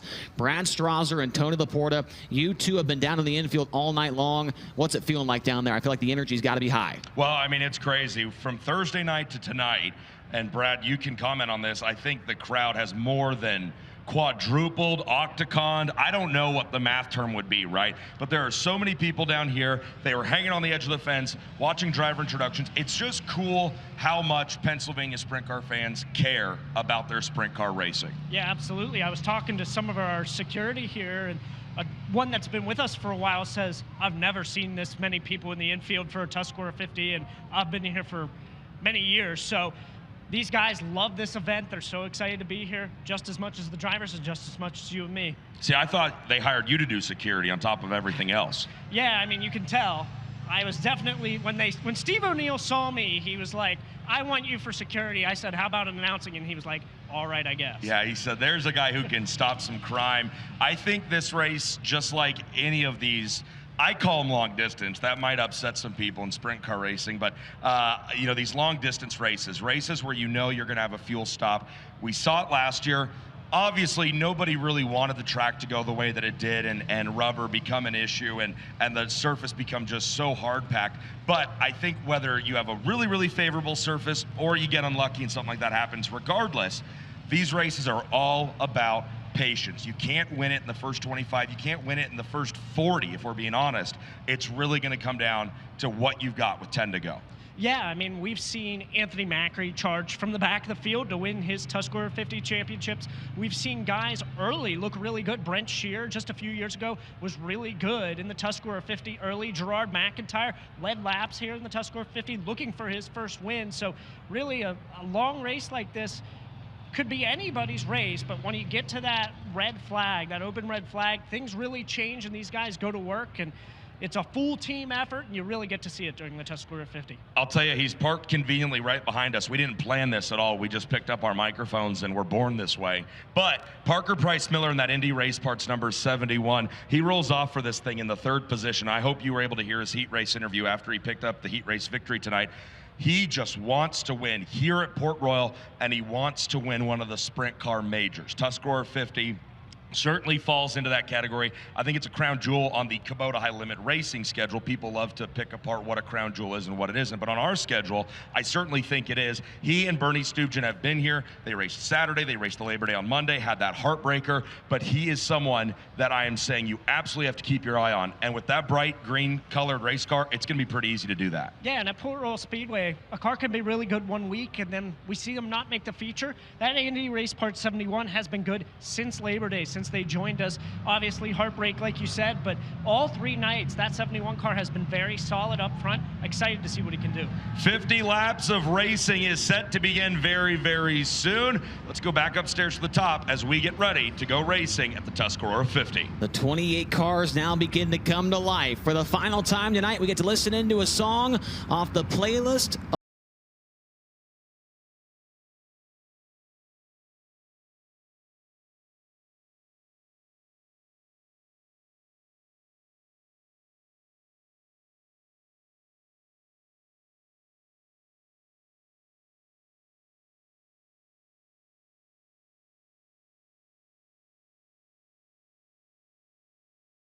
On Aaron Reitzel's High Roller playlist, he will start from the 10th position. The 28 drivers have fired the engines.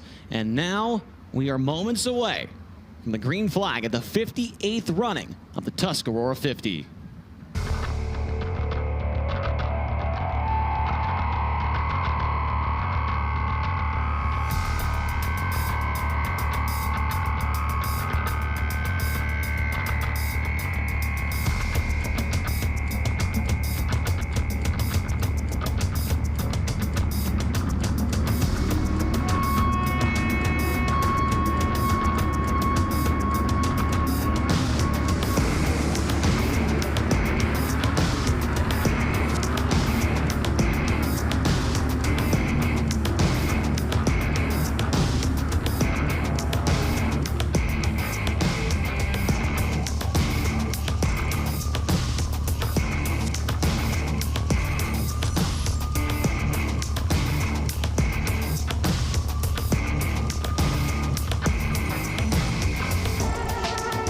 The field begins to form up behind Justin Peck and Lucas Wolf as they pace behind the HenrickCars.com and the Port Royal Speedway pace trucks here at the Speed Palace.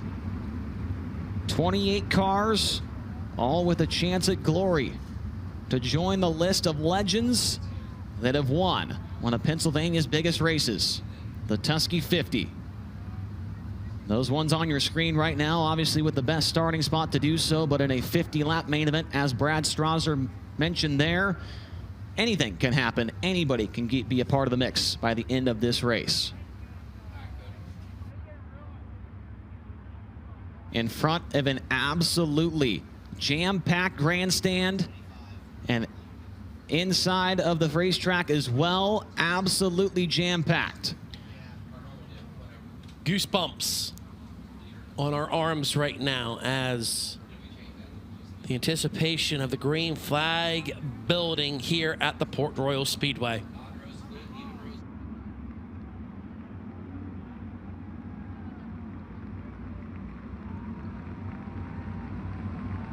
Port Royal Speedway, welcome to the High Limit Room.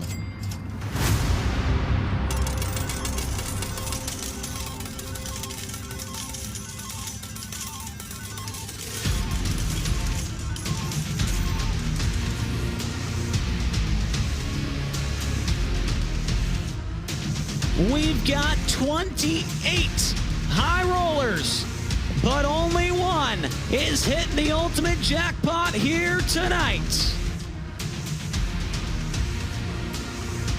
It's time to double down. It's time to raise the stakes. And it is time to go all in with Kubota High Limit Racing.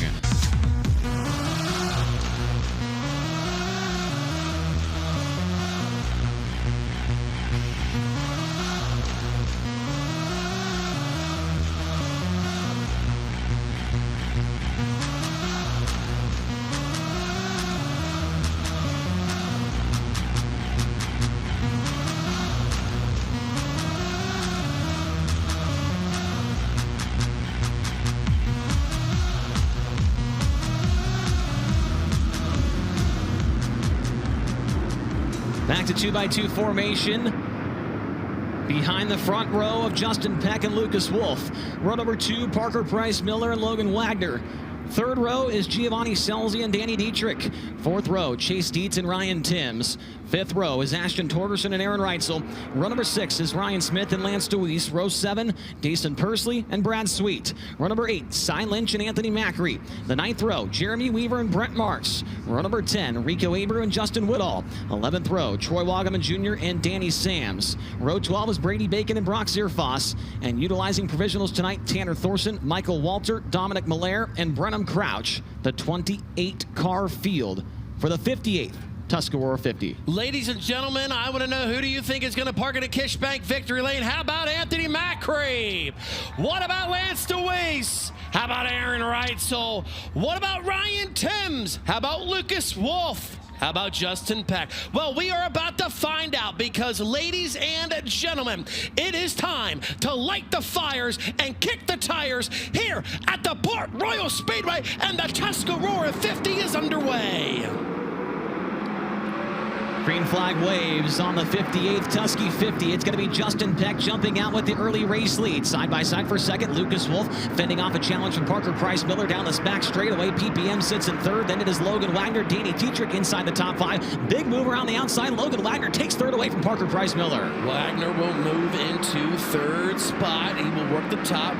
Parker Price Miller works down low, side by side there off of turns number 2. Now Parker Price Miller will go back into third. Ryan Timms makes his way around the outside of Danny Dietrich. Moved the defending Knoxville Nationals champion into the top 5. Dietrich trying to return serve, nearly clipped the left rear on Timms, but Ryan Timms is going to have that 5th position. 3-car battle for second, rolling into turn 1. Lucas Wolf back to the inside of PPM, but Parker Price Miller has the cushion wired. He's got second down the back stretch. And he's going to try to bring Logan Wagner with him. Wagner looks to the inside of Lucas Wolf, and now he will go into that third spot. Look at the 10 of Ryan Timms. He's starting to close in on this pair of Lucas Wolf and Logan Wagner. Now Ryan Timms peels out of line. Look to the inside. Here's a slider for the 4th position. Flying Ryan Timms takes it away from Lucas Wolf, and a good start to this one for the driver to Oklahoma City, Oklahoma, in his first career Tuscarora 50 main event. How about it already? Justin Peck has a gigantic lead as Brent Marks is off the pace on the back straightaway. Looks like some rear end damage. Right, the caution flag will wave.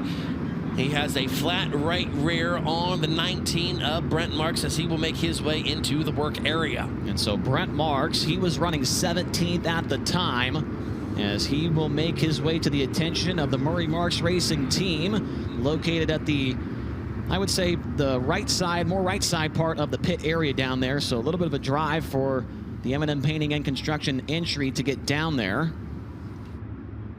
And it sounds like Brad Strasser should be on the scene down there. Brad?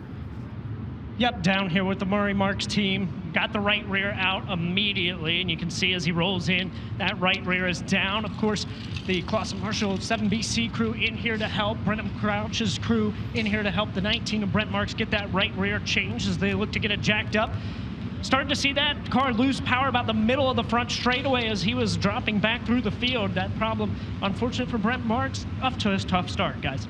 Yeah, thank you very much, Brad. And so, tough deal there for Brent Marks, and he was really hoping to have a big week here at Port Royal there, Earl. 15th on Thursday was not what he was hoping for, but a 3rd place last night. Now a flat right rear tire. I mean, we're only 3 laps into a 50-lap feature, so obviously you can't count him out, but going to have a long road to hoe here for him to get up to the front. Brent Marks has 16 career Port Royal victories, as you exactly said there, Chase. A long way to go to make his way back through the field and try to be in contention for the Tuscarora 50. So they are running as you see them. The driver that will bring the field back to green will be the 26 of Justin Peck. Parker Price Miller, Parker Price Miller sitting in 2nd. Logan Wagner in 3rd. Lucas Wolf still in 4th, as we did not complete the lap where Ryan Timms had made the pass on him. Timms is sitting in 5th. Danny Dietrich in 6th. 7th is Giovanni Selzy. 8th is Ashton Torgerson. 9th, Aaron Reitzel. And 10th, at the completion of lap 3, is Chase Dietz. Anthony Macri, obviously one of the favorites. He is up to 11th already. Started 16th, so +5 for Macri in the first 3 laps. As the driver is driving by the frozen foamer Pick Pint. Now, if I remember correctly, Macri, when he won his Tuscarora 50, right, he came from like 23rd or something? Yep, he sure did, deep in that field. As Brent Marks, he will rejoin So the 2015 Tuscarora 50 champion comes out of the work area. The repairs have been made, and he will slot in at the tail end of the field. All 28 drivers are still on the track, so he will start all the way back there on that 14th row. It's been a good start to this race as well for Parker Price Miller. He started third. He sits in the second spot, but Peck had a pretty large lead, a 3-second advantage in 3 laps, Tony Laporte. That's a pretty darn good start for the Rudine team. Well, and this is so reminiscent of what we saw back around the end of May going into June, doesn't it, Chase, when Tyler Tessemaker and Aaron and Brandon hit the tune on that Ford Performance 410 underneath the hood of Peck's number 26. When it's right, baby, that thing is right. Now, unfortunately, when it's wrong, it's very wrong, but Justin Peck ran away and absolutely hid from Parker Price Miller and the rest of this field here. Tonight just might be one of those nights where they've hit the tune on that Ford Performance 410 because, wow, Peck was shot out of a cannon on the initial start. And don't forget, he was so close to a big 6-figure payday last Saturday night at Skagit Speedway. Came up 1 spot short in that one after leading 32 laps. The green flag is coming back out. We're back underway at the Tuscarora 50. Great restart by Parker Price Miller. Sticks with Justin Peck. He will look down low, slides up in front, and no, he will keep that top side open. Justin Peck powers back by. Justin Peck finagles his way around the outside, back into the race lead. Parker Price Miller dips down low into turns 3 and 4, pulls up next to Peck, but Justin Peck is still, car to the wall. That is Brenham Crouch, and there is damage to the CJB Motorsports number 5. The caution is going to come out as he's stopped.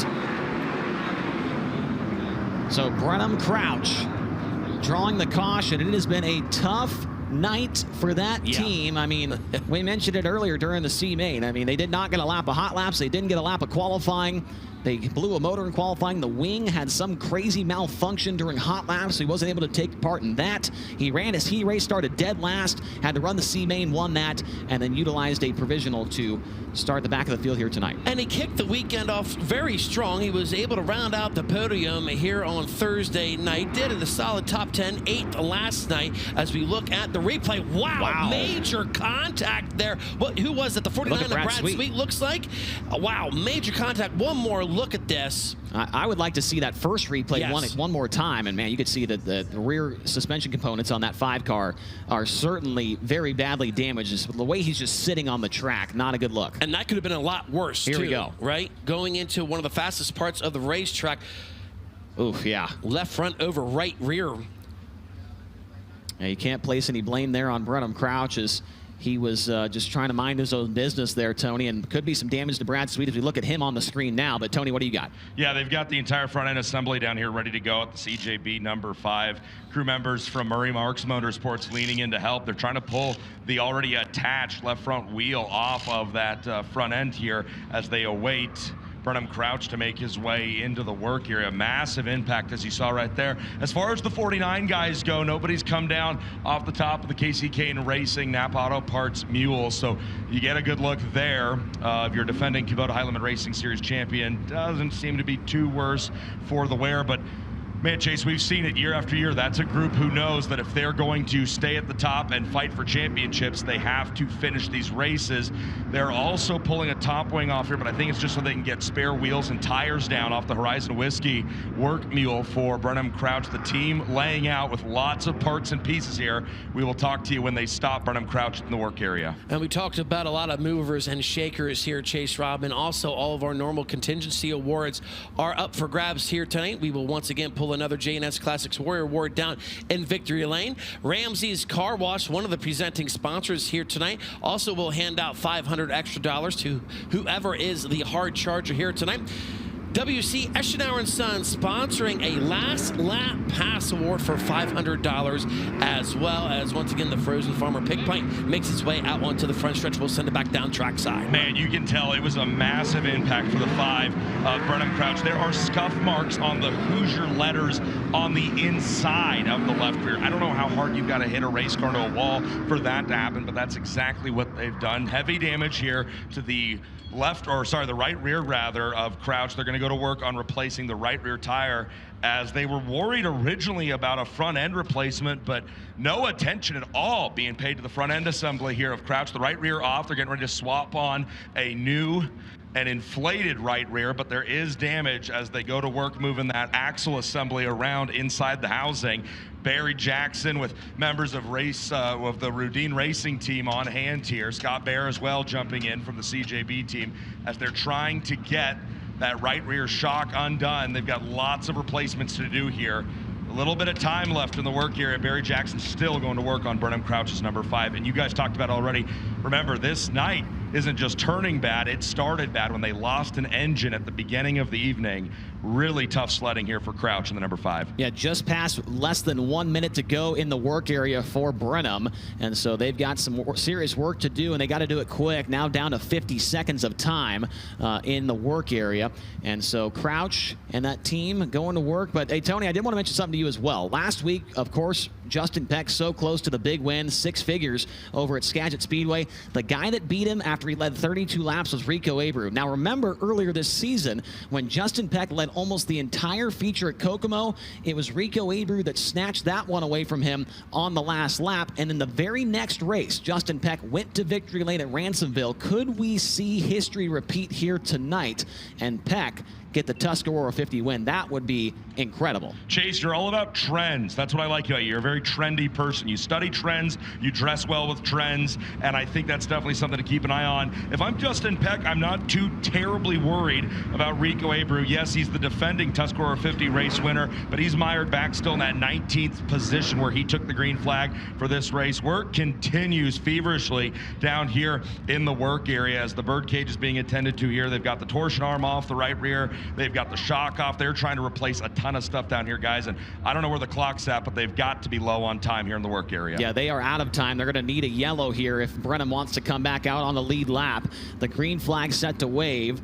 And on that little run, Willie ran 1 lap. Macri gained a spot, make it 2 spots. Ryan Timms gained a spot. Those may be 2 drivers to watch for as we now continue on in the Tuscarora 50 main event. What a restart for Aaron Reitzel. We're 3 wide in the turns 1 and 2 on that restart. Battle for the lead down the back straightaway. Once again, Parker Price Miller trying to take it away from Justin Peck. Great run down low by the law firm, looking to take the lead off of Ford. Nothing there just yet. Side by side behind these two between Logan Wagner and Aaron Reitzel. Aaron Reitzel threw a slider on Logan Wagner. Wagner crossed him up down the front straightaway, maintains that 3rd position. Big run out of Ryan Timms. He closes in on Aaron Reitzel down the back straightaway. Car off the pace. It's Anthony Macri. Macri's got a problem on the back straightaway.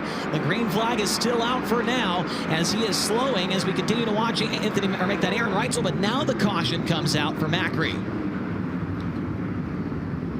So the Concrete King, the former Tuscarora 50 champion back in 2022, is off the pace. Looks like all 4 tires still inflated on that white cap scene during J&S Classics 39M. You could see maybe some smoke trailing out of the rear end of Anthony Macri's 39M. And so Macri now stopped. He's going to need some help to get to the crew in the center of pit road. Tony. Yeah, Joe Mooney took off in a near gallop to get back down to the Macri Motorsports work mule. We're hearing they're expecting it to be something underneath the hood of that race car, and I think maybe they're going to get the 39 turned around and coming the opposite direction here in the work area, as now the crew takes off running back towards Whiskey Myers victory lane to come to the attention of their driver. There you see him right there getting pushed oncoming into what would be the flow of traffic here. Work continues on the 5 of Burnham Crouch. It'll be interesting to see what the ruling is on that. If the yellow flag technically came out before or after that first lap to green flag racing resumed. Now the 39 Emma Macri comes to a stop. Your King's Royal champion. They're going to pull the hood off this thing quickly. The crew seeing smoke there on the Ford Performance big screen here in the victory lane. Macri throws his gloves off. His night is done. Wow. Gotta think maybe a terminal failure there under the hood for Macri. And one of the favorites, if not the favorite, coming into Tuscarora 50 weekend is out of the race less than a 5th in to the main event. And we do know that Brenham Crouch is a couple laps down, so Crouch is And even if they make repairs, Tony, he's going to be way behind the 8 ball. All right, Kenny Canada, tech director for the series, is down here and helping get the 5 pushed back in line as Trent Hetzer, Kubota Island Racing official, is going to line up behind him with a mule. So based on what we can see down here and my low comprehension skills, it looks like they're going to make a U-turn for Brenham Crouch, the number 5, and they're going to send him back out onto the track. That's why these teams never stop working. Even when they run out of time, you get that first lap back to green flag racing. If a yellow flag flies during that time period, you are extended opportunities in the work area to continue to get back out on track, and that's exactly what the CJB crew did. Well, he will get at least one spot as he'll pass Anthony Macri as soon as he makes 2 laps around the track under green flag conditions. So Brenham Crouch back onto the track, and so he will join at the tail, and we should be able to read next time by Earl. Justin Peck has led the whole way so far. Yeah, but let's talk about Parker Price Miller. He has been timing these restarts to perfection to really where he can keep pace with Justin Peck when they go into turns 1 and 2 on these restarts. But look who's starting right behind Justin Peck, the 87 Aaron Reitzel. Him and Logan Wagner had great restarts there. You know both of them. And how about it? I'm looking at row number 3, the Knoxville Nationals champion, Ryan Timms. He started 8th in this one. He's slowly starting to make his way up through the field as we will come back to green this time by. Yeah, Aaron Reitzel is on a warpath to the front. Just 6 laps in, he's went from 10th. He'll restart in the 3rd-ish position on row number 2 here, so he is on the move as the green flag comes back out. 5 laps completed, 45 to go with the Tuscarora 50. Side by side between Justin Peck and Parker Price Miller. Parker is going to go back up high. Justin Peck takes that line away. Reitzel, he peeked to the inside. There goes Ryan Timms. Ryan Timms will make the pass on Logan Wagner, move up into 4th. I'll tell you what, Parker Price Miller has been able to run that slider line and still maintain the pace of Justin Peck, who's had the cushion wired on both ends of the speedway. PPM's car has got a ton of speed to it early in this main event. Just got to pace yourself, dude. You got to get to the break about halfway in this one. As still, here comes Aaron Reitzel looking down low at Parker Price Miller. Nothing there just yet. Top 3 starting to get strung out. Here's a run for Ryan Timms down the front stretch to the back bumper of Aaron Reitzel. Both those drivers run the middle, now slide up to the cushion, tag that cushion. Timms gets a good run, hits the wall in the backstretch right there. Close call for Ryan Timms. And now Lucas Wolf, he's looking to break into the top 5. They're off of turn number 4. They are 2 by 2 for 3rd and 5th. Chase Dietz appears to be making his way forward as well. Dietz crosses the line in the 7th position. He started 7th, fell back outside the top 10, but is now climbing back forward. With all these cautions, those have been helping him out. So Chase Dietz closing in on the 5W of Lucas Wolf. All right, we are working on a green flag run here. This is the most laps we have completed so far under green conditions.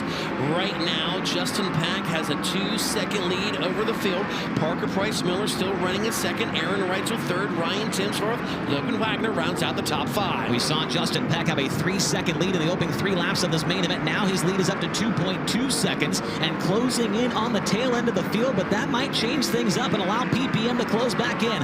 Ryan Timms off of turn number 2, maybe one of the best cars on the racetrack. He gets so much speed down the backstretch. He'll follow Reitzel to the top in turns number 3 and 4. Does he try for a slide job when they get into turns 1 and 2?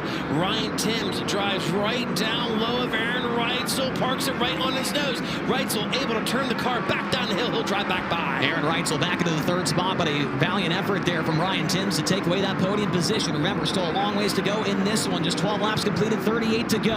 And we've still got the halfway break to come. Parker Price Miller's taking a half second out of the lead for Justin Peck as he approaches the back of the field. Justin Peck in dirty air now as the battle still rages on for that 3rd spot between Aaron Reitzel and Ryan Timms. But yeah, absolutely, Parker Price Miller absolutely closing in on Justin Peck as wow. Aaron Reitzel and Ryan Timms really close off of 4. They are going tooth and nail for that final podium position. That's allowing Logan Wagner to slightly close back in the 4th position, make that the 5th position. Parker Price Miller 1.2 seconds behind Justin Peck. Peck nearly clipped the wall in turn 4 right there. Close call for the Redeem Racing number 126. Now he gets cut off by Danny Sims, and all of a sudden, Parker Price Miller's in his back pocket. Parker Price Miller is within 5 car lengths as Justin Peck trying to run away and hide as we almost get to the halfway break. 34 laps to go. Here comes a run by Parker Price Miller. Pulls alongside Justin Peck down the front straightaway. Will we have a battle for the lead into turn 1? PPM's going to go down low. He's going to try and run the middle. Justin Peck certainly saw the nose on the 71 car in turn 2. Ryan Timms back behind. He takes third away and pulls away big time from Aaron Reitzel rolling into turn 3. Now Justin Peck, he's going to protect that bottom side, but still, Parker Price Miller right there, nose to tail at the flag stand. Miller down low. Can he complete the pass this time? Fly off of turn number 2. No, he cannot. You can tell that Parker Price Miller is not going full send yet. He keeps kind of showing the nose and showing the Justin Peck that he's right there. Once again, he'll look to the inside in turn number 4. Side by side for the race lead at the Tuscarora 50. They come across the line. Justin Peck still has the lead. 32 laps to go. PPM rolls down low once again in turn 1. Justin Peck has the momentum. See what line he chooses when they go into turn 3. He will go back and roll right through the middle, put that dirty air back on the nose of 71 up Parker Price Miller. No change within the rest of the top 5. Ryan Timms still in 3rd. Reitzel 4th. Logan Wagner in 5th. The top 2 have had a little bit of a break from the lap cars, and that's allowed them to pull away from Ryan Timms, but they are not far away from a couple of more cars with Jeremy Weaver, Brady Bacon, and Tanner Thorson. Justin Peck remains committed to the outside of the racetrack as Logan Wagner makes his way by Aaron Reitzel, move Logan Wagner up to the 4th position. Look at this Cago cars right now. Wagner, yep, moving up through the top 5 as Reitzel having a little bit of difficulty with the lapper of Dominic Malaire. Look at the 23 Chase Dietz right now. He's going to pull right behind of Lucas Wolf. That is a battle 4-6. I don't think Parker Price Miller has shown us his whole hand so far. He has been cruising around. That Indy Race Part 71 is absolutely on kill here tonight. Justin Peck hooks the cushion in turn 2. Tries to keep the wall or keep the car off the back straightaway wall. Here comes the lap traffic. Here comes Parker Price Miller to the inside in turn number 4. Who is going to lead this race at the halfway break?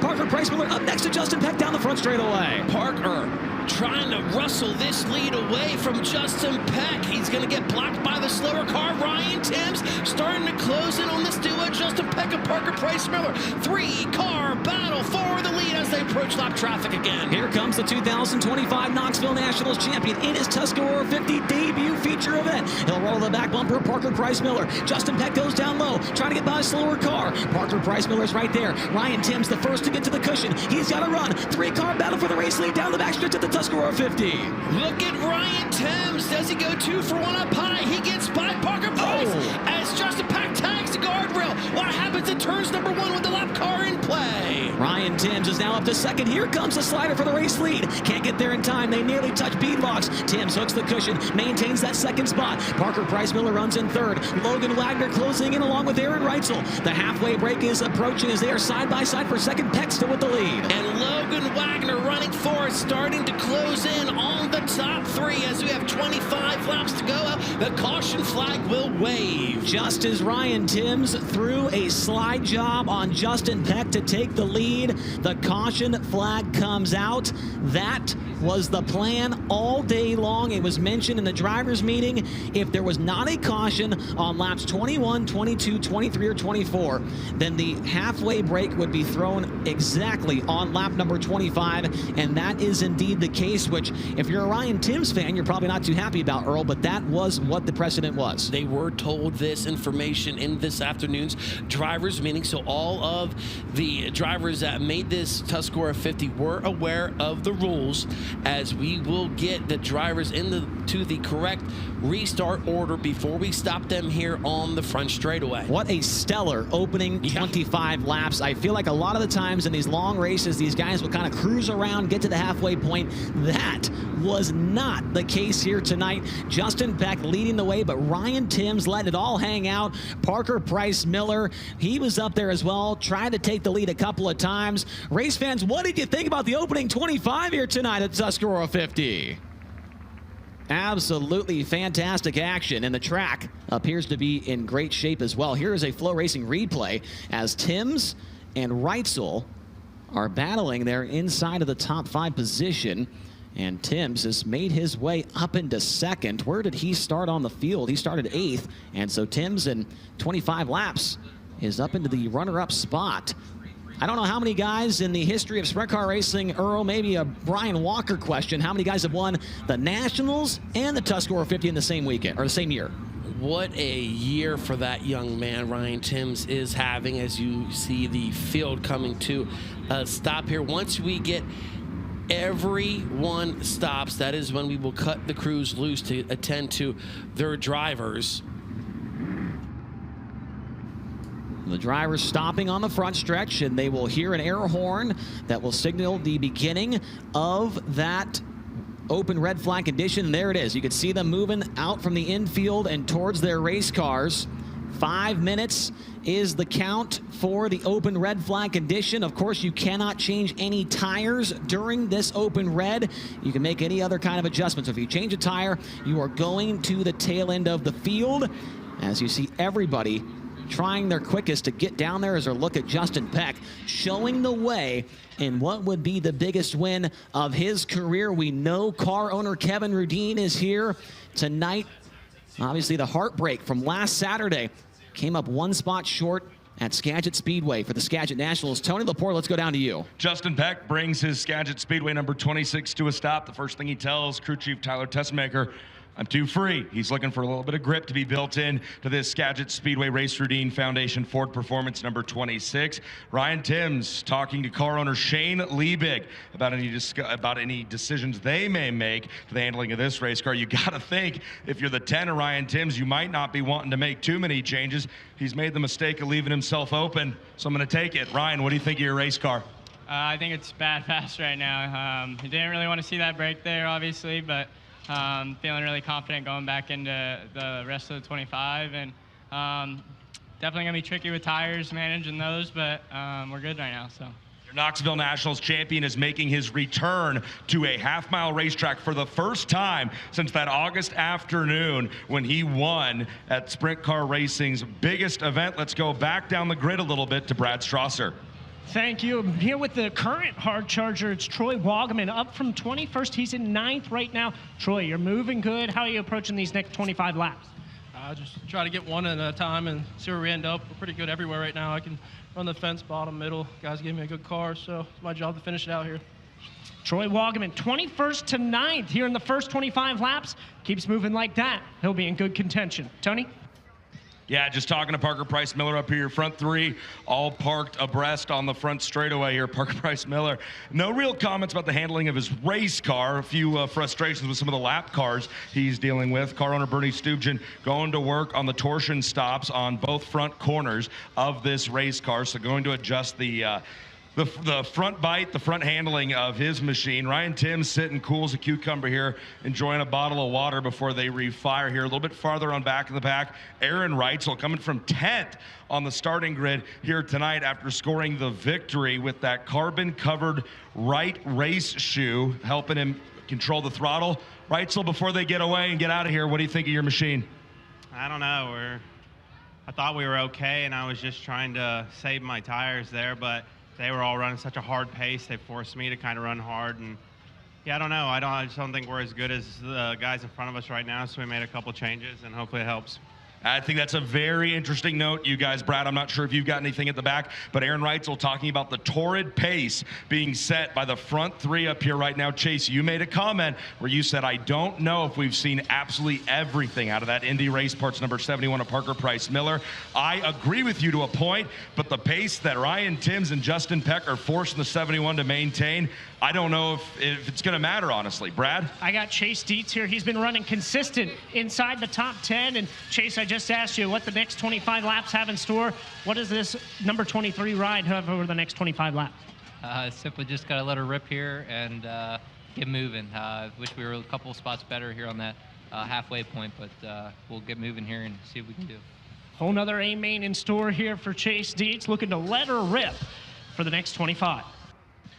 At the halfway point of this race, we've now reached the halfway point of the open red here for these drivers, or the fuel stop rather, I should say, as teams are making their way back. Shane Liebig playing some funny business down here. I don't know about that, Shane. That's how calm and cool those guys are on the number 10. Shane Liebig able to walk by and take a stab at me jokingly as they go by.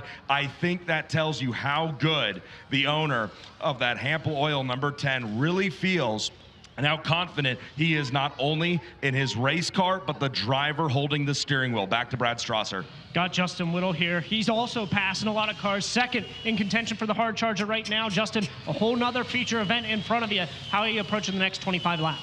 Got to be a little conservative in the beginning, and then just go hard to the end and see if my tires will last.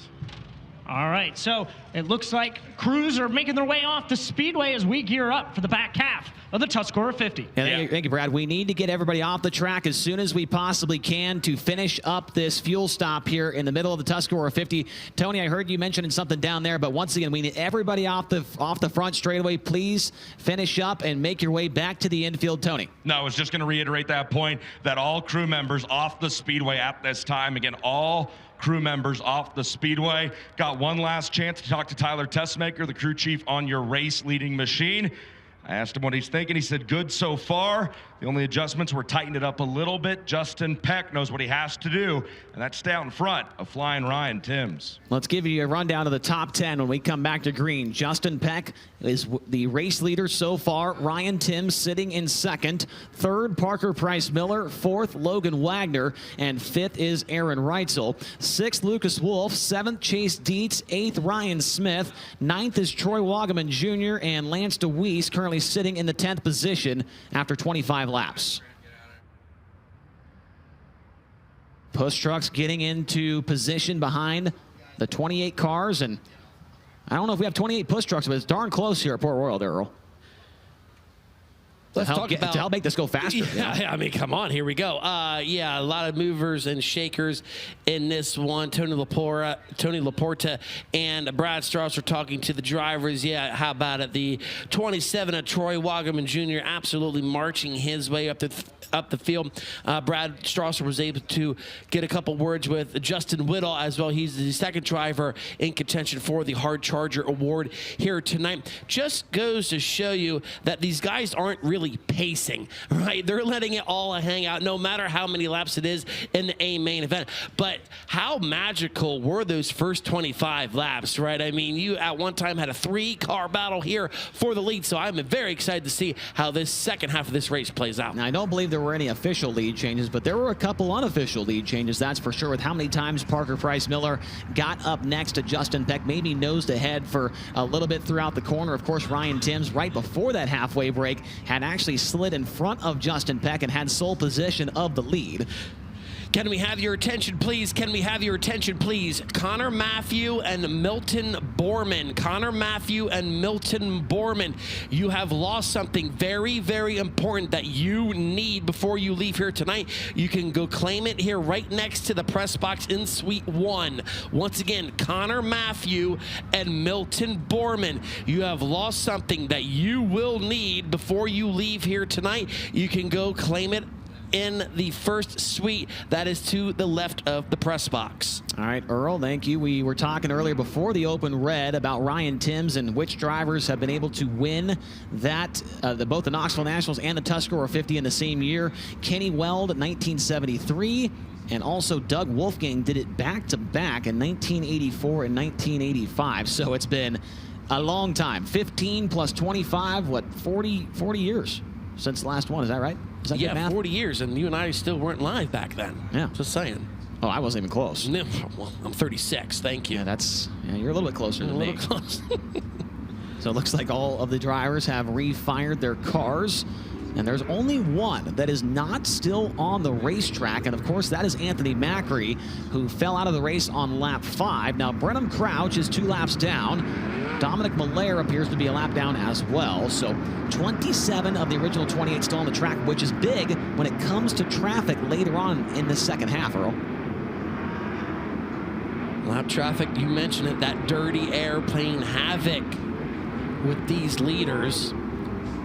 as the field starts to get back in formation behind the pace trucks. It's going to be interesting to see what kind of adjustments these crews did out there during that break.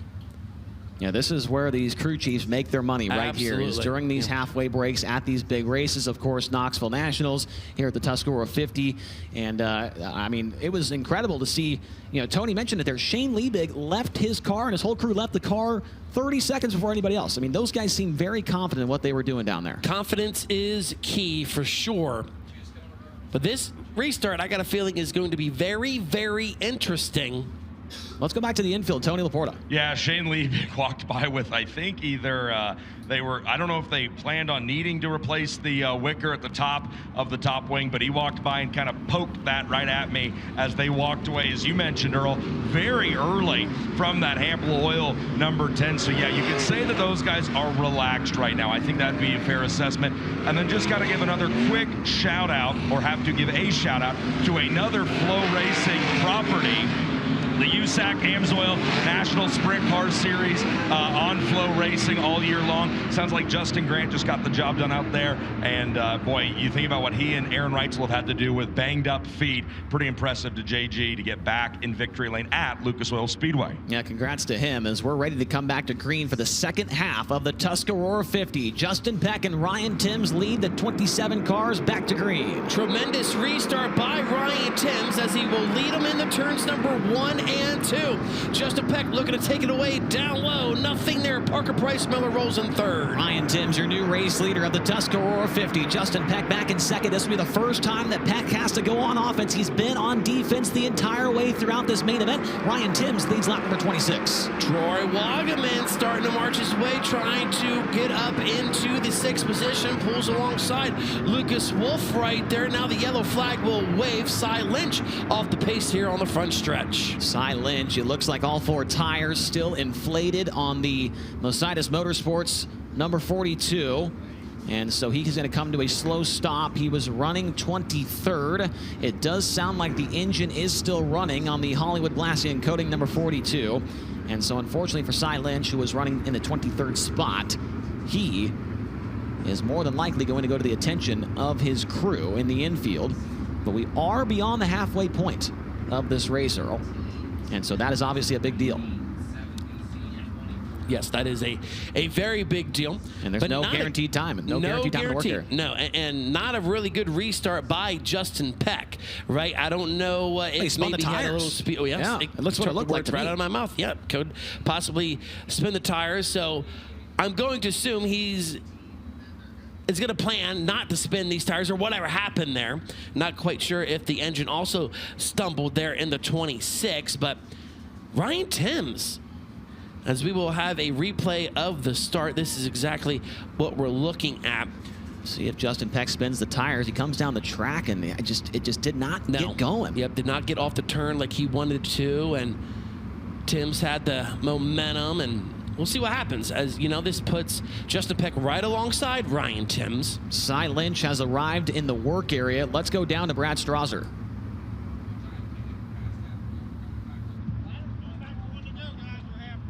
Down here with the Cy Lynch team, guys, and at first they were thinking it was a potential Jacobs ladder. The problem, but when Cy Lynch pulled in, he immediately was telling his team, it's in the front end. It's in the front end. So the team going to work, though, here in and around the right rear. Trying to find the problem here on this Mercedes Motorsports number 42 right now. Okay, thanks, Brad. Hopefully we get Cy Lynch back out there. No guaranteed time, but we still have the Frozen Farmer pick pint to come. We'll see where Ryan Timms chooses to restart. He just got the lead on the outside. It looks like Cy Lynch is going to refire, so he will make it back out even without that guaranteed time. Look out down there in the infield. Cy Lynch trying to bump his way through there. And that's exactly what he did, and so he'll refire and join at the tail end of the field. And it looks like Timms is going to stay on the outside line for this upcoming restart. Also, let's talk about Troy Wagaman Jr. Remember, he started 21st. He was able to gain a couple positions there on that restart. He has worked his way back up into 7th, choosing to start on the outside of Chase date. So we are going to come back to green once again in turn 4. See if Justin Peck now can hang with Ryan Timms on this restart. Now, Wagaman has been on the move without question. 21st to 7th. We'll see if the Hefner Racing Enterprises 27 has anything else left in the tank. The green flag comes back out of the Tuscarora 50. Ryan Timms with another brilliant restart leads the thundering herd on the top in turns number 1 and 2. Troy Wagaman will drive underneath the 55 of Logan Wagner. Wagner drag races him into turns number 3 and 4. That is a battle for P5. And a battle for the 3rd spot as well. Aaron Reitzel took it away briefly from Parker Price Miller. PPM crosses him up down the front straightaway, takes the 3rd spot back away. Aaron Reitzel draws to the left rear, but Parker Price Miller will have that spot in command in turn number 3 and make that down the backstretch into turn 3. Logan Wagner tried to take the 6th position away from Logan Wagner as laps starting to tick away here in the second half of the 58th running of the Tuscarora 50. Now the 69K of Ryan Smith looking to break into the top 10. Ryan Smith working on Chase Deeds. Deeds up on the top. Ryan Smith not able to make the pass as Deeds comes flying back around the outside and maintains that position. Most cars there in the back half of the top 10 on the bottom, but the first 4 cars all on the top, so a lot of drivers searching around for speed. Ryan Timms, he is out to a 2.5-second lead. What a tremendous Tuscarora 50 this young man is having. We're going to have 20 laps to go. Remember, he came here last year and didn't even make the show. Ryan Timms still has lap traffic to deal with. That car is lights out up on the cushion. A little mistake right there, but he's got enough of a gap back behind him that does not matter. That last time by almost a 4-second lead for Ryan Timms. And to the naked eye, that is pretty much a straightaway here in this one. I want to say, you know, if you looked at the line that he was running at Knoxville as Timms gets into the guardrail there off of turn number 2, the cushion, it tends to get really built up and, you know, develop some curb out of Knoxville, and that's exactly what we have developing in turns number 1 and 2, and that is where Ryan Timms gains a lot of speed. Turn 2 has been a problem spot the last 2 laps. He's gotten that right front up into the wall. We've seen guys get major trouble. That time he keeps it down a little bit lower, gets by a lap car of Brenham Crouch, and Ryan Timms has not even been a factor all weekend long here at the Port Royal Speedway. 21st and 16th in the 2 prelim nights, and he's showing the way by a wide margin here on the finale. And now a battle. Here comes Aaron Reitzel trying to get underneath Parker Price Miller. He will do so as they roll into turn number 2, but Reitzel pounds the guardrail on the outside, and Parker Price Miller will drive back under him. The Light Law Firm back into that 3rd position. Aaron Reitzel right back to the whip in turn number 3, gets up next to the cushion, going to build a big run down the front straightaway, battling with the Law Firm for that 3rd spot. He'll peel out of line and look to the inside, nearly clips the lift front tire on the infield berm there, as PPM still going to hold on to that 3rd spot. He gets to the cushion. They're side by side off of turn 2. You can start to see both those drivers moving their top wings back as Reitzel will go back high, and he will drive around Parker Price Miller to move up into P3 as the leader Ryan Timms into very heavy lap traffic. Aaron Reitzel around the outside, move him back into a podium position. 15 laps to go as your race leader is now out to a 4-second lead once again. Justin Peck may have closed in slightly the last time by. Ryan Timms with several lap cars between himself and the 2nd place machine. 1, 2, 3, 4, 5 cars between 1st and 2nd. Can Justin Peck track down Ryan Timms as Ryan Timms still has a very healthy 3.9-second lead, 13 to go this time by. You can see Aaron Reitzel also starting to mount a charge for the 2nd place car, Justin Peck. The Clue Cowboy trying to get back up on the horse here and reel in Justin Peck for that 2nd position. If Reitzel can get a late race yellow here, who knows? He might have a car to contend with Ryan Timms. Parker Price Miller closing back in on the rear bumper of Aaron Reitzel. He'll look to the middle side of the racetrack. They go 3 wide with a lap car in turns 3 and 4. Here comes Aaron Reitzel. He will get by Parker Price Miller once again. And Troy Wagaman Jr. right there as he got underneath Logan Wagner. He's up in the 5th. Yeah, Troy Wagaman Jr. having a standout performance here tonight at the Tuscarora 50, 21st now into the top 5 as he makes his way by the 55 of Logan Wagner. Back up front, Ryan Timms. His lead still a commanding 3.5 seconds, but as you just heard me say there, Peck has taken a half second out of the lead, but he's running out of time. Next time by, 10 laps to go. Laps starting to tick away as as Ryan Timms absolutely brilliant negotiating the slower cars. Justin Peck trying to get through these slower cars as quick as he can. And that lead now back over 4 seconds for Ryan Timms. Aaron Reitzel has now dropped that Ridge & Sons Racing 87 down to the middle portion of the racetrack in turns 1 and 2. Justin Peck now to the inside of Brock Searfoss will slide by him and put him to the wayside as Ryan Timms just man oh man as he put up a torrent pace now on the back bumper of Dason Pursley. Pursley currently runs in the 19th position. Let's talk about this. Ryan Timms, this will be his first career Port Royal victory. And how about it? It comes at the Tuscarora 50. It would be worth 58 large. Are you kidding me right now? Ryan Timms, what an incredible story he has been here in 2025. He's got to make it around the Port Royal Speedway for 9 more laps, and that is tough to do when you are Cowboy up next to the guardrail here at the Speed Palace. 3.7 seconds separate Ryan Timms and Justin Peck. 7 laps to go when Timms gets back to the stripe right now. Brent Marks fighting his way back forward. Brent Marks is now back into the top 10 after coming out of the work area. Gets slid by Lucas Wolf, but Brent's going to have a run down the front straightaway. He'll peel out of line, trying to get by Lucas Wolf. He crossed the line in the 10th spot. Now he's trying to go by for 9th. They get very close in turn 2. And now look at this 69K of Ryan Smith looking to go 2 for 1. Nothing there. As now Lucas Wolf looks down low. That's exactly where Brent Marks is running as we got Aaron Reitzel contending for that 2nd spot with Justin Peck. Justin Peck sails around the outside. He's still got the 2nd position, but he's got Danny Sams and a couple of other drivers just ahead of him. Big move out of Peck to get by the slower car to keep Aaron Reitzel at bay, but Danny Sams going to cross up Justin Peck and unlap himself for the 26 car. 5 laps to go. You still got Ryan Timms has a 5-second lead in the number 10. Justin Peck, Aaron Reitzel duking it out for the runner-up spot. Parker Price Miller still looking good in 4th and Troy Wagaman in 5th. Ryan Timms, his lead this time now over 5 seconds over Justin Peck and Aaron Reitzel. Parker Price Miller still sitting in 4th as Logan Wagner's trying to get wound up around the outside to track down Troy Wagaman Jr., but Wagaman has brought that car down to the inside of the racetrack, and he's making some good speed there on the low side. Make it 3 laps to go this time by no lap cars in between Justin Peck and Aaron Reitzel as Reitzel looks down low. Nothing there as Justin Peck still rolling right through the middle side of the racetrack. 2 laps to go this time by, and how reminiscent is this when he won the Knoxville Nationals? Ryan Timms absolutely blitzkrieging the field here tonight at Port Royal Speedway.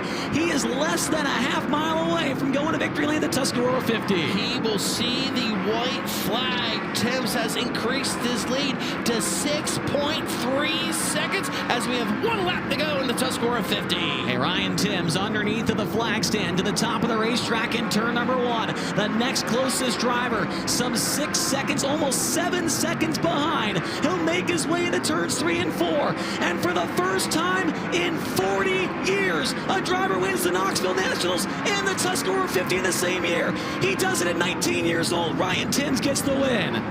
2nd, way back behind, is going to be Justin Peck. Aaron Reitzel 3rd. 4th to Parker Price Miller. And 5th will be Troy Wagaman from 21st.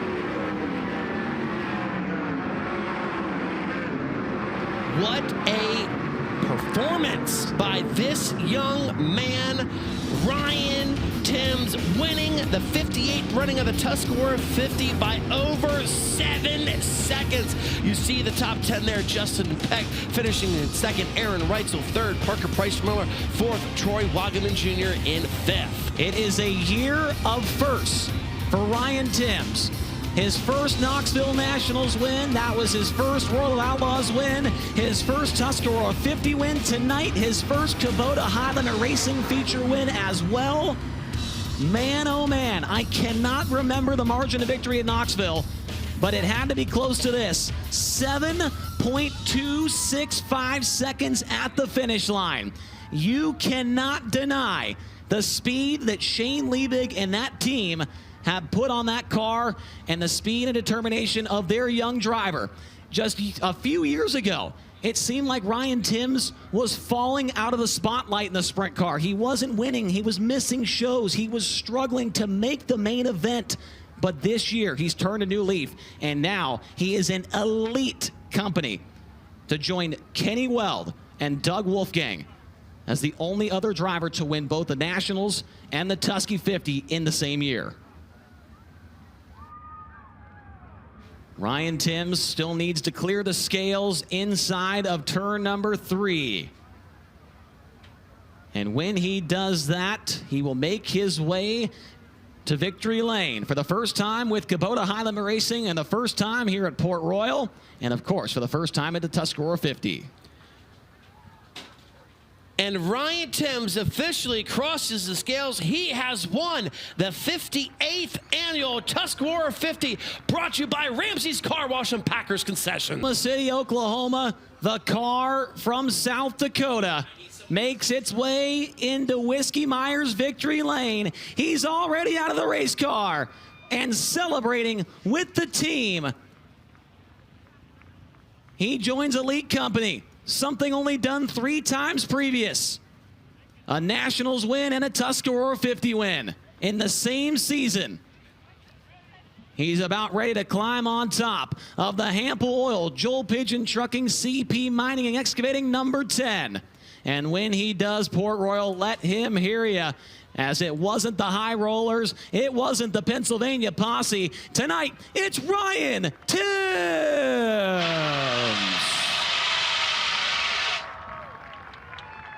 Can you believe it? Climbing off the top of the race car, he'll make his way around the front and have a word with Tony Laporta. Ryan Timms doesn't waste any time. He makes his way to the front or the side of this number 10. I'm going to hit you with a stat here you probably don't want to hear, but we got to get through it. 8th place in the C-Main here 1 year ago. You run away to a 7.2 second victory. Brother, I've had relationships that don't last that long. What has changed since the last time you contested the Tuscarora 50? Well, what's changed is, you know, a new team. Me and Shane here, we're just a great combination. And Shane, I got to give all the props to him. I mean, such a fast race car. I didn't know I won by that much. To win by 7 seconds is really rare, especially at, you know, such a crown jewel race like Tuscarora. And no, Shane, he just gave me such a fast race car. You know, we first got here, and yeah, I was, you know, my expectations or my goal was to run top 10 at this thing. And after the first 2 nights, you know, I ran 14th and 16th the last 2 nights, and we just kind of slowly got the car better, and me as a driver better. And then tonight, it all clicked. I don't know, the car was on point and I was on point. So just an awesome night. I mean, it's pretty cool. First Outlaw wins Knoxville Nationals, and then first High Limit wins Tusky. So this is just such an unreal experience. I never thought I'd win either of these 2 races, let alone in the same year. And it's, man, I'm just so grateful. And I got to thank Shane, Marty, Dickie for all their hard work and giving me this piece to do this with, and my dad and just everyone. You can hear it in your voice what it means to you. It's great to see you smile and take this in and realize it and understand it. We talked earlier, this was your first trip back to a half-mile racetrack since you won the Knoxville Nationals. These are 2 very different racetracks, though. What did you have to do in the seat to stand here in Whiskey Myers victory lane? I had to obviously get better. You know, this place is, Knoxville and this place to me and Eldora are the toughest racetracks on the planet. And, you know, this isn't a place you just come in here and win. And, you know, the first 2 nights I realized, I saw what I was doing wrong. I realized what I needed to do better. I got chewed out a lot, and, you know, we sat down, watched some film, and just talked a lot about what I need to do better. And I just let him, you know, handle the car. I didn't really worry too much about it. And God, it's just it's hard to even believe. It's such a big improvement from Thursday night to, Thursday night to now. It's miles ahead of where we were. So I mean, it doesn't even feel real, you know. Like, it's just such an unbelievable accomplishment, an amazing experience. And I just got to thank everyone that supports me. I got to thank all the fans for coming out, because this is, you know, a slam-packed crowd. It's awesome to see. And no, I love coming to Port Royal, and hopefully we'll be back a little more here next year. And I got to thank all my great sponsors: Hample Oil, Mystic Lubricants, Sigard Engine Oil, CMP Excavating, Lone Dakota Acres, Raw Machinery, Joel Pigeon Trucking, Momentum Suspension, Speedway Engines, Bennick Enterprises, Kelderman Ranch. I know I'm missing some. West River Trailer Sales, K1, Bell, Ultra Shield, Sharp Advantage, and just everyone that's on this thing. It's just what we've done together in such a short amount of time is, I think, a little unheard of, and it's just, it's so unbelievable. Before we let you go, let's get your hands on the Chasm Safety Products Win Box. There's a golden ticket in there that you can put towards redeeming a Chasm Safety System. Admire that trophy, but I do got one more question here for you. We're not done just yet, sorry. You're not a high roller. We wish you were, but tonight, the series' angel donor has opened it up to the entire field. So whoever stood in Whiskey Myers Victory Lane tonight, that being you, by the margin of 7.2 seconds, you get to send $1,000 of our angel donors' money to any charity you wish to support thanks to your win here tonight. After your victory, where are you sending our angel donors $1,000? What is the Race Routine Foundation? The Race Routine Foundation. He had that one in the holster. He's a winner at the Tuscarora 50. He's a Knoxville Nationals champion. He is Ryan Timms. We've got our Warrior Award ready to go down here. Sandy Klein once again stepping up to put some money into a driver's pocket who probably needs it tonight. Let's see that chip. What's the number, Sandy? 22. 22, and that is going to be the number 8 of Brock Zierfoss. Brock Zierfoss with the number 22 finishing position. And we have got a driver here who's going to pull the 50-50. What's the winning share? 15,000. 15,000. Ryan Timms, go ahead and pull that 50-50 winning ticket out for us. 50-50 winning ticket. It's a red ticket. One more time. Let's get out of the photographer's way. What's the amount? $15,000. $15,000 is going to go to ticket number 501559. Again, ticket number 501559. It is a red ticket for $15,000. 501559. Ryan Timms stands in Whiskey Myers Victory Lane. He is your winner of the Tuscarora 50. He becomes the 15th different winner with the series in 2025. And only, how many races are we in? 38 races into the season, 15th different winner. Just fantastic stuff all season long. Let's get into Contingency Award winners tonight. The Race Routine Foundation Rookie of the Race. That is going to go to Dason Pursley with an 18th place finish here tonight. And also, we got to take a look at the Jace Golf Cart's Fastest Lap of the Race Award. That went to Justin Peck. On lap number 3, he turned in a 17.442 second lap time.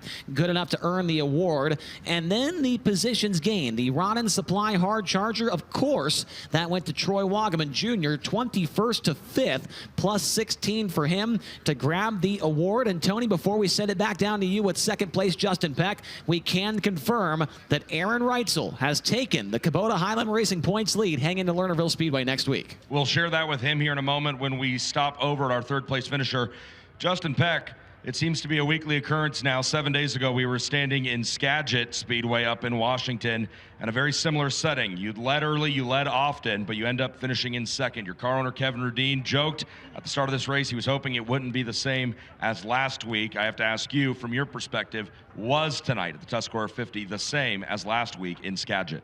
No, not really. I mean, at Skagit, I thought, I thought we had a race car that should have won the race, and just kind of was changing lanes too much. I should say lack thereof. Didn't search enough, and it didn't get to the top quick enough there in 3 and 4 at Skagit. And then here, from the drop at green, we stumbled on the initial start, and every start after that, honestly, I'm just kind of lucky that we were able to hold on. When early on in that race, I thought I had a pretty decent race car, but just the last 10 laps of the first half there, we just got so free, and it just started off the same.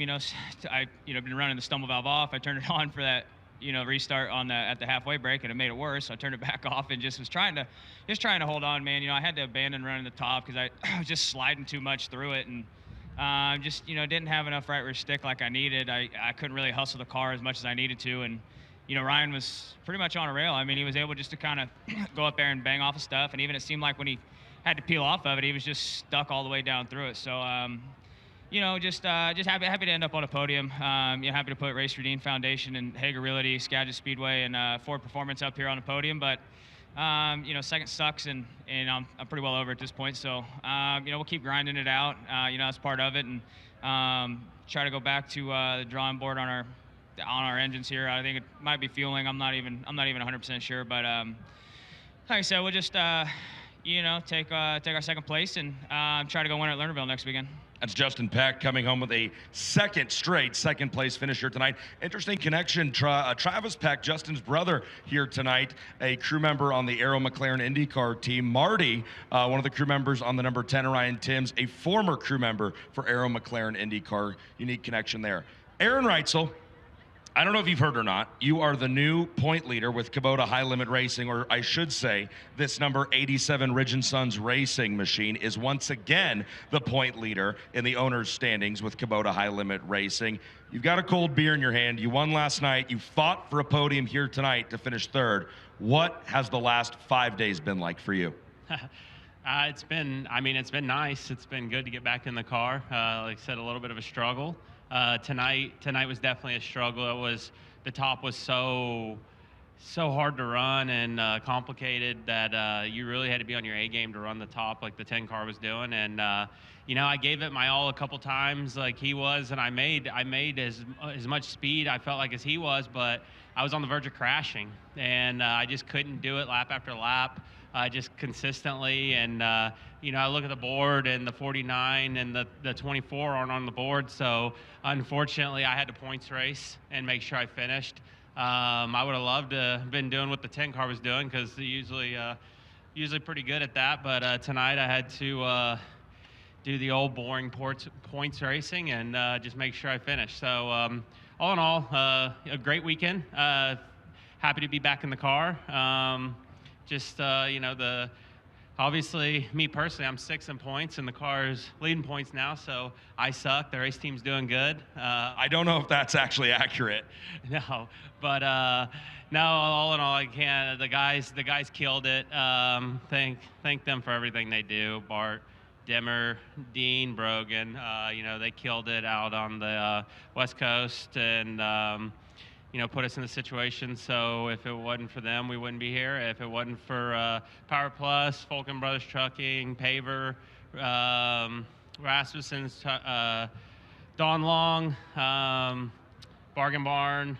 There's just a long list of people that make this thing go around. Triple X Chassis, Ryder Racing Engines, Sure-Built Suspension, Kaiser Wheels, Elite Wings, just a lot of great partners that make this thing as fast as it is. Before too long, you're going to have sponsors on those crutches. Hopefully you won't need them. Hey, one more thing. There's not a lot of Pennsylvanians up in those stands anymore, but let's see if we can get a reaction.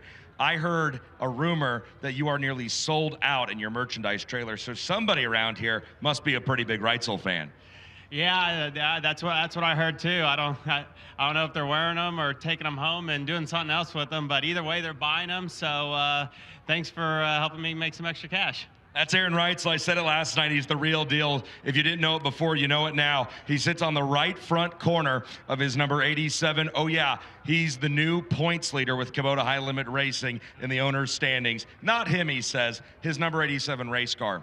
And at Kubota High Limit Racing, that's what it's all about, how the race car does. Brad Strasser, quite a night here. A little bit more busy in the work area than we would have liked to have seen, but nobody had anything for Ryan Timms. No, he was a class of his own. Not many times you get to see a race, 2 races in 2025 dominated by the same driver and do it by over 6 seconds. Ryan Timms showing that 2025 is a special year for him, and the crown is getting heavy on top of his head as he adds crown jewels. Again, Tuscarora 50, maybe not a national crown jewel for some. They might get mad about saying that. It's our crown jewel, and he put that jewel in his crown tonight. People on the internet never get mad. They're never unreasonable, and they never have wild opinions. Great job down here, Brad. Such a fun podium. Ryan Timms took it to the high rollers tonight as Port Royal lives up to the hype, as it always does. A great crowd. We saw that. Great racing. Can't wait to come back for the Weikert in May. We're excited to have you back and looking forward for the Weikert in 2026. For Brad Strasser down here in the infield, I'm Tony Laporta. Back up to you guys. All right, thank you, Tony. And we do want to confirm this as well. The 7.2-second lead for Ryan Timms. He won the Knoxville Nationals by 2.8 seconds. So in the Nationals and the Tuscarora 50, he's won by over 10 seconds was the advantage by the time the checkered flag flew. Incredible stuff from him and Shane Liebig. Here's a race recap there, Earl. What a dominant performance. I mean, we were talking about Justin Peck and Parker Price Miller for nearly 3/4 of that race, and then Ryan Timms dominating, 17 laps to go. I mean, just in fine fashion. You see him right there getting around Aaron Wright. So unfortunately, one of the favorites coming into tonight, Anthony Macri, having some engine troubles. But what a weekend it has been here at the Port Royal Speedway. A lot of great storylines have come out of this weekend of racing. And man, Timms flirted with that backstretch wall several times. If I remember right, last year on one of the nights here at the Tuscarora 50, Macri did that same thing, got upside down in a huge way. And so Timms was certainly flirting with disaster as he barely snuck around Aaron Reitzel, rockets by him on the backstretch. That car just looked like it was 10 mile an hour faster than everybody else. Ryan Timms was going to win it or wear it, riding that cushion. Like you said, multiple times he kept hitting that same spot on the guardrail on the top side in turn 2, but regardless, it was not slowing him down at all. And that was the winning moment right there when he got a very good restart, when Justin Peck did not get a very good restart, and he would never look back after that. There's what I'm talking about. Right front plugged in the wall and still able to drive out of it. Unbelievable. And Aaron Reitzel doing Aaron Reitzel things out there, Man. Wow. Just Bangs absolutely clambering that right rear off that wall there. But dominating performance by the young gun of Ryan Timms. Yeah, I think Brian Holbert said it once. Ryan Timms was pounding the wall like it owed him money here tonight, without question. As Justin Peck, you got to feel the heartbreak for him. Second place at the Skagit Nationals last week, Earl, and a second place here tonight, 2 weeks in a row from a huge win and a huge payday. It's only a matter of time before Justin Peck gets one of these crown jewel races, especially right here at the Port Royal Speedway. He's always been consistently very, very quick here, has a lot of experience here. It's only a matter of time. And Ryan Timms almost biffed it right there coming off the last corner, but he was able to drive it to Whiskey Myers victory lane and join Kenny Weld and Doug Wolfgang as the only other 2 drivers to win the Tuscarora 50 and the Knoxville Nationals in the same calendar year, as he will be celebrating for a long time here tonight at the Port Royal Speedway.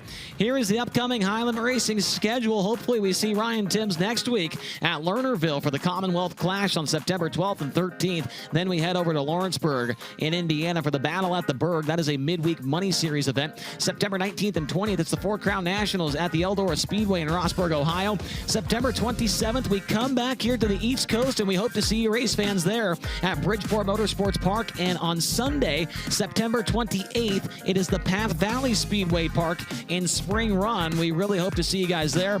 2 nights at Lakeside as well on October 10th and 11th. The Roto-Rooter Midweek Series finale at Lucas Oil on October 15th. October 17th and 18th, we wrap things up with this season at the Bikini Zone All-In Championship Weekend. And then, of course, our big finale, our big extravaganza at the end of the year down in Australia at High Limit International at the Perth Motorplex. If you want to get tickets, that's the QR code to sign right there to get them. Earl, you know how to work one of those things? I sure do. I might be 36 years old, but I know how to work a smartphone. I know how to scan one of those QR codes to get tickets for the upcoming Kubota High Limit races. Yeah, you definitely want to do that. If you can't scan the QR code right now because you have a flip phone, go to highlimitracing.com and go over to the ticket tab and get yourself some tickets to an upcoming race before the season comes to a close. Here is the upcoming events on Flow Racing. Looks like in about 5 days, it's Flow Racing Night in America for the Scott Bloomquist Memorial at Volunteer Speedway.